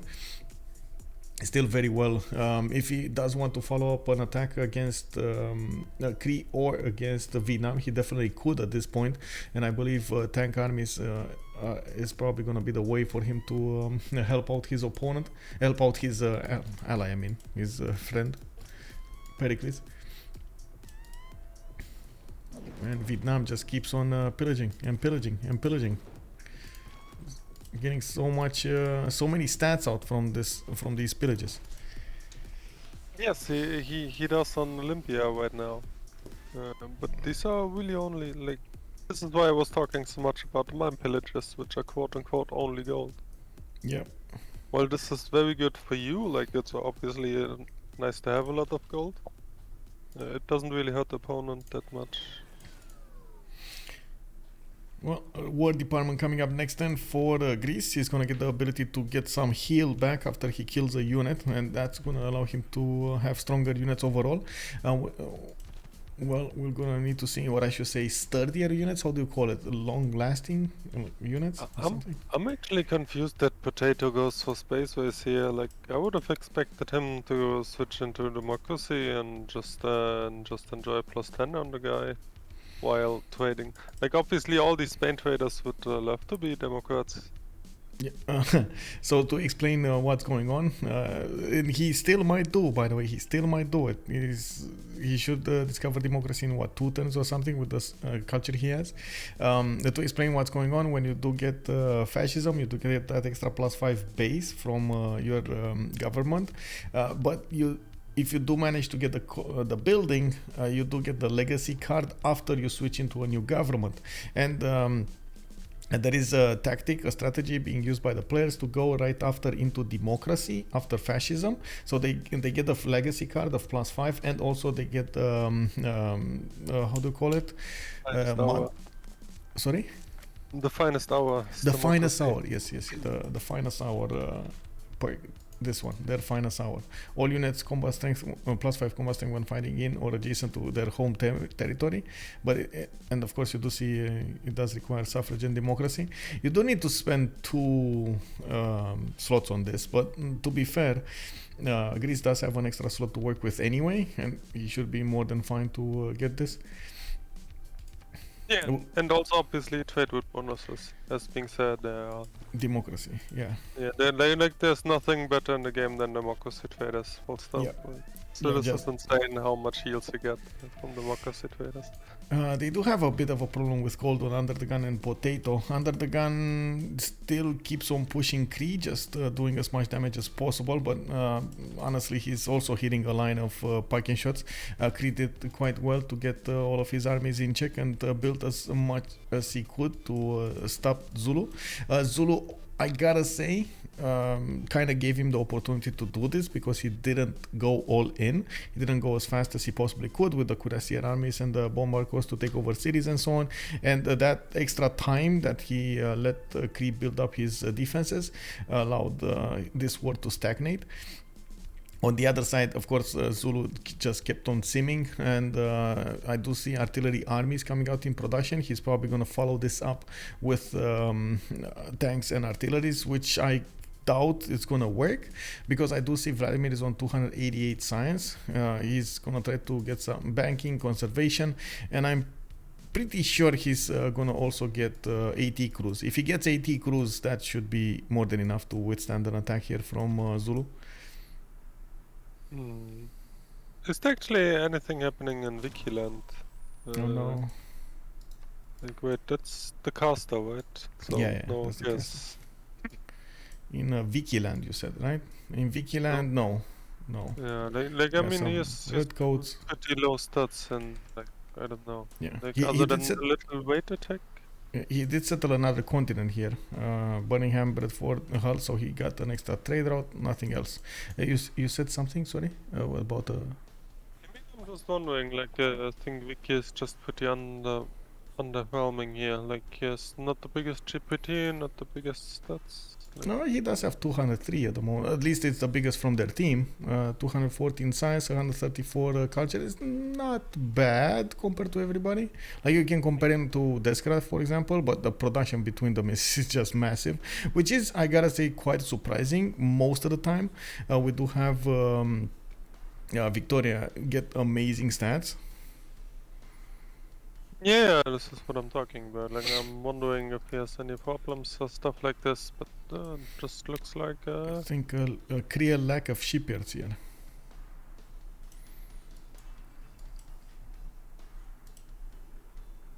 yeah, also build a lot of units which have seen no usage. I guess he was just overafraid of Zulu here, prepared for a push that never happens, Yeah. and he willed himself. Why is the paused for the caster? I don't know. I guess respect. I mean, I don't know, maybe the guys just try and enjoy the pause anyway, and they have a lot to think about. Yep.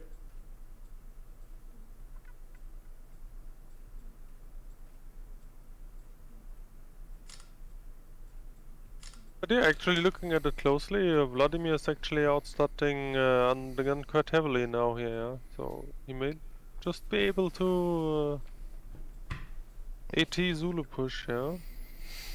I'm actually curious when we're gonna get to the debrief. What was UnderTheGun's thought process here? Because he definitely kind of irreled himself into Vladimir, and Vladimir, because he had more cities, did manage to have the power to keep on growing behind all of that attack, while Zulu stopped settling.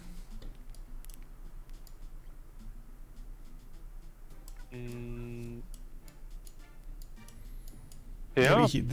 Maybe he didn't think he has any more settles to go for, but I still think like at least 2 of them should have been settled here. No, I see him pushing into Canada a little bit, trying to pillage some tiles here. Yeah, I mean, agree for here and there, obviously, of course, but as, like, I was already talking about it multiple times, I do feel like a lot of people just don't play according to Highlands here. Like, there's so many people just still go like, the audience would 8 cities into a tank push or something like that, and there are just very little people who actually use up the opportunities of Highlands in a much slower game and sim up accordingly to a later timing, which is just given on this map. Yeah. True. And no, I'm not only talking about ancestral spammers here, like there are obviously a lot of sim decisions you can make other than this, what timing you play for. Oh, looks like Sue is saying that he has a Windows crash or something, and he's rebooting and hard joining.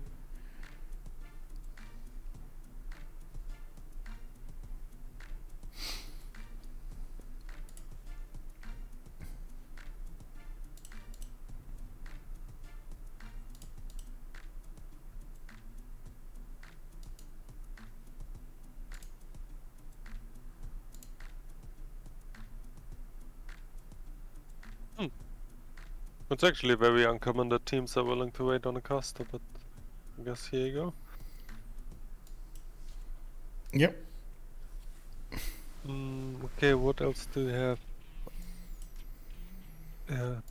We already talked about the democracy traders. I might have a bad news for you, by the way. Have you seen the Premier League votes? The Premier League votes? Yeah. No, The I don't votes think for so. the BCY especially? Is it in? Yes.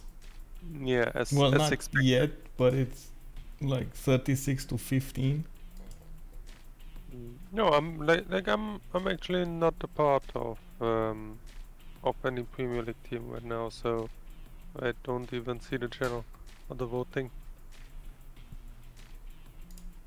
Oh wait, there's a new vote. So it's a new vote going on right now.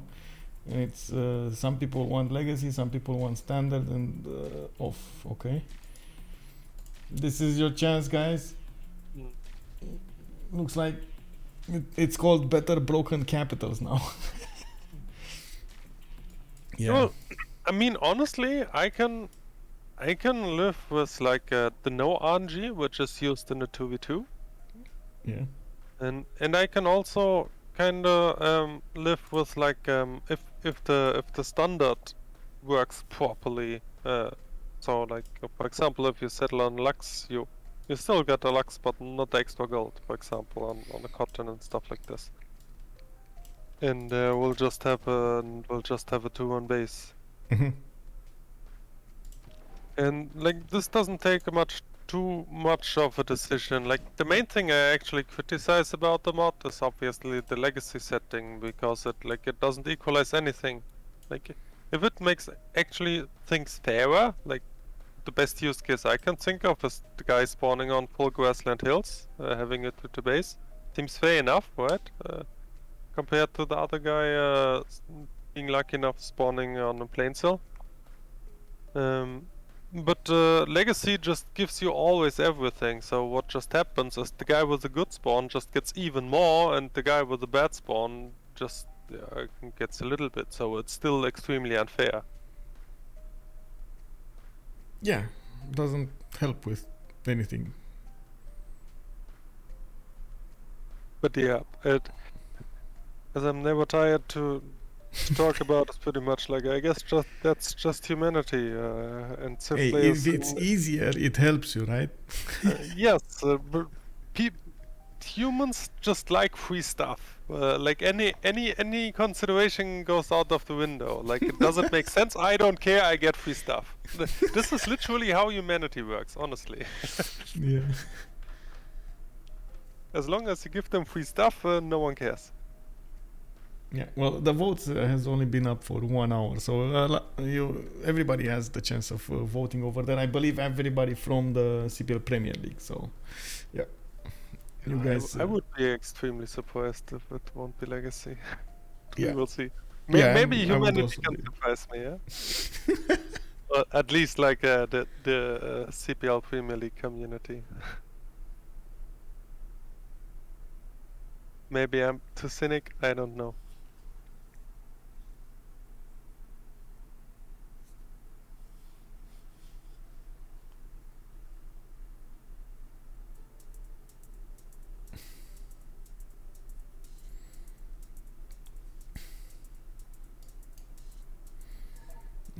Swatiqq is a bit mad that it's too late.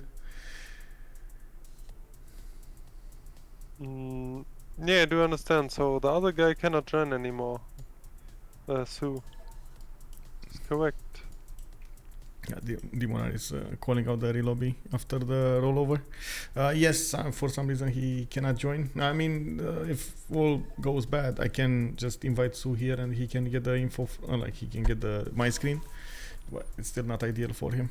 So it's good. Yeah, I that mean, if we it's relobby. just a technical problem, I would be happy enough to fill in as well. But like, if it's just a matter of Congress voting.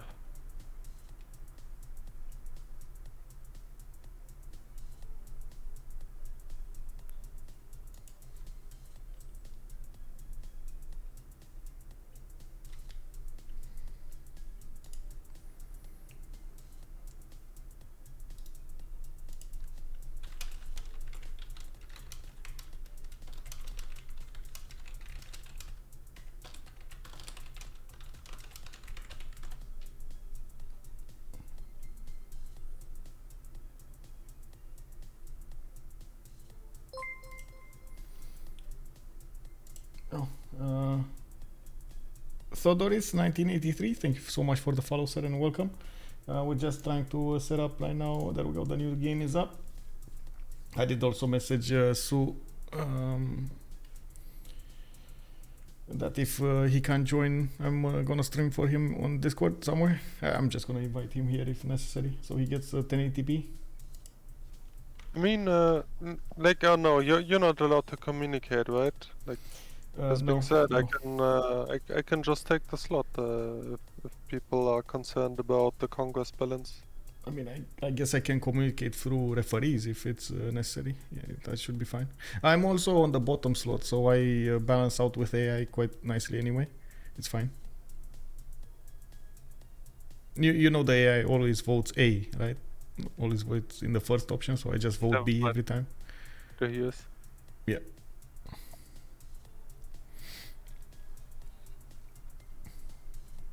Well, yeah, usually they do. But honestly, like, sometimes the AI does really weird stuff as well. I don't know, man. I've never seen it vote B in my games. When he was spectator, like not in the normal games when he actually has something to do, but in the spectator mode. I would say too much about the spectator, but like in normal games, sometimes AI really votes weird stuff. Which like completely unpredictable stuff. Like doesn't make any sense from their point of view. Doesn't make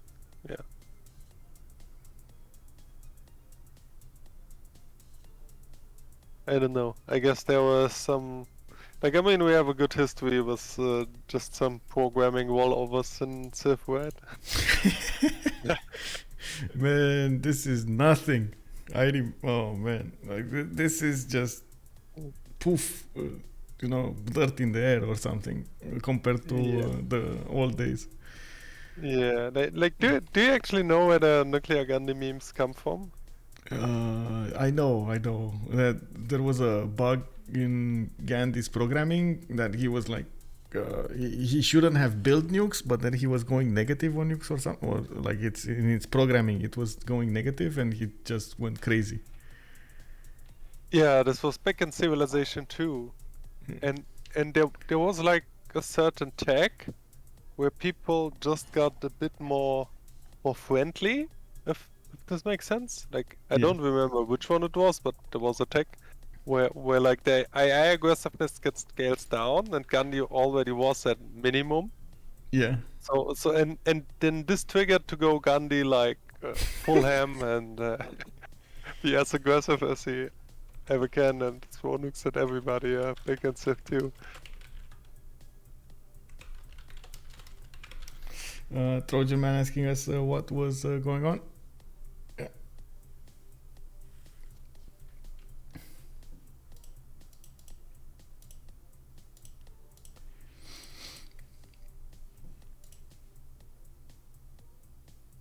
Yeah, exactly.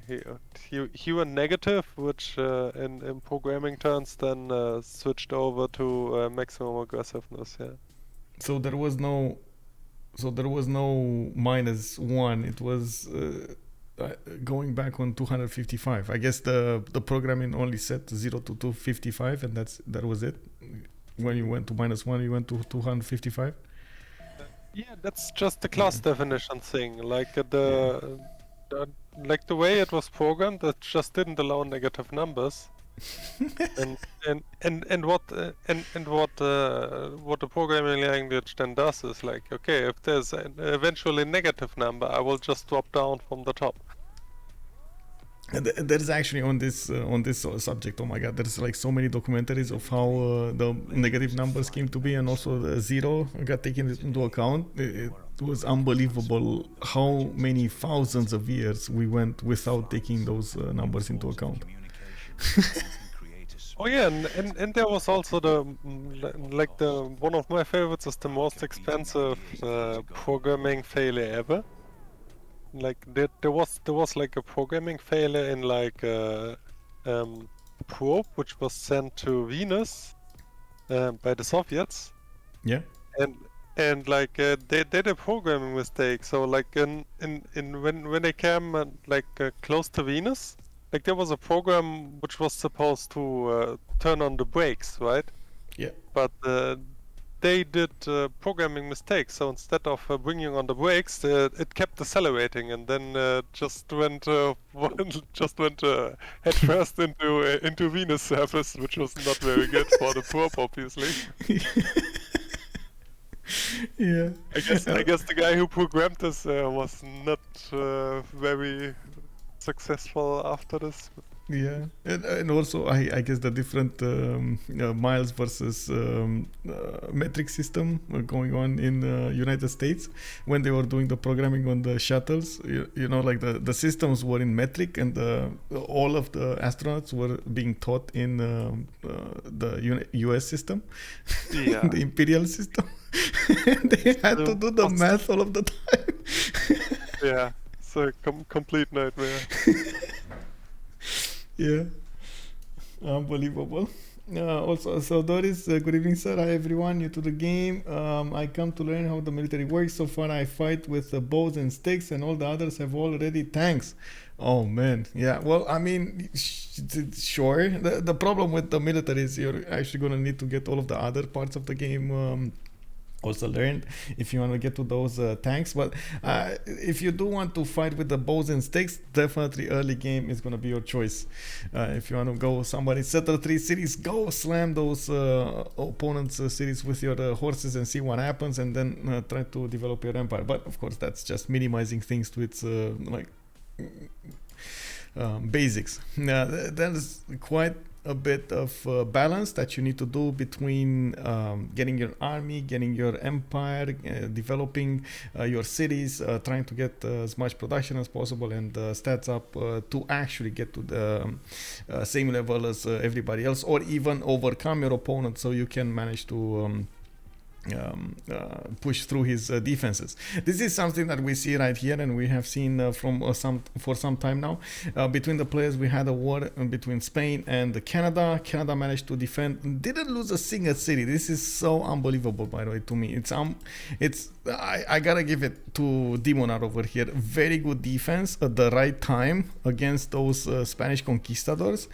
Spain just couldn't push his advantage on Canada. Then we've seen the cuirassier push coming up from Zulu against his opponent. Even if he did considerable damage against Cree, Cree managed to get enough units in time, and now he's pushing back. Zulu can't push anymore. Zulu couldn't get a hold of his backline sim, didn't get more cities out, and now he's having a problem with his stats. I think he's gonna need to rely on Deskra to actually get this win, and we're gonna need to see how Deskra is gonna react to this. If he's gonna go for tanks, if he's gonna go for planes, what is he gonna be his choice? On the other side, the Roy with Vietnam has been pushing for some time now Greece, into Greece's land, and you can see all of the tiles burning over here because all of the Cavs did manage to pillage, but at the same time Greece did get considerable units out, and now he's starting to push back a little bit to his borders, Vietnam. It takes a while, but you do see the players are stabilizing. This actually brings us up to another question. What will the end game be? Because honestly, if they keep on pushing and counter pushing and pushing and counter pushing, there doesn't seem to be an end game here. There's no culture victory happening. There's no science victory happening. There's no domination happening. I'm pretty sure there's not going to be a religious victory happening. Diplo victory maybe? Or what's happening in the Diplo? 3 out of 20, 3 out of 20. This is not happening. Like we're turn 86 and the 3 out of 20. Yeah, I agree, and this is also an issue what I have with like short-term sim. Like I really do feel like no one really played according to Highlands here. Yeah. I mean, I guess Pericles did, kind of. Like, I mean, just if you look at the city counts, right? Like, I think there's Cree with 12, but also an audience. There's Potato on 12. Everything else has significantly less, yeah? Yeah.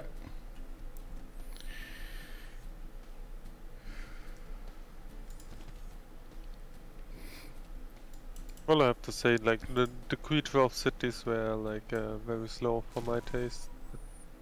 Oh. Kaine. Come back to the light.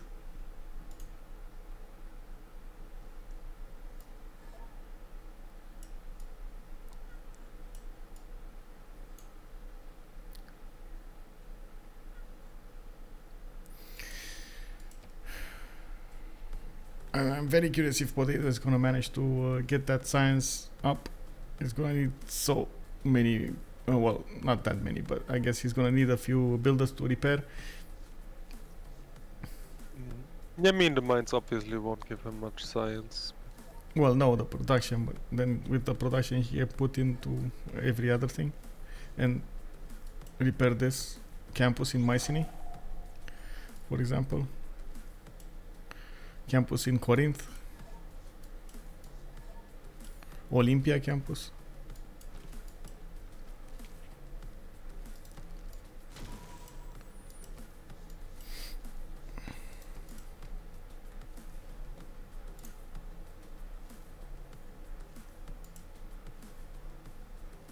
Yeah, this was pretty fast countdown.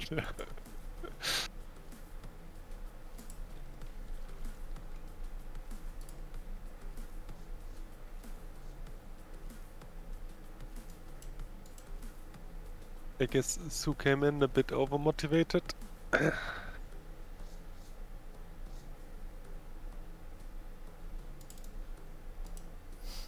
And yeah, can just sort out stuff. Get back into the game, hopefully.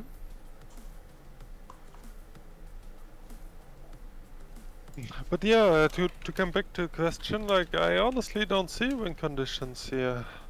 They will probably just keep trying killing each other. Yeah. To be Mud fair, fight. Mud fight. Yeah, while I saw advantages for Tranquility, I'm not just sure they will be main. Like Yeah. even like on the GPT side, like they look okayish, but no one taking over. Like, I mean, yeah, Zulu late is obviously always scary.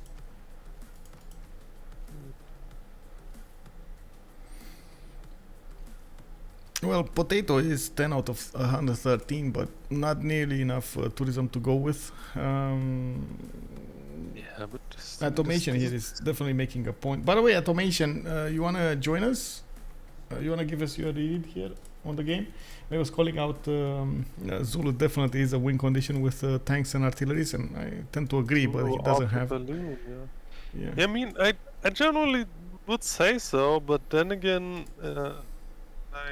I mean, UnderTheGun just got back up his science a bit, but Vladimir was outstarting him for the latest. So like, if the Zulu RT actually hits more than 80, I don't know if Zulu can really push.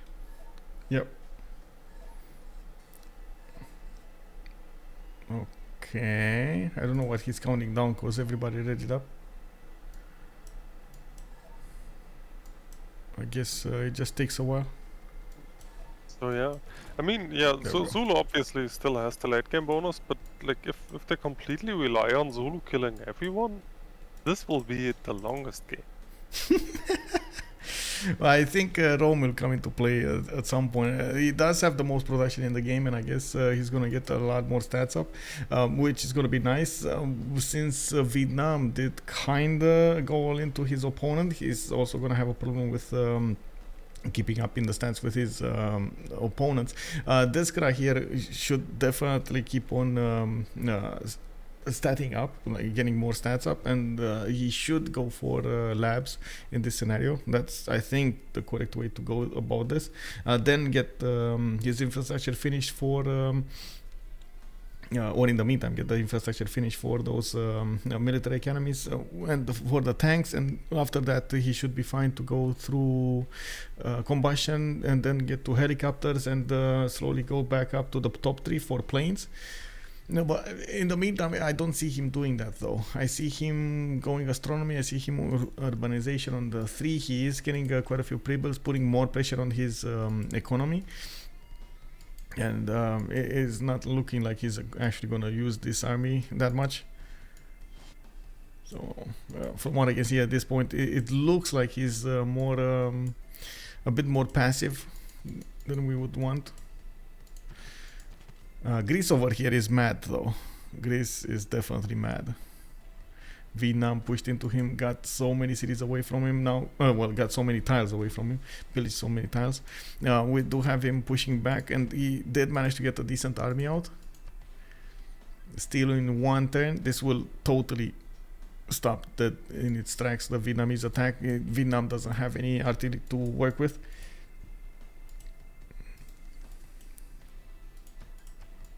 Yeah, also I have to point out that like the second wave of QCS does pretty much nothing here. So while I kinda like the cavalry weight, because as I was pointing out, it was a closing window he had to use. Yep. And arguably he got quite success here, like he pillaged probably like 3,000 plus gold. But I don't think that the QCS will achieve anything here. They will just die against the fascism. Pericles. They're already dying. This is the second wave that is hitting a wall and it's dying. And the first wave were calves. This is what I'm talking about. I like the first waves of calves, but I completely disagree with the second wave of QCS. Yeah. And I can't say Vietnam didn't have any more city spots over there. He could have started to get the cities even in the face of Rome over here to the northeast. A few non-fresh, sure, but still could have made them work until there was a problem. Oh, Kaine started desinking on Spain. I mean, honestly, he doesn't even need cities. His land is still not really improved. Like he still has tons of unimproved tiles. Come on. Not tons of most of his land is developed. I see a lot of mines. I see a lot of lumber mills, plantations. Come on.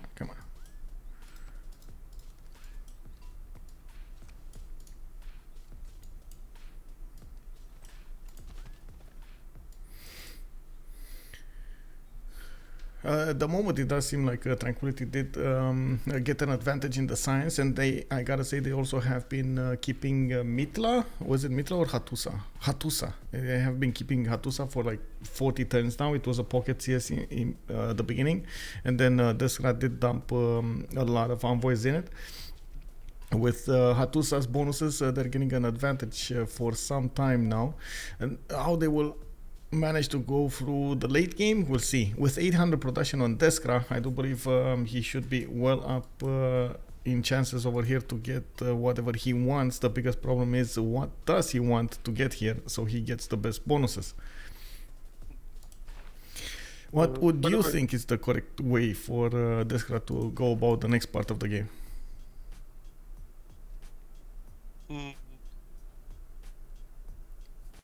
I mean, he kinda already did what everyone does, so like he just built up his military academy, so I really don't know what to do from here. I guess just get helicopters and try to grieve Cree or Vietnam. Yep. We got a question here. Is science victory ever an option in multiplayer games? Yes, it is an option, and Deskra, for example, is in a prime position to do so, especially if he gets more production up and keeps on building. Nobody's gonna get to attack him here. Everybody has other stuff to do, and yeah, he's quote unquote freeze him. Looks like he's also very close to getting a heroic age in the next one. We got Potato getting heroic. We got UnderTheGun going heroic. Kaine is going dark again. Well, not again, but he's in a normal age, but you know what I mean. Looks like this guy is 4. Vladimir going heroic. Yes. Roy not going anywhere. Swatiqq not going anywhere. And then Demonar is normal age, enjoyer. He's also, Demonar here has a bit of a problem with Quebec City. Looks like Spain is starting to tear down those walls, and the biggest issue would be at the moment Spain doesn't have a unit to take that over with. From what I can see, he did manage to get tanks. It's just going to be a matter of time to get those tanks to the front line. The tanks should have enough strength, and yeah, they do, to push through the Mounties. Even that's a Mountie army. The biggest weakness here is the Mountie does not benefit from the national park adjacency, the damage. You still didn't get those builders to improve the unimprove the mines and then get foresting and so on. Crete 1, good evening, sir. Gonna be cool to see new strats indeed. Are there any new characters allowed in CWC or any tournaments? Oh wait, you're talking about the new civs? No, not yet. In the next Premier League, I believe there are a few votes, but I am very confused if Zinga will get in or not. Honestly, I'm very confused.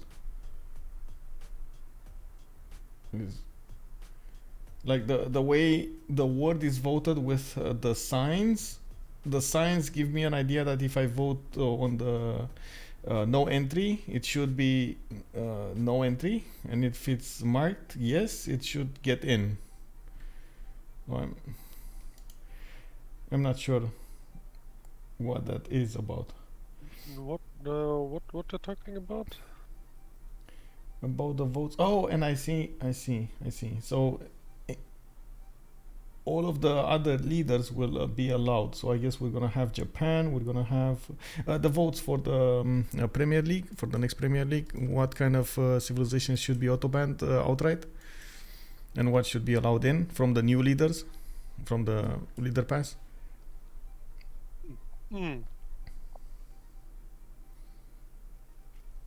Yeah, honestly, I have very strong opinions on that, but Okay, what is your opinion on that? like most of them are completely broken. Like Mbanda is completely OP, and also has multiple times already proven to do so. Then there's also like the new Ottoman guy, which is not shown that much off yet, but I also think he's completely OP. Yeah. Then there's like, I guess no one cares about Tokugawa. Like this is, if at all, only FFA terror. and not even there it's really good, because like at least in higher skilled lobbies no one wants to vent you, and you just die. Because of the internal trade routes, but that's the same with how to say Persia, right? Persia always preferred to have internal trade routes. Well, yes, but even on Persia or like on Cree or any other internal servers, like usually a guy at least turns to you on democracy traders and stuff like this, where it really matters. While Tokugawa can literally never, just by design, he can never send externals. This is just by design. So yeah, why would ever anyone ally you? For the sake of a military, which you can't get. Yeah, exactly. So Tokugawa is really just I guess just a single player Civ. And I mean that's fine, but like in BBG and competitive multiplayer terms, this Civ seems to be just have no place. So what else is there? Yeah, Van is broken, Ottoman is broken. Tokugawa, no one cares. What else do we have?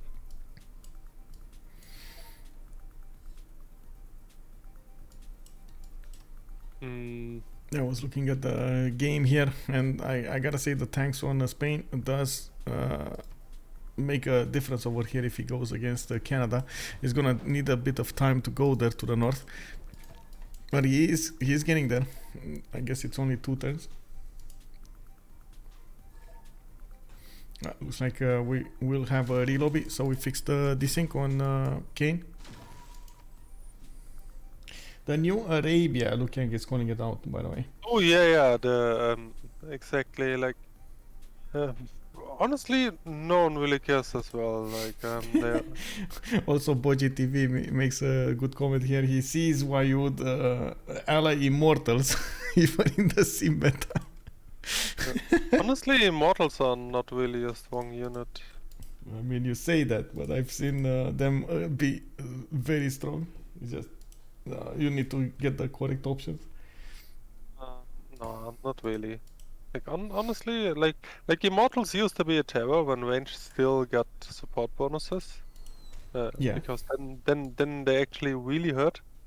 Yeah. But these days, really, Immortals are just whatever.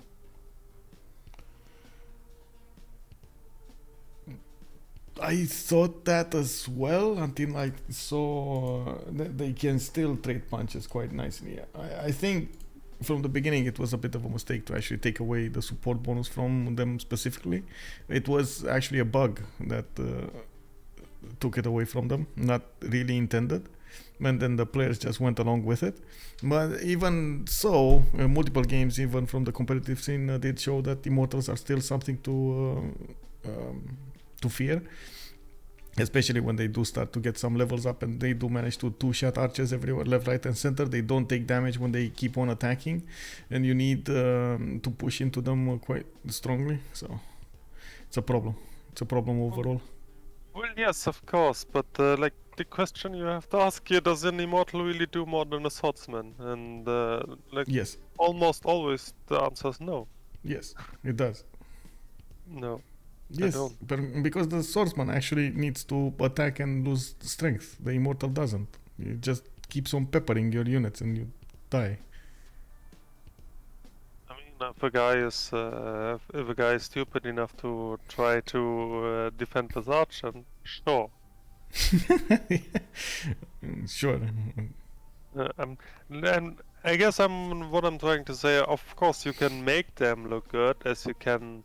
Like, I mean, you can make every unit look good, but like, at least from my experience, like, Immortals don't make a difference. Really, like there's no more real reason to fear them. Like, I mean, if the other guy is just better than you, yeah, he'll push you with Immortals, or you'll just out-sim you. Like, either way, you lose. But this is not because of Immortals, but the other guy is better. You know what I'm saying? Sure. Michael and Justice, do either of you have a middle name? That's a very weird question. I do. I have my mother's name. I don't really want to share it though. Yeah, I just prefer to not answer this at all.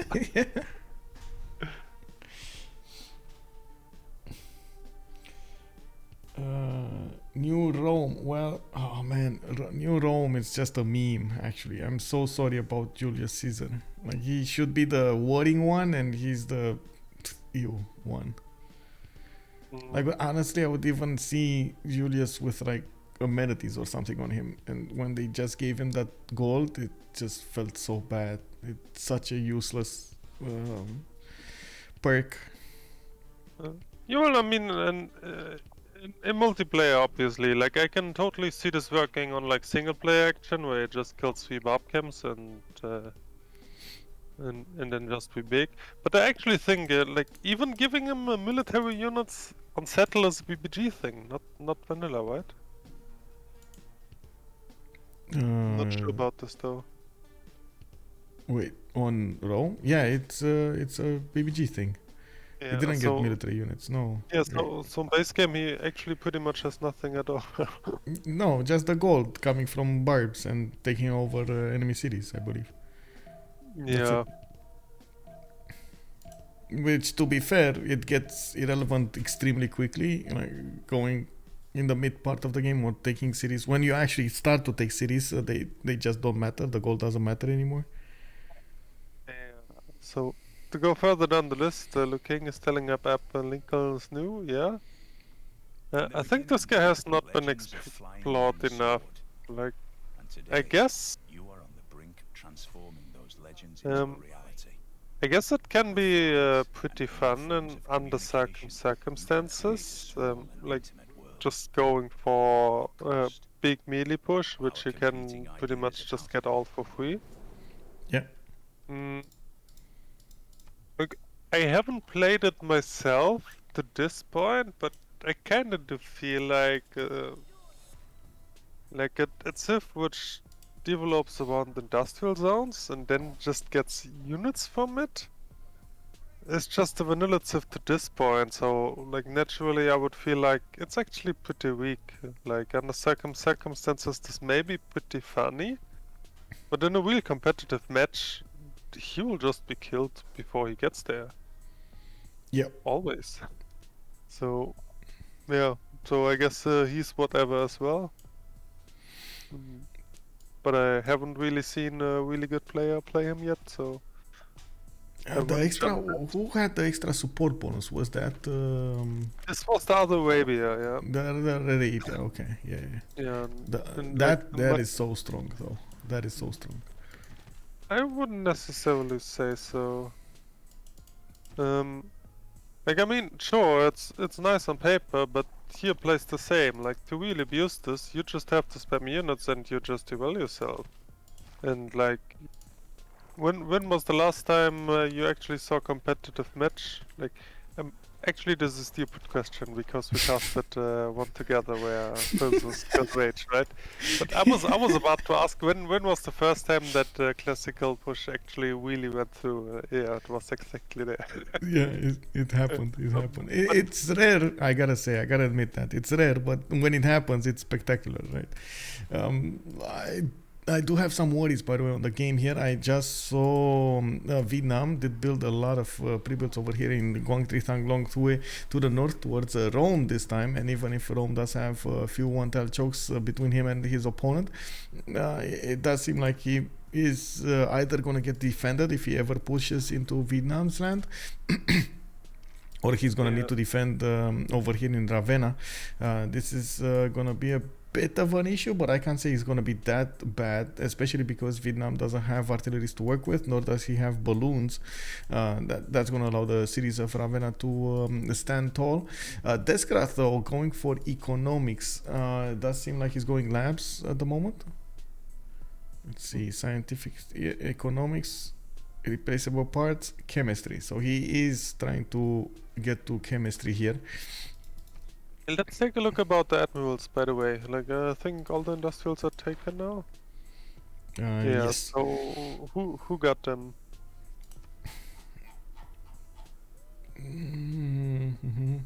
Horatio Nelson on England. Wait, that's a great job. So yeah, there's one on Cree, one on Rome, one on Vietnam.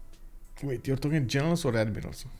Generals, of course. Generals. Like no, Okay. no one You cares said about admirals. admirals. So. I know, but you said admirals. Did I? Okay. Yes. Okay. So. Okay. Sorry. Okay, we got I Dandara. obviously want to know about the generals. Yeah. Yeah, I was wondering, but then I didn't want to.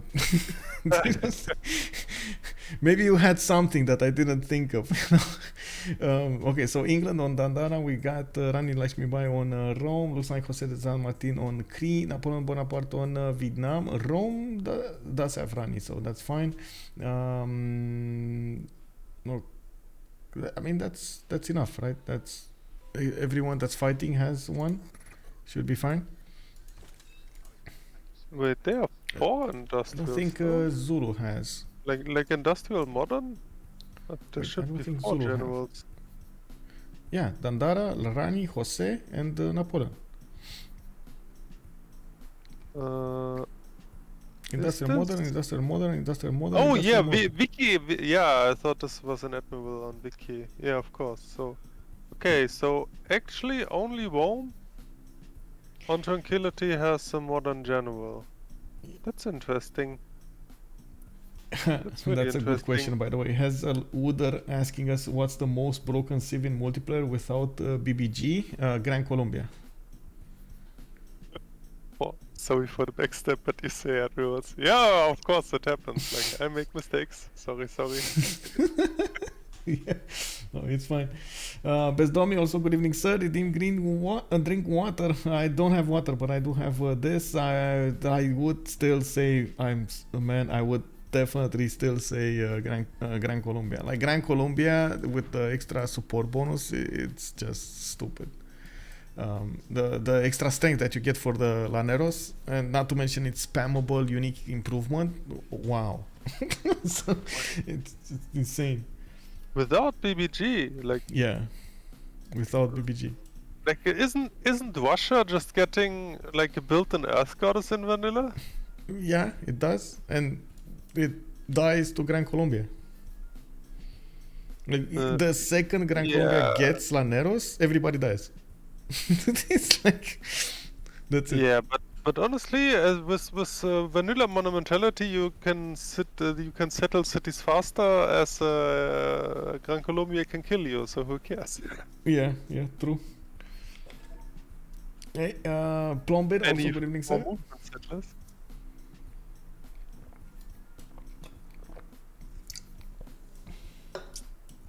Yeah, vanilla has so much broken stuff. Like Japan, so much simming capability. Yeah, what is it? There are more. I just like right off the bat, it's just not popping into my brain.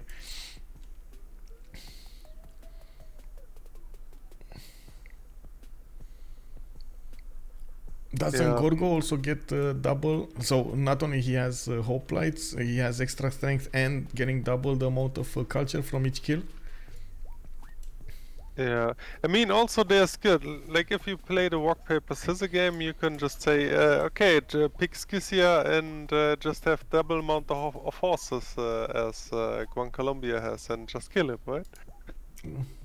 Oh, looks like Plombed is gonna complain. Sure, bro. I can give you your points back.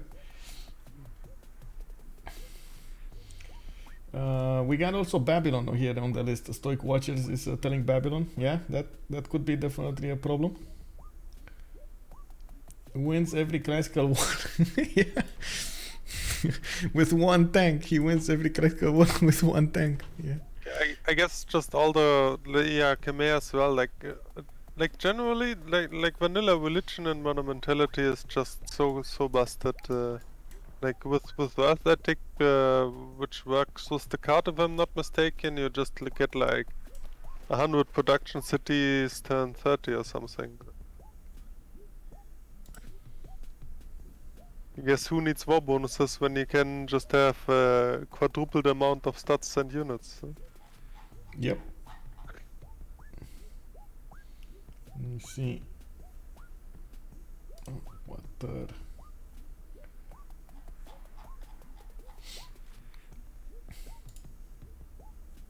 I guess we can keep talking about this for hours. Like, let's just agree vanilla is very broken, and to ask for the best there is a very questionable question.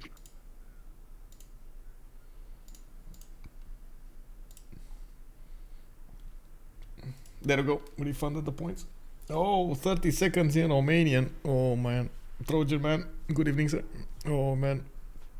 Okay, well I guess I'm sorry, Justice. I'm pretty sure you're not gonna understand that much. So Go ahead. pe această hartă denumită dealurile înalte o să vedem cum jucătorii o să încerce să își găsească avantaje ca să poată să își domine adversarii. Vedem cum Spania încearcă să distrugă Canada de pe coastă cu câteva cuirasate. De asemenea, în sudul hărții vedem cum Grecia a reușit să își apere teritoriile și să împingă unitățile Vietnamului înapoi. Mai sunt destul de multe strategii pe care jucătorii pot să le aleagă și încă ne trebuie un pic de timp ca să vedem ce exact o să fie ales și cum o să fie aplicat. Okay, so basically what I said was on the Highlands we do have the players still figuring out exactly how they're going to dominate their adversaries, their opponents. We do have Spain managing to deal with the Canadian defenses from the coast with Yeah, well, I said Curasat. How to say? I don't know exactly how to say in Romanian battleships, because I don't think we actually have a set term for it. We do have Curasats, which is basically the like missile cruisers. But anyway, I guess it's a previous one. And then I was seeing Pericles did manage to defend his borders, and he was pushing back the Vietnamese troops. And we are waiting to see, because the players have quite a few still tricks up their sleeves. We do have quite a few strategies they could pick from. What is going to be revealed? What are they going to choose in the next part? Canada finally losing a city. Yeah. He's also giving up on that city. Looks like he's moving his Mountie armies. Well, I guess the Mountie armies will just die anyway to the battleship armadas.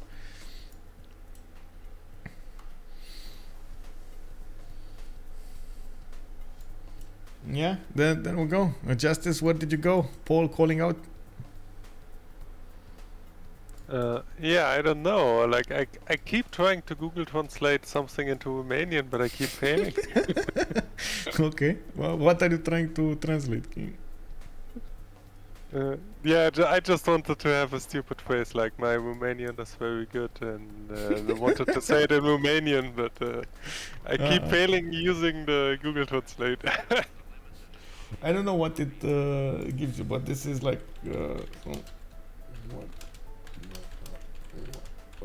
I guess this is what you are wanting to say. Basically translates into I'm very good at the Romanian language. Okay. Sunt foarte bun la limba romana. Yes. What's this at least how? What's this at least? At least understandable. Yes, it was understandable. Yes, okay. It's just the accent is a bit different. It's sunt foarte bun la limba română. The us and the as are different a little bit. I see. So, 30 seconds of German for justice, and okay. Yeah, let's go. 30 seconds for German. No. I'm afraid I cannot offer this here. Like this, like my German voice is exclusive to my channel. I'm sorry. Yeah. By the way, did you set up everything on your channel? You're good to go? Yeah, I think so. So I can give you a shout out now. Let's see, justice, right? Let me see. Yeah, I think so. Actually, like. Oh my God! You have such a 261283. Is that your like ID number or something? There we go. Big shout out to Justice. That's my birthday. Okay. Okay. Oh right, 26th of December in 83. Okay, got it. Yeah. Actually, I had wonderful face team, which was pretty bad. But yeah, other than this, I mean, I'm not yet really decided what to stream and when to stream. Like, I mean, we talked a little about it, but yeah. Well, my only advice is start somewhere and just keep adding. You won't get everything proper from the beginning, and it usually takes a little bit of time to build up, but at least now I can proudly say that we have quite a good community starting to come around the Civilization 6 content, so it's much easier now to grow than it was 2 years ago. Oh yeah, sure, probably. But I mean, we will see. Like, I don't know how much I will commit into this yet. Okay. Oh, we got tanks coming up from Vietnam. I did see that city of Canada being taken over. Quebec City looks like it's gonna flip in one. That's a bit of a bummer, but I guess it will generate some units over there from the free city. Now, I'm actually quite curious why Spain did keep the city. Why is he trying to keep the city? Like overall, why is he trying to keep the city? I see it trying. Like, I was just assuming he just takes out the great works. So this is why he waits a bit with the raising, but okay. actually, just try to keep and full push here, yeah? Just overtake Canada's land. Okay. Well, we do have the battleship armadas on the coast dealing the damage against the Canadian walls. Even the steel walls are crumbling at this point to the concentrated power. We do have more tanks showing up, but a trickle, like, you know, just one tank every like 5 turns, maybe 6, 7 turns. It's not that much to overtake. Spain also getting biplanes out, and I do see a few calves.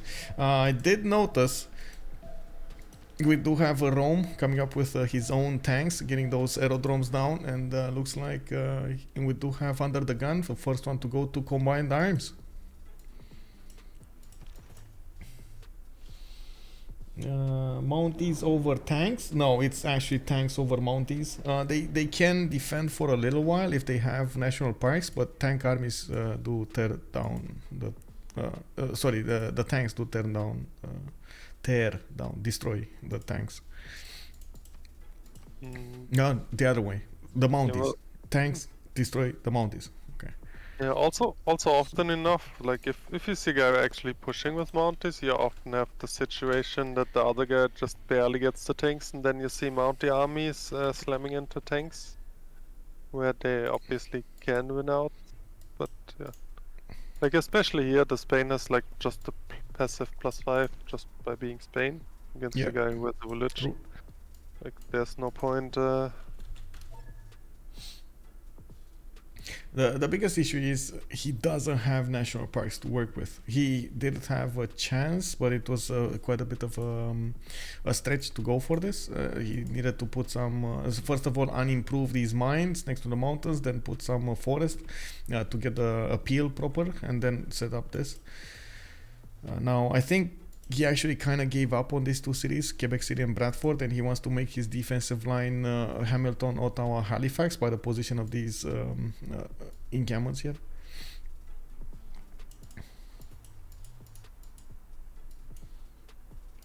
I see Spain going jet bombers on Canada. Big science difference. That is a big possibility. Yes, Canada has been sitting on 100-something science for a while now.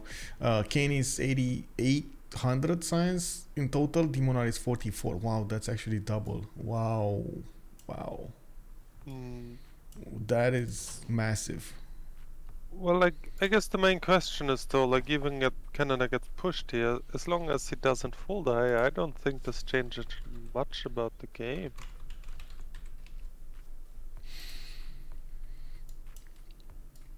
Well, the biggest question would remain, what would be a victory condition on their opponents, on Forever Young in this situation, when we clearly will have more units coming out from UnderTheGun. He's not that far away, but there is a difference between him and Vladimir when it comes to the tech side. On the other side, we do have Cree getting bigger, and now he's stabilizing. He's 20,000 culture.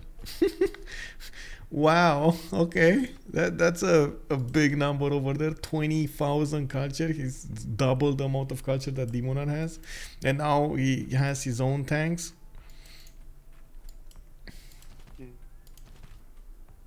Yeah, sure. I mean, fascism, Pericles is there for a reason. Yeah, but I see a lot of Vietnamese units coming again. This is the third wave without artilleries. I don't see them pushing through. What, the Vietnam tanks, you mean? Yeah. No, this is not gonna happen. I mean, I guess Paul is pointing it out. Like, eventually Pericles will push Vietnam back. Maybe Rome will do something with his general as well against Vietnam. And like, I don't really see Zulu dying here. Like, this is very drawn out, but I guess it's the best shot to get to a game ending here, yeah. We got a tank army. Tank army 112 strength on attack, defending much stronger than the tank corps of Vietnam. Vietnam doesn't have that many tank armies. He does have a few with the general. I do want to point out Rome is starting to get the planes out. This is gonna be nice if he gets fighters. He's gonna start dealing the damage from the north and slowly probably pushing through Vietnamese defenses. And that is gonna be a big concern here for Vietnam, forcing him to defend his northeast instead of his southwest.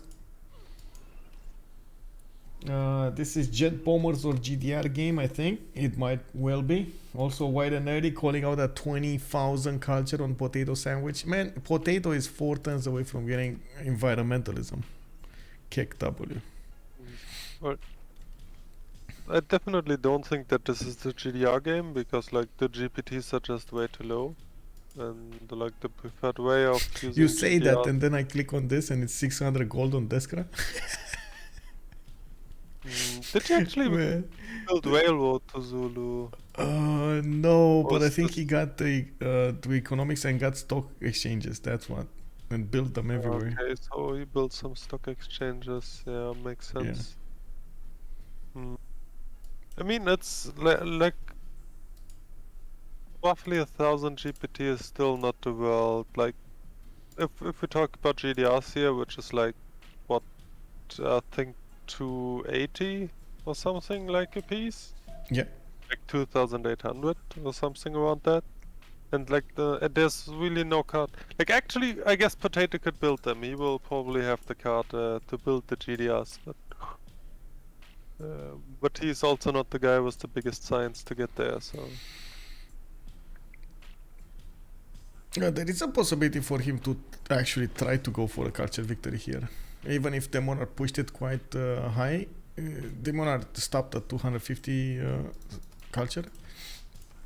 So Potato only needs to go through 134 of these, maybe 150 of these, and is not gonna get defended.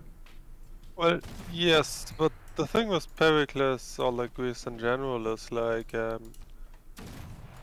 while on first glance high culture indicates a culture victory, this is actually the counter concept to this. Like Greece has an extremely easy time to get up extremely high culture, but not to get tourism, because like they have just no inherent bonuses towards tourism. Like they have no face production, so we will see no national parks, we will see no walk bans, no nothing.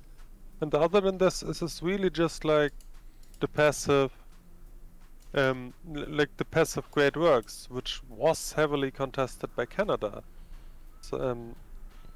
So like I really don't see Pericles even trying to go culture victory here. Like, I mean it's possible. I've actually done it myself, but it was extremely. This was a Highland game as well, and was like I don't know, like turn 120 whatever ish, as like kind of last resort. Because it's really slow and yeah. Yeah, I agree. It's gonna be extremely slow on Pericles. What I do see is Canada is gonna lose another city here. Brantford. He did get to flip that Quebec city back. It's on free cities.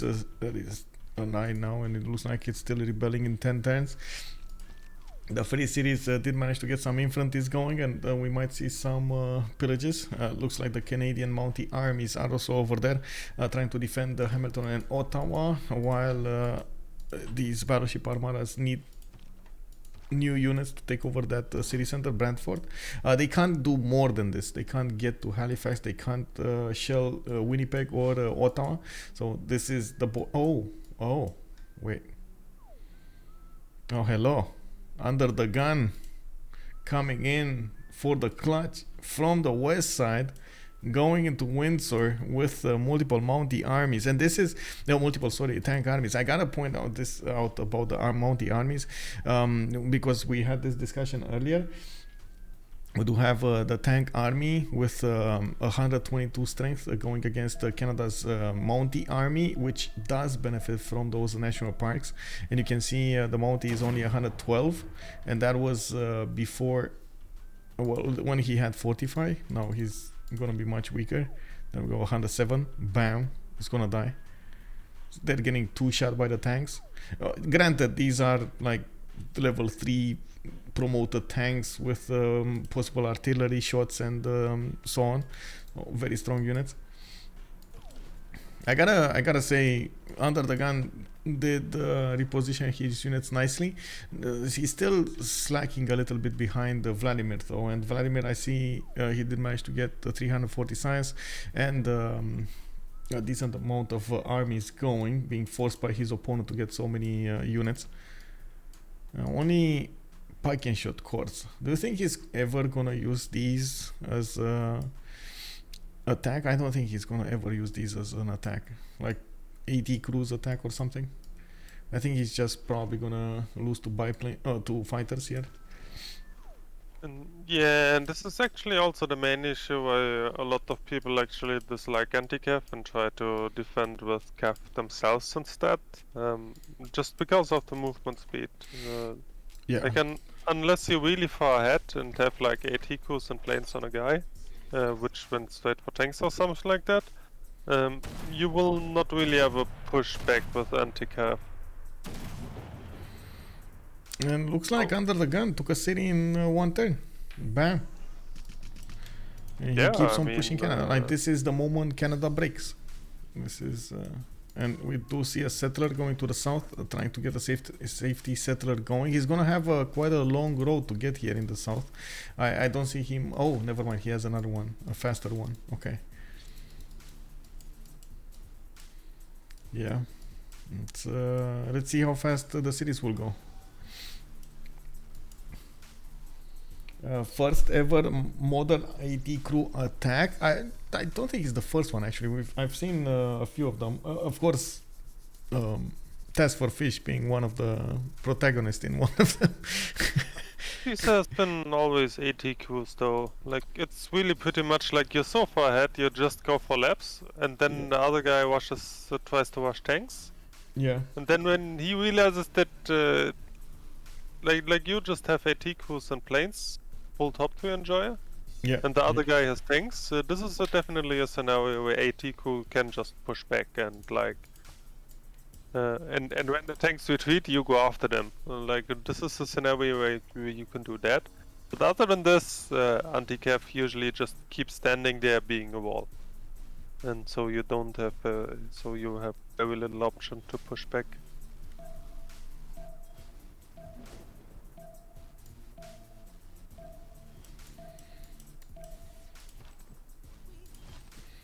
Zulu building those railroads, by the way, towards Rome. Yeah, all for the money. Yeah. But they're actually going the wrong way for the money. If you look at the traders, So he has one trader here. Where's the other they go trader? to Nobamba. No, Bamba. What? Oh, I see. Yeah, he needs to get here. like Yeah. Yeah, like the railroad is built in a spot where the traders don't go, so they will not Yeah. receive the extra money. Yeah, no money, no funny. Yeah. Goober Dragon, good evening, sir. Who's the other caster with Michael? It's Justice. What is the difference between spy level 2 and 3? Well, actually, not that much. The spy level 2 does give you the extra diplo visibility, but level 3 just gives you more chances to get the missions, and that's about it.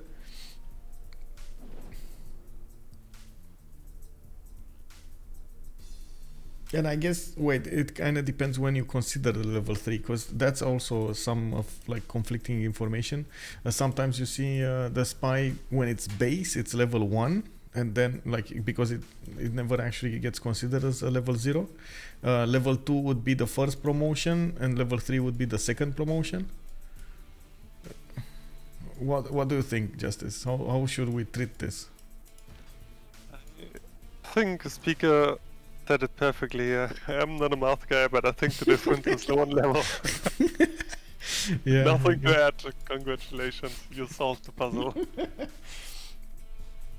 Yeah. Halifax also getting the benefit of Victor in there. It looks like in the south, Winnipeg is building around the settler and it's going to send it down. England has been building defenses here to get some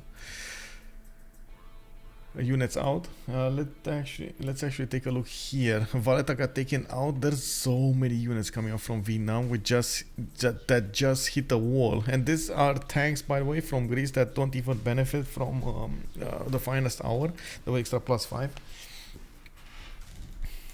He just has a fascism legacy. How many? What does his government look like? Yeah, oh, he has. Yeah, like the hovers obviously sometimes are like a bit behind. Yeah. Okay, there we go. Maybe he just plugged. Oh, he just plugged it in. Okay, it's fine. I guess at this point Roy has to turn back. There's no more value to gain over here from attacking into Greece's land. Yeah, the usual abort mission box. Yeah. Yeah. Rome over here did deploy a few of the biplanes, and he's gonna need to build new ones and also convert these into fighter planes, into actual planes.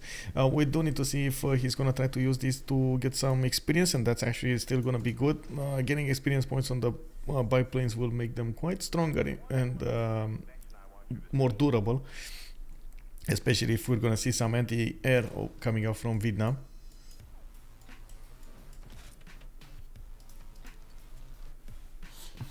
Why didn't Forever Young CC yet? Do they have win deploy condition? They do not. They do not have it. And we do have Deskra actually with 8 out of 20 points. On the other side, it looks like 4 points across the board, and they're about to lose Canada.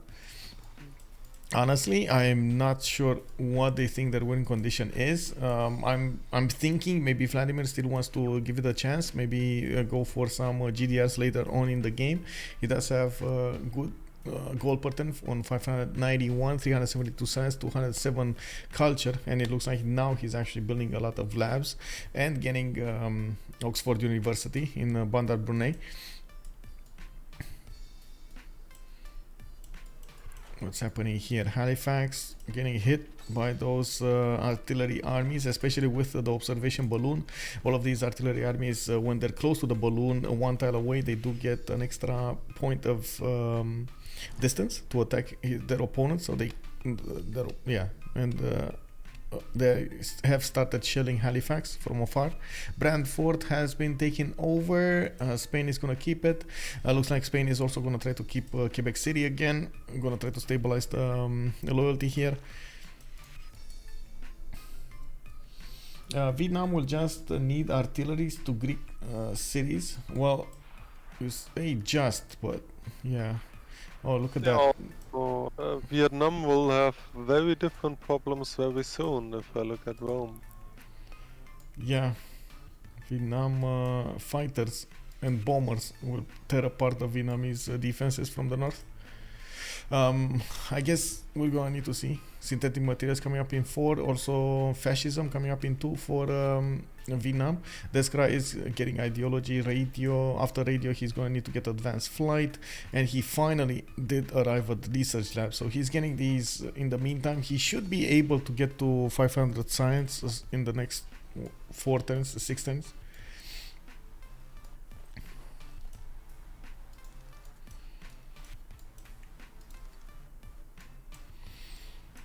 More tanks coming out from Potato. Potato also did manage to get to almost 300 science with 549 culture. A bit of a problem with the gold, but he keeps on building that army to defend himself against Vietnam. That's good. And I do see him needing to repair all of this land. All of the builders that need to come out to start to repair the land are taking their time, their good or time to get there. Also, the drought. Yeah, the drought is bad. I don't know what's up with that drought.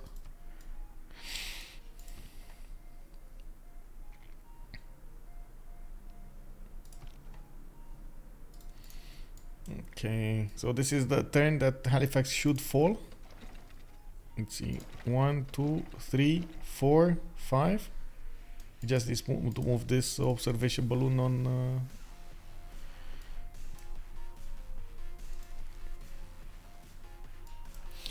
Cree turn 99 astrology, flat earth society is going this in this universe too. Yeah.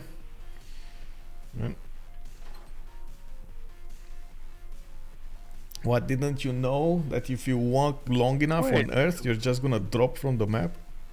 Wait, if he researches astrology, I assume he's building Oxford? Just saying that sounds so stupid. How can you? Like, no, there is, I guess there is that expression. I'm sorry, I got distracted by my own statement there. I guess there is that expression that you're gonna drop off the map in the sense that nobody's gonna find you. But in the other sense, like, in the literal sense, it just feels so weird. Like, you're gonna get to a canyon. How does that work? Like the water goes anywhere? Is that like, yeah, I don't know. Sorry, can you say again, Justice? I was just wondering if Cree researches astrology, if he's building Oxford. Cree. Kind of the only Yes. reason. Yeah. Like if you build Oxford, you want to get astrology and celestial navigation and every other tech you may have skipped out of the way, so It gives extra you the two next techs ones. don't Yeah. get wasted for the extremely cheap ones. Yeah, yeah.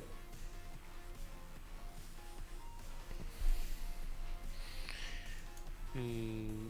1K What's the production for Deskra. culture? Like, honestly, like at turn 99, 1K production on Highlands is not really that crazy.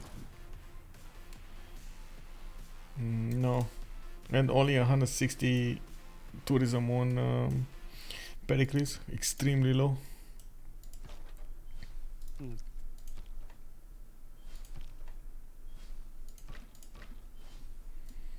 Well, Halifax got taken down, and if we're gonna see Canada attacking to Halifax to take it back, unfortunately that's probably gonna be the end of all of his units. They're gonna lose a lot of strength to take that city back. Mostly in comparison to all other civilizations, this match, though it is quite big indeed. The 1000 production, it is quite big. Just turned back, is Greece still 400 culture. Looks like Vietnam did a good job to stop him. He did actually put Potato. I think Potato lost something like a card or something last turn.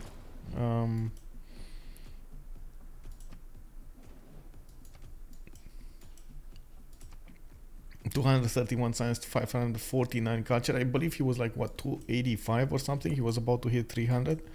Oh, he lost something there. Maybe he switched a few cards to change stuff. More biplanes coming up from Deskra. He is advanced flight 1. There we go. Ideology coming up in 4. So he's gonna get fascism of planes soon. We do have him getting more coal power plants. Did finish that Petra for the 1 tile, by the way. That's a 1 tile bonus Petra. Why did he not ever switch this tile? I guess he didn't care. Kick. Okay, tank army is coming up from under the gun, putting more pressure on his opponent. Did manage to repair the walls in Halifax and keeps on going towards Ottawa. Spain did also manage to get Quebec City, and you do see the rebellion starts to come out. I think he just got it though, so maybe the rebellion is gonna get stopped. Yes, squashed yet? No, it's not. It's not that fast. It's too close to Ottawa. 14 Pop City. Yeah, and the city also flipped already and got taken again. Like as a rule of thumb, if a city starts flipping, it will keep flipping until circumstances changes. Yeah, these units of Canada are just not gonna cut it anymore. Even with tanks, it's just not enough. Yeah, he's dying, but you got a safe settler. Yeah. Oh, what else do we have? Cree still 400 culture. Know someone.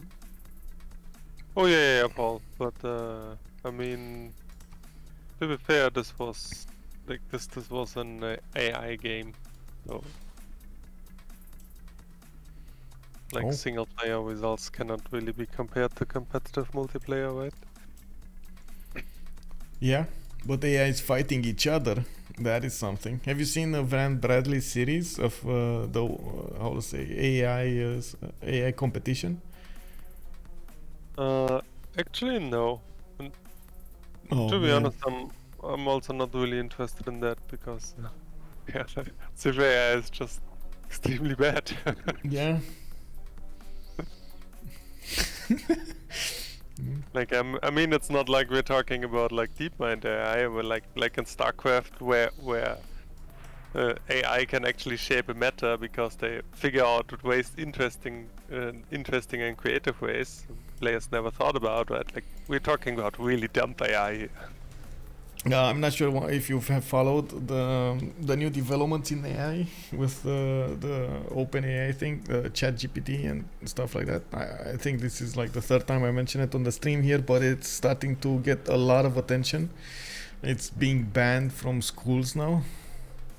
because players, sorry, not players, I want to say students are getting their thesis going with OpenAI. Yes, of course, and like I mean, to be fair, like I don't think this shows like this is a good representation of an AI, because what ChatGPT actually does is like comparably a pretty dumb thing. Like I mean, it's obviously still good and useful, but I think this just shows how stupid the school system is with like the way homework gets done, and not necessarily like how smart AI can be. Like because comparably, this is just a dumb thing to do. So of course it's possible to automate that.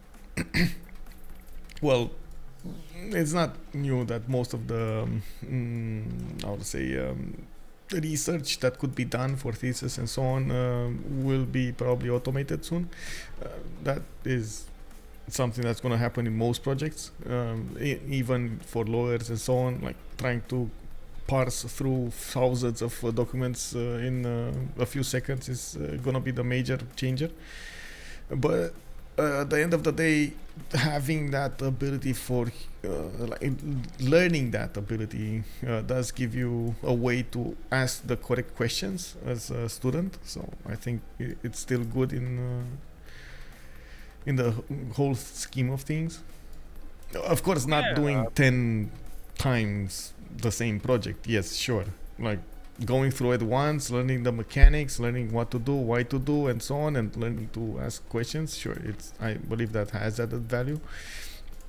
I don't believe in learning word for word, for example. This is something that I always say, that learning something word for word instead of the logic of it. Yes, and I mean, I don't know if maybe said it misunderstandably, but I was just trying to point out that this actually tells you a lot more about our school system and not necessarily about the smartness of AI. Oh, sure. It does give you an idea of how AIs are evolving also, right? The next point I wanted to make about AI is Microsoft just wants to put 10 billion into that project. It's just flooded with money, see what happens. Oh man.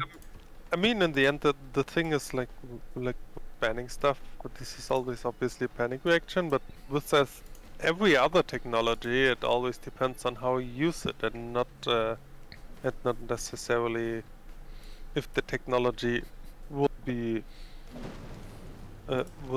able to do something, because at some point, maybe sooner or maybe later, obviously computers can do a lot more stuff than humans can do. So yeah, it's obviously up to the humans how to deal with that, and not necessarily discuss when the end will, when the world will end and when not, right?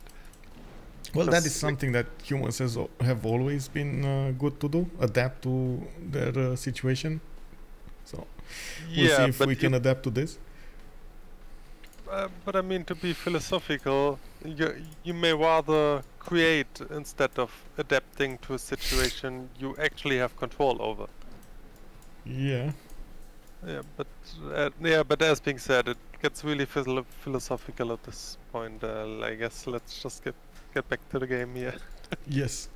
Well, I did see planes coming up here from Raw. Deskra putting all of those fighters upgraded here, and it does seem like we do have quite a few of them coming out. 1, 2, 3, 4 that I can see deployed. They will slowly attack into the Vietnamese units. They don't have enough strength to tear them down, especially with the -11 insufficient aluminium. He does need to get airports so he can get decent aluminium going throughout his empire. Capital city of Canada just went poof. Ottawa did get taken over by UnderTheGun, and slowly they're going to move towards Hamilton and Montreal. It looks like they're ignoring, or he's ignoring actually, Winnipeg for a little while here until he's going to have all of his army to bear down on that city, and probably afterwards is going to be England, who's going to need to withstand all of that attack. I did also see Spain getting quite a few pre-built helicopters next to Cadiz, and he has a biplane. I'm guessing he's going to build a lot more. And there we go. We do have a few more coming out from Valladolid. Research labs to get that extra science, and I do have to point out Deskra is 462 science with 188 culture. He does have 1100, almost 1100 production, and the moment he still needs to figure out exactly how he's going to use that against his opponent. He did get the research labs, he did get he's trying to get the airports for the aluminium, and it looks like the strategy will be planes slash stealth bombers going against Vietnam here and trying to take over cities. Now Vietnam has started his push against Greece slowly, doing some damage here. Greece is gonna need to be careful how he's gonna do the defense, and yes, these are actually very strong units to defend with. I believe Greece should be able to withstand this attack, and he does have a decent amount of production to repair the, or I should say resupply the units if they go down. We don't have so many artilleries on the way. It looks like Vietnam is just going crazy with this. It's just wow, like 20-30 units over here just keep on pounding. A bit surprised that he didn't want to wait for the calf core upgrades, but I guess he doesn't have oil anymore. That might be a problem. Oh, I see. Tank armies, modern armor armies, sorry, coming out from Vietnam. Well, good luck from Greece. Good luck pushing through that. Good luck. This is all I have to say as well, yeah. 122 versus 135 modern armor armies with fascism and their finest hour. Yeah, that's not gonna happen. Yeah, it also, chat is pointing it out, like, did you know that for the price of probably one modern armor upgrade, you could buy 2 builders and repair all those mines? Yeah. I think he had a few. I don't know what he did with it. And he had a few builders. I guess they never actually got to repair. Wait, look, he has a builder here. And another builder here. And I guess he's considering this as possibly pillageable territory again. So he doesn't want to give another round of pillages to his opponent. 2 turns combined arms, 2 turns global warfare, global warming. What is warming? I guess. I mean, I guess he's just too stressed out, which is obviously very understandable. Like, I think I mention this every time I co-cast on your stream, but I think it always has to be said. Competitive time is extremely stressful in this boss scenario. Like, you barely have time to think. You just click, click, click. So it's very understandable that, like, if you're on heavy war, some decisions may not be as good. Something else will just be forgotten. It just happens. Yeah.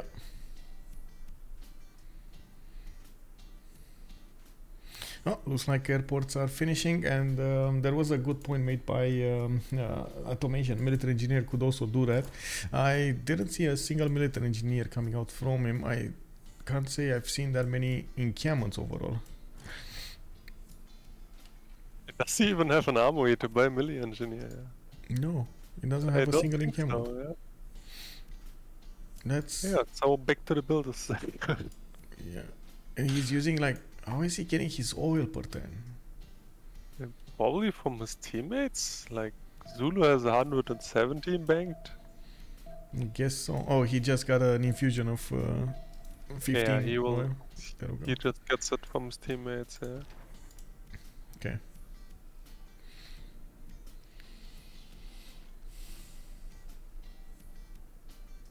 The speaker is calling out these mines is like 50 plus production per turn. Yeah. It's 404. That is more than 10%, not 12%. I'm actually quite curious if Vietnam is going to keep on attacking his opponent here, or is he ever going to put units to defend against the north? Because Rome is just going to keep on pressuring, and it's going to get weirder and weirder on this northern front if he is not going to get the defenses going. Yes, aluminium is a problem right now, but that's not going to be for long, especially with the airports coming out. I'm pretty sure we're going to see Deskra getting to stabilize his aluminium income. Yeah, also, as long as Vietnam doesn't have air defense, like the minus, like all the minus aluminum does is like it gives you like a negative combat bonus. But like honestly, these fighters just keep farming promotions on land units, so it doesn't really matter. Yeah.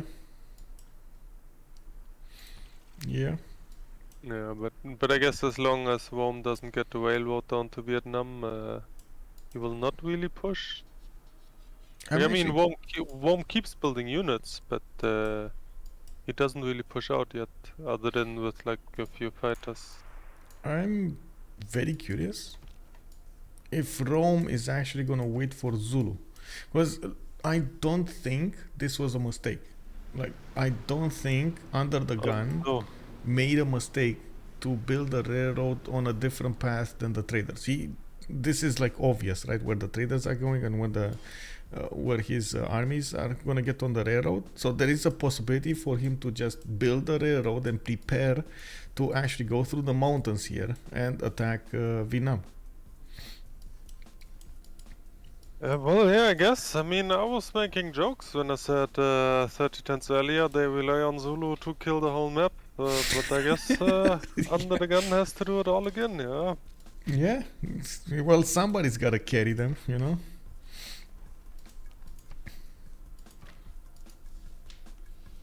There really isn't a win condition for them. Are you talking about Forever Young? Many Shukoblik asking us about the win condition for Forever Young. That is, I guess, the only one that could affect something is Cree at this point. I don't think England has that many chances of affecting the next part of the game, but Cree should have chances, and we're gonna need to see how he's gonna try to get out of this. He did also stop simming.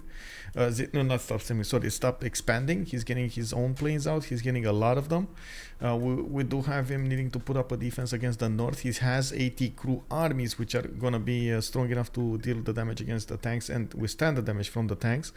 Now, if his allies are gonna start dying around him, that's less gold for the team, that's less production from the team, that's a lot of less overall stuff if you are not close to a victory condition, like for example a culture victory condition or a diplo victory that you could aim for. So I'm actually quite curious, what is their thought process here? What do they think they can do, and what are they basing their wishes on? So one would be Vietnam maybe gets to do something against Greece, but Greece, honestly, with the double rows of modern armor armies, is not gonna have a problem.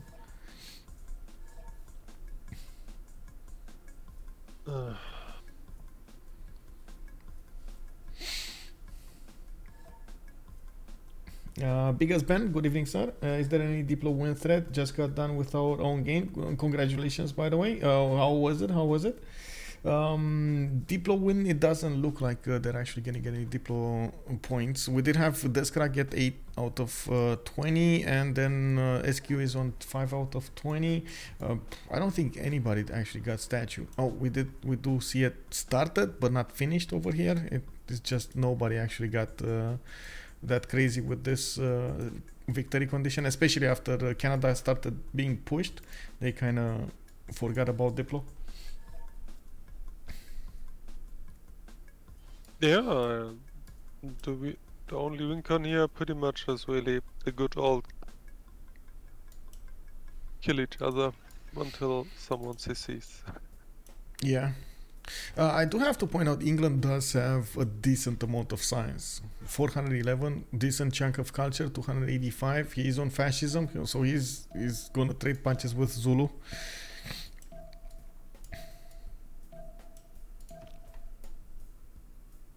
looks like now that Zulu did finish with all of the cities of Canada, he's gonna get to go through the south towards Winnipeg and then afterwards on Brighton. We do need to check out if Zulu will have. I do see the bombers repositioned, but they're repositioned towards the west side, so it feels like he wants to do something westward and not eastward. If he would have wanted to attack into England, I would believe he would want to reposition here.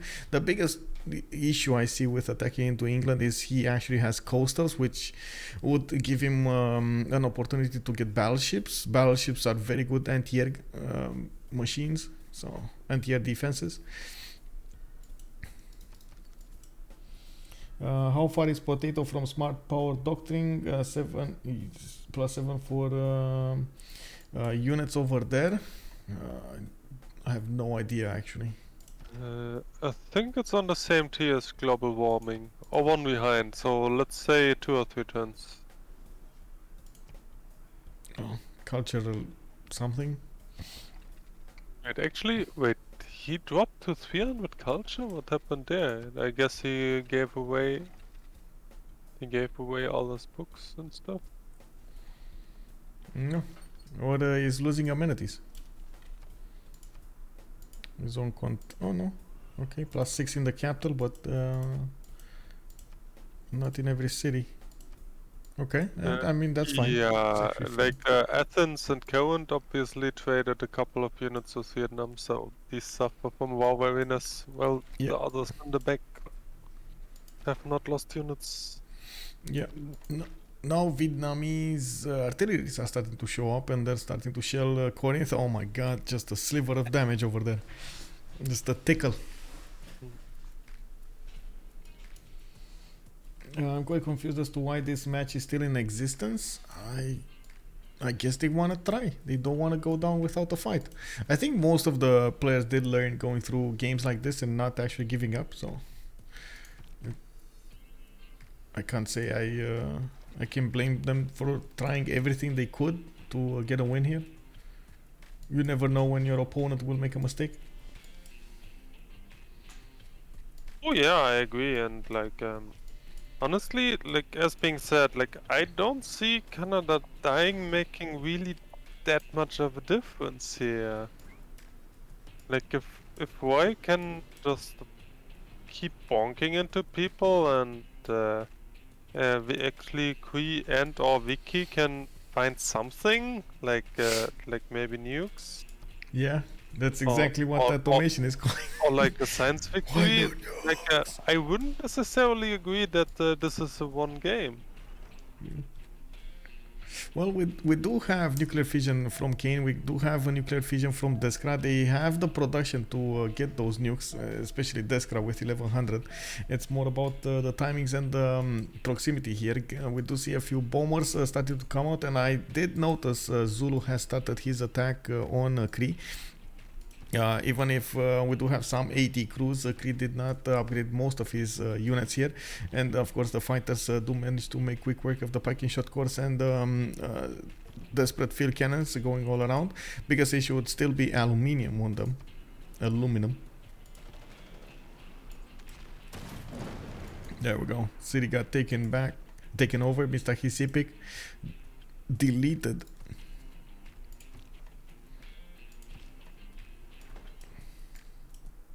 That was the statue of Zeus city also.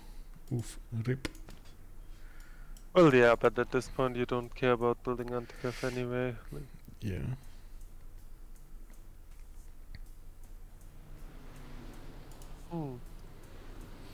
They actually create, I guess, a pre-dice like this as well. It's really only on Wiki, and they don't. Honestly, I don't see Wiki carrying anything here. Yeah. Nukes end the game. Why aren't there many nukes? They totally invalidate these huge armies. Yeah, true. I agree. But at the same time, they did use the attacks of the planes to first of all get the promotions on the planes, and the second of all get some advantages while they kept on going for nukes. I guess they weren't that ready with the production for those. You need But so also much production now.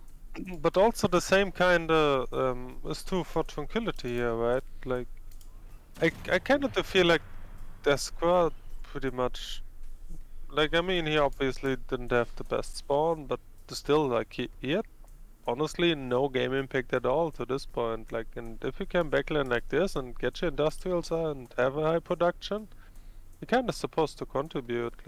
I could have easily seen Deskra going nukes here, and instead of building up all these melee academies and still do nothing with it. I don't know. Sure, that could have been a thing. Now he's gonna go for the nuclear fission, get totalitarianism. He did build up his economy very well with 947 gold, and he does have that 1100 production to work with. It looks like he's having so much production that he could specialize in anything. Getting the bombers, getting those late game nukes should be a thing here. I think also he should have those nukes well before Roy is gonna get nukes. Roy is switching to composites. I believe we just saw him try to go for combined arms and then switched away. Maybe he's gonna let Demonar or no, actually Vladimir did finish it, right? It's on nuclear fission. So we'll see if Vietnam over here is gonna start up the Manhattan project. I just don't see the production available for him. Looks like Vietnam also trying to push into Spain. Spain has a few biplanes on the east side and so many units coming up from Vietnam. Vietnam is just trying to be as much of a Red King oil as he possibly can, while Spain, after not having to deal with Canada to the northwest, is repositioning most of his air force and probably military soon on the east side. Not that he had that much to work with, but he's still gonna do it. He should have the production though. Let's see, 600 production. It doesn't. Okay, well, it's decent, but it's not amazing. England, by the way, did manage to get to almost 500 science and 824. Man, we actually didn't have that much faith into Swatiqq, but it looks like he is getting up for war here with a good amount of production, a good amount of stats. By the way, I love how Chat immediately defend Deskra, and maybe I was maybe I phrased it wrongly. Like, I'm not necessarily trying to criticize Deskra or trying to say that like he played bad or did nothing or stuff like this. I'm just pointing out that there were, like, at least from my map understanding, that there were definitely opportunities to go for nukes, like in Deskra's wall and Vicky's wall and maybe even Cree wall. I'm not too sure about Cree, but on Deskra and Vicky, like, definitely, but for some reason they decided to go another way.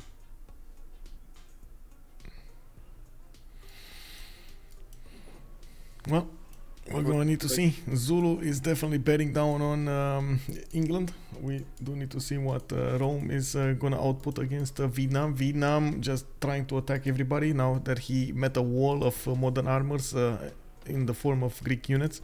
We're gonna need to see how he's gonna try to push first of all through them, and second of all if he's gonna manage to do some damage here on Spain cities. Might actually get to pillage a few tiles, but I believe the Spanish cities should be able to defend themselves quite nicely.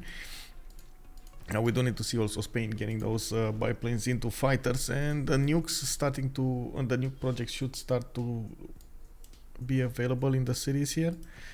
Zulu. Oh, actually Zulu managing to break Cree. Manhattan project coming up in 5, but I think next turn PSC in Avasis should actually fall. Sorry. We should have more than enough bombers, 3 bombers here that just got repositioned to the south, and he has another how many here? 2 of them. And then these can directly attack the capital. Scanning in with the tank armies. It looks like Cree at the moment is just... So yes, he's trying to get Manhattan project in 5 turns. That's 5 turns, right? That's gonna take a while. Not only that, but he's also gonna get the put the production into the nuclear devices. Probably another 3-4 turns for each, especially from the capital, while he's gonna get under siege on the capital directly.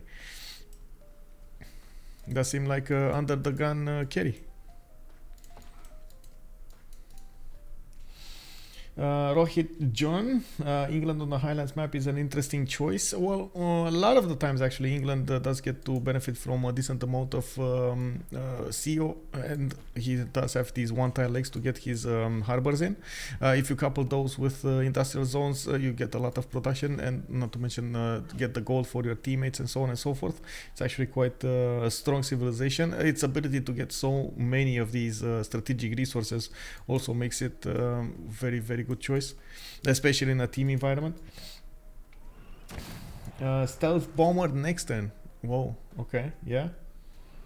Yeah, but I made mistake. Like obviously, Cree is building Manhattan, not Zulu. Yeah, he So, dead. He's dead. I mean, I guess it would actually be a fun mechanic if you could capture nukes if you take a city. Yeah, well, But I guess that's not in the game yet, Yeah. TM. yeah, that city's dead though. Not for a lack of trying, but Vladimir over here looks like he's gonna lose his capital. Yeah, I also don't see this surviving. England trying to get in there with some tanks. Of course, we do have Zulu getting Winnipeg, and now his tanks are taking a peek at English tanks south of Winnipeg. Might go through them. Why does the smiley face come up as this goofy emote? I have no idea, honestly, actually.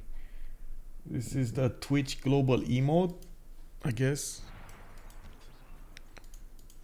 It's a goofy face. I still like mine more. This.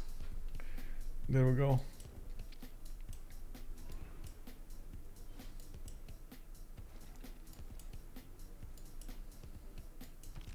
Also called Kick W, Yeah. which is proven to be better. Yes. Kick W over LOL every time, yeah.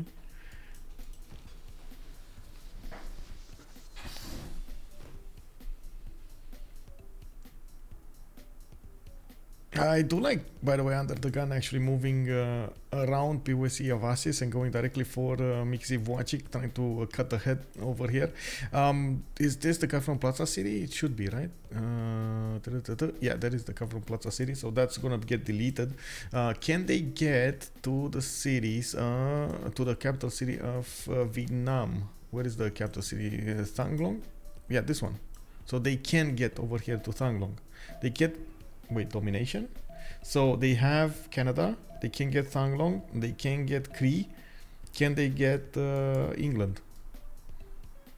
England is London. Yeah, that's actually very true. They just need to snap London. Yeah. I mean, I say just, but... I mean, London has a much better defense than all of the others combined at the moment.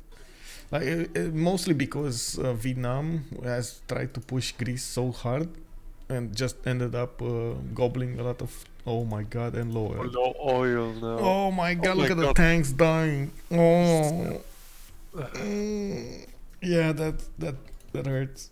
I'm not sure Potato's aware though. He may just forget about his front line and try to sort out other stuff.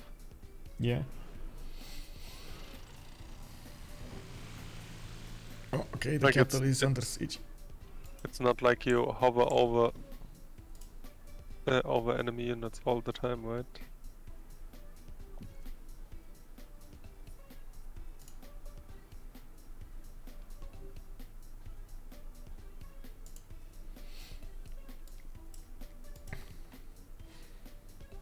Where bombers? Did he shoot with bomber? No. Oh, there's a fighter here. Maybe he doesn't have enough strength.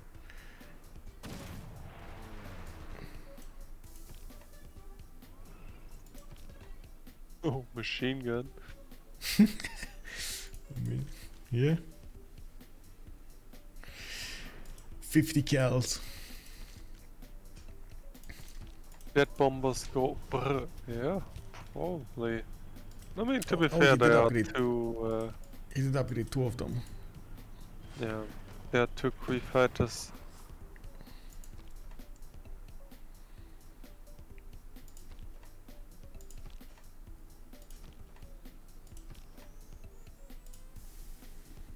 But I mean, actually, it looks like they are from the cap. So I guess if the city starts, the fighters disappear. There's one from the camp, or maybe two. In Yeah, I mean, there are 2 fighters deployed. They... yeah. Oh, GG. There we go. Vladimir called it out. He was Yeah, about to they- lose his capital. No nukes for him, and then he didn't see any chance of coming out of this. History is written from the hand of the victor. This game, man. This game. Such a long game. Such a lot of carrying to do over here from under the gun. Left, right, center. You ensure our Yeah, but we did blame him. Well, blame him. We did call him out that he stopped settling, and we did call him out that he wasn't getting any more stats. But in the long term, he did manage to get exactly what he needed to topple the Empire of Canada there, and then move on forward. Yeah, but I mean, yeah, I guess we can just move over and ask them Ask them. themselves about it. But Yeah. Let me actually switch DBD one. We got DBD one. yeah, Okay. Go.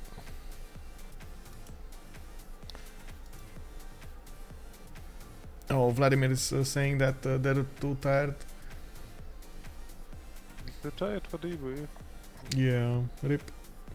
I mean, I guess it's understandable, but I was curious why they didn't remap and also why Canada played like he's in a full freestyle culture scenario. If there was any thought process behind it, or this was just autopilot.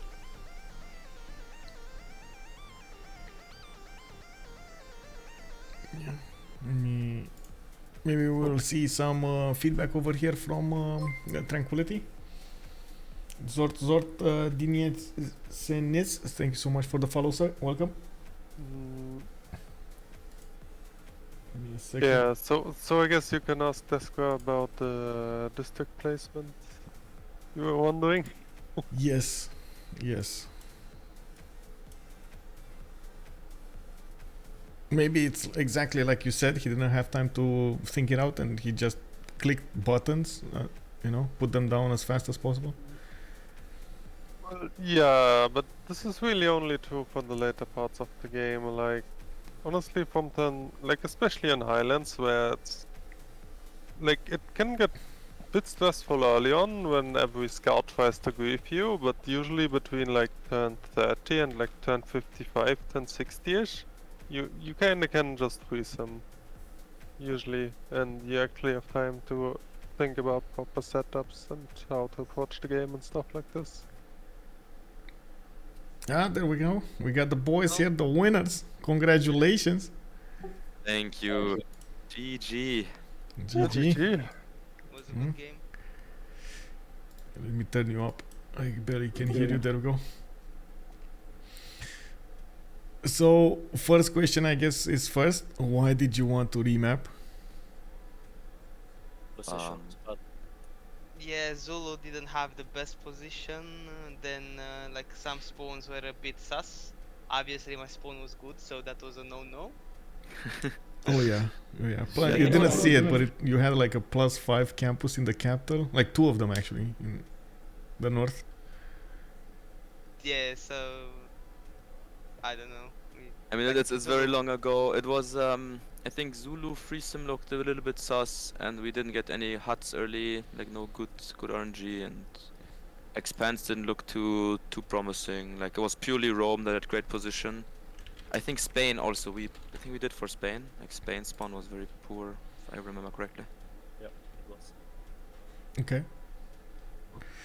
And then I guess my question would be, why did you delay the Conquistador push so long, since you did know that you might go in there? We also tired right now, so sorry that we don't discuss it with you. No problem. Well played, Vladimir. GG, man. GG, man. Yeah, well Okay. played. GG guys. Have a good evening.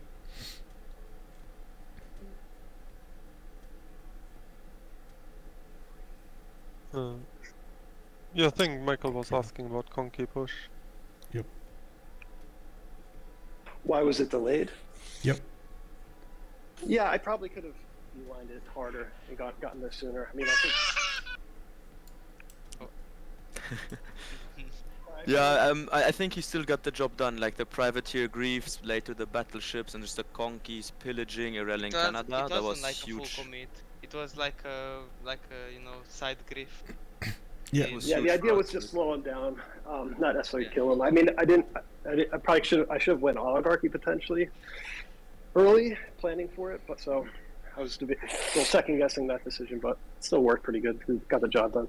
I figured I wasn't going to kill him until battleships in any case, but the Valletta buying medieval walls, that hurt. Oh yeah. Yeah, that's true. Yeah, like at this point, I would have really asked the enemy team why they didn't remap, because I feel like Canada was in really suboptimal position here. Yes, for sure. Like, I mean, if you play Canadan Highlands, you pretty much just have one mission, right? And you need a lot of land for it. And this was not given here, so. Maybe he didn't see actually, because you don't get that much information at turn 8. You I need to think extrapolate. he saw at least where Zulu is. I don't know about. Yeah, Spain was probably not revealed yet, but Zulu was revealed for sure. Like Turn he knew 8? he was next to. No. I think I No. met Cree around turn Yeah. 10, 12. Yeah. Really? Yeah, you yeah. didn't meet anybody. They were like 2 turns out from meeting each other, close but not visible. Yeah, so from what they see, there's like next to Canada is Vicky, so there's some safety there, and they have like the Cree Vicky naval setup. And then also Cree can trade with Vietnam. I think from their point of view, it looks pretty nice actually. I don't know how good their caps are, but from what I understand, Cree's early game was insane. Like it was so, I was behind all game. Like the city-state kill that he did on Banda Brunei, and just the sheer tempo of his land, his luxuries, and his tiles early. Meanwhile, I was begging my team for a fucking tutu. Yeah, but he didn't go ancestral, so no pass for me. Like, the problem is that I was on full planes, and if I were to go ancestral man, I would never hit 10 pop in any city. Even the Pantheon was pure luck. I got it after the Golden Age, I think. Like I got it late, and the fact that I got fertility rights was enormous. Like that saved my game. Yeah, good Pantheons. And I think also draft-wise and just gameplay-wise, Potato did an amazing job here. Like Pericles just completely like removing culture win from the options in the game, feeding books left and right, boosting full culture tree. It's a good synergy of Pericles and Zulu, because Zulu really needs a lot of culture, and he could have just he just gave me books and stuff mid to late game, and just I mean, of course the pillage grief came in, but now it's a nice hold. Yeah, so you don't have to build the canvas, right? Well, I made still in every city, right? Pop 7. Oh yeah, Pop I mean 10. of course, like just for the viewers, this is obviously a bit memey between UnderTheGun and me. Okay. I mean, my game was nice. I opted in for a discount, like campus commercial stuff, but so I was quite happy early on. But then my settler got taken, and the mood was it's not so good anymore. Oh, we didn't see the settler taken over. Where did that happen? Who took it? So a Cree scout was waiting behind the mountains. Like if you see Quadzuka, my Pingala city right now, pretty much below the encampment is where he waited. And when I moved it in, yeah, when I moved it in, he just took it. And I was really debating where to go with that settler, to wait or not. Like I was, and it was like, okay, I'm gonna risk it now. Last move, and he still moves after me, and so that took a lot of tempo away. And I think he even took that settler maybe and settled the coastal next to Vicky with it or something. Yeah, he did, yeah.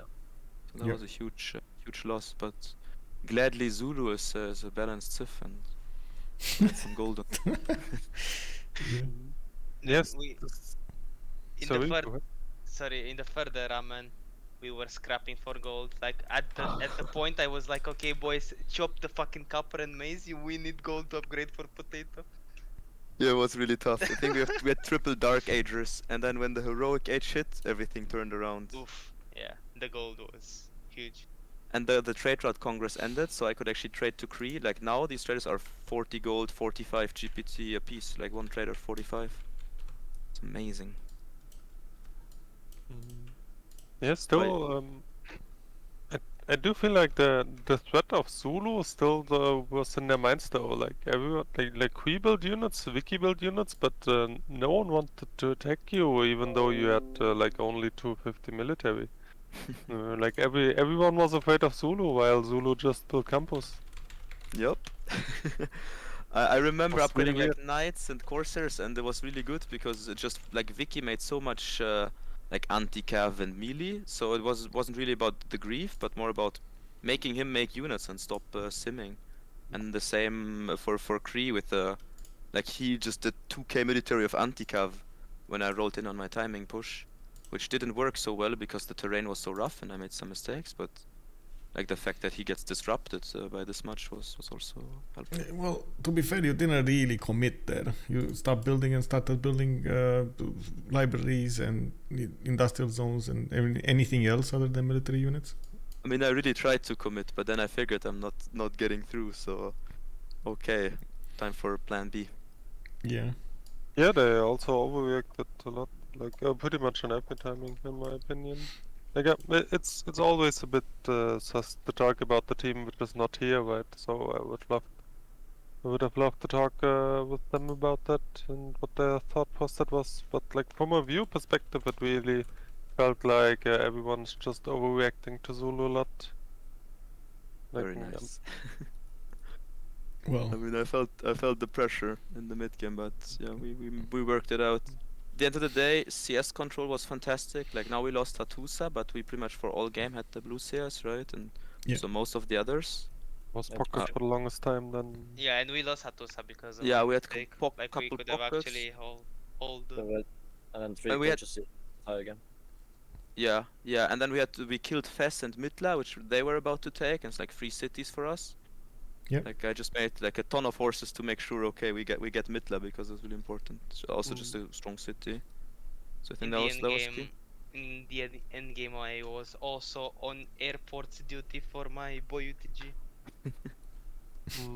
Luckily, I had these 3 slots for them.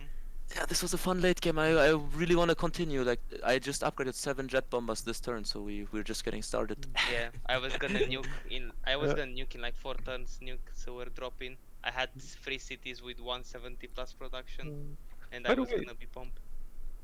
Yeah, what were these railroads towards Rome though? Like, did you have any pushing plans towards Vietnam, or was this just for gold? And No, if it was just for gold. It made our traders so good. Like now they're Yeah. 45. Wait, really? gold Oh per my turn. god. No, you built But railroad then- everywhere where no worker, where no traders go. Like you, What? you did Yeah. you did an excellent job to build to always dodge the No, traders. No, they were, look they at were it. Look affected. at No, they Rome were, and they were Arithium. There's like 5 traders right on the roads. Well, yeah, but I'm they go to actually still in the Nobamba. game. They're They not all going said they south. all gone to November. Michael, I'm actually still in the game. Ah, You can you're see. right. Yeah, No, you're right. but- I should have done more between Nobamba But they are and working. Ulundi. They are working. Look. Some, yes, but they're not Wrong- all wrong like. Ulundi. Okay, half of I'm them missing is like 7-8 roll tiles between Nobamba and Ulundi. Yeah. To be fair, it was too much with the timer. I would have needed double the time. Oh yeah, I pointed it out as well. I mean, obviously, again, I'm just making a bit of fun here, right? Yeah, you're right though. There could have been roads there. Yeah, But but the traders were huge. But the government plaza of Rome, though. I think it was the best I could have done, honestly. it's fine. Okay, what like why did you actually put the +3 campus instead the +5 in Aquileia and then have industrials on Gov Plaza? Yeah, that's because the +5 was behind mining, and I really didn't wanna take mining. Like I did the double campus into double commercial discount into Gov Plaza discount. So I wanted like a very cheap commercial, and I already went animal husbandry because of the lack of tiles. So basically, like going also mining would make my commercial a bit too expensive for the early game, especially because my the city which had to do the first commercial was working a 2/2 horse and 1 free die. I think it's actually an okay decision because +3 is all you need for the rationalism card to work. Like there's a huge difference between +2 and +3. Oh. I guess I mean +5 is more science, especially when you double it on the double campus civic early game. But I think both plays are fine. Like both can work. Yeah, like I needed tempo in this spawn. I had nothing. Like my first city went into the damn desert. Yeah, I agree. This was pretty rough spawn. I needed to do some extremely weird decisions on this, but it worked out in. What I find fascinating is that we're like ahead in technologies researched. Like I have still more than Cree and Vicky, but it felt like they had more science the entire game. Like I guess we were just very efficient with boosting left, right, center, and then Oxford and Bolshoi, cheesing out those extra techs and civics. And In the mid pillaging. game, you obviously had more science because you obviously had the pocket. You had the pocket science, yes, right? That's true. Yeah, and I just, as always, I let my team boost everything and just go everywhere with the techs. Pretty good strat though on the Zulu. Well, congratulations again. Tomorrow is gonna be the second game, right? 1900 GMT, same hour. Yep, Oh yep, yep. yes. Yep. Are we gonna see automation tomorrow or same lineup? Yes. No, tomorrow is we see Paul, we see automation. Oh, you bring the big guns. I see. how it is. Tomorrow is no joking around.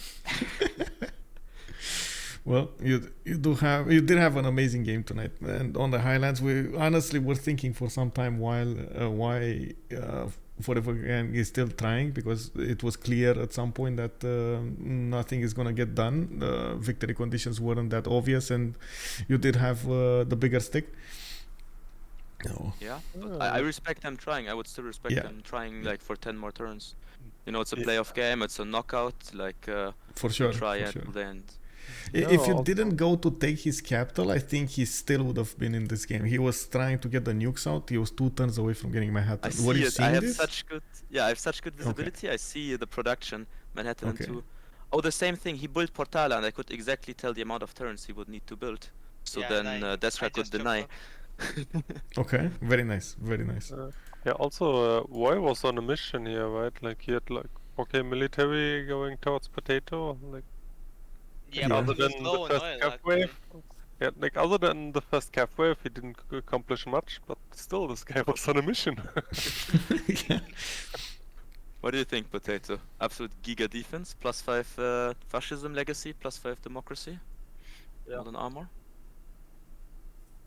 I think it's very important though that you only pillage the mines. Like this is obviously still a lot of money, but like if he gets on your districts, you actually suffer a lot more, right? Yeah. Well, he did some, but. Yes. Yeah, this was the time, like the point of time in game where we were where we felt feeling like we would potentially lose, and it was just really 50-50, or maybe even in their favor. Like we got a little bit scared, but we managed to play the long game, and of course it's just bombers. Yeah. Did you consider improving those tiles, repairing those tiles, or you're just not wanting to take the risk of him getting in another time? Yeah, I don't want to take a risk. Like in the long term, I don't hold this. I think he pushes eventually.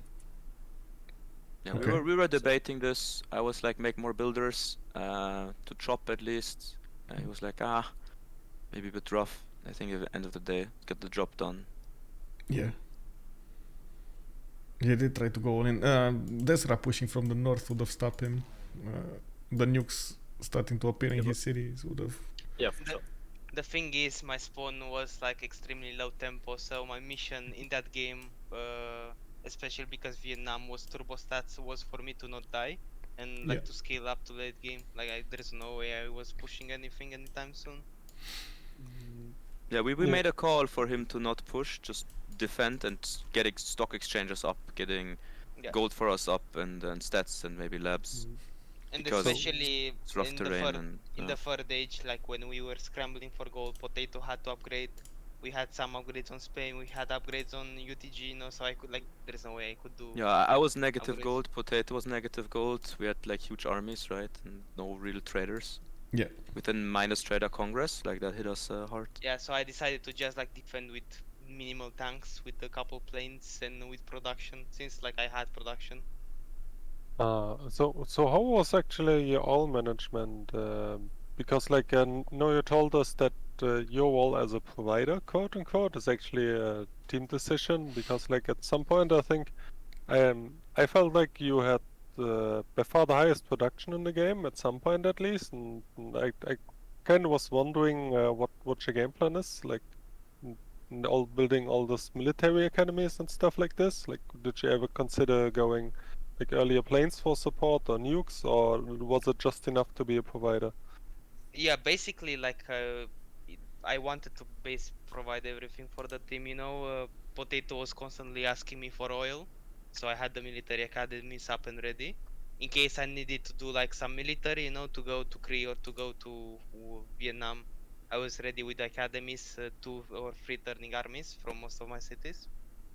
So like I was flexible basically. I also got a modern general ready to go in any direction I needed. I think the oil situation was actually fine. Like I make 34 per turn. I use 27, but it's still I'm on a surplus. I think oil was okay, like but it's better to have them than not to. yeah, true. I mean, before it becomes a problem to get generals to also be able to make armies. At the end of the day, it's just a thing. Like you know, Zulu is just a combat bonus Sith, and for late game warfare, I mean. If the game was gonna go on, you know, I was gonna like go onto Vietnam, because Vietnam is trading to Cree. So if like I take some cities, I raise a couple, they're gonna lose their gold. Yeah, everything is collapsing though right now, like for them. Yeah, I totally agree. Like actually, Cree died a lot quicker than I anticipated. Like I felt like he actually had for a while highest science in the game, and he probably welded himself too much into all the anti-cap, which then was kind of pointless. Yeah, it's just the regular late game thing of aggressor usually gets to win because the city strength is not high enough. Like you really need modern army in a city center to have like 110, 120 strength. Only then your cities will be able to resist RT balloon or bomber shots in a reasonable fashion. But like this, it's just I hit the city 3 times and it's almost dead. Like I don't really need to get, like I just need to kill the cities and then snipe them with 1 unit. I don't really need to overwhelm his armies.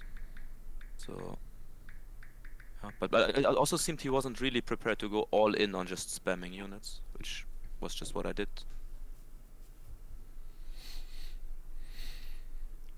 Well, I really need to go to sleep, guys. Yeah. It was amazing game to watch. I do hope we're gonna see you tomorrow with the same attitude, with the winning attitude, and we're gonna see what's gonna happen. Pretty action-packed Highlands game. Yeah. Have a good evening, and thank you for allowing us to catch. Good night. Thank you for Good casting, night. GG. Good night. Yeah. Good night, well played, boys. Yeah, well played. So we did hear from mostly Tranquility side. We didn't hear that much from Forever Young, even though we'd definitely love to hear some more feedback. Thank you so much, Justice, for giving us your insight about the game here. We did see Tranquility go against Forever Young. They did manage to snatch the victory over here at turn 109. They were about to actually get a domination. They were taking over the Cree capital. They did have Canada, and they did manage to... or they were managing to go through England soon. We did have quite a few questions about how they will go against Vietnam, but I'm pretty sure nukes would have leveled the terrain there. We do need to see the second game out of this best of 3 series tomorrow, 1900 GMT. I'm actually going to make an announcement soon on my Discord. I do hope you guys have enjoyed the show, and of course, girls. I've enjoyed the show. I do hope we're also going to see each other tomorrow. If you are coming up from YouTube, throw this video a thumbs up if you did enjoy the content, and I do hope you're coming up on the live stream on twitch.tv/OnSpotTV. If you are curious about my schedule and the upcoming games, you can always check out my Discord, !Discord on Twitch, or you can use the channel information down below in the video on YouTube. Thank you so much, everybody, and for the subs, for the follows. Thank you so much, Justice, for coming in here and giving us your insight. Let's see each other tomorrow, and in the meantime, have some fun with some Civilization 6 content. Bye.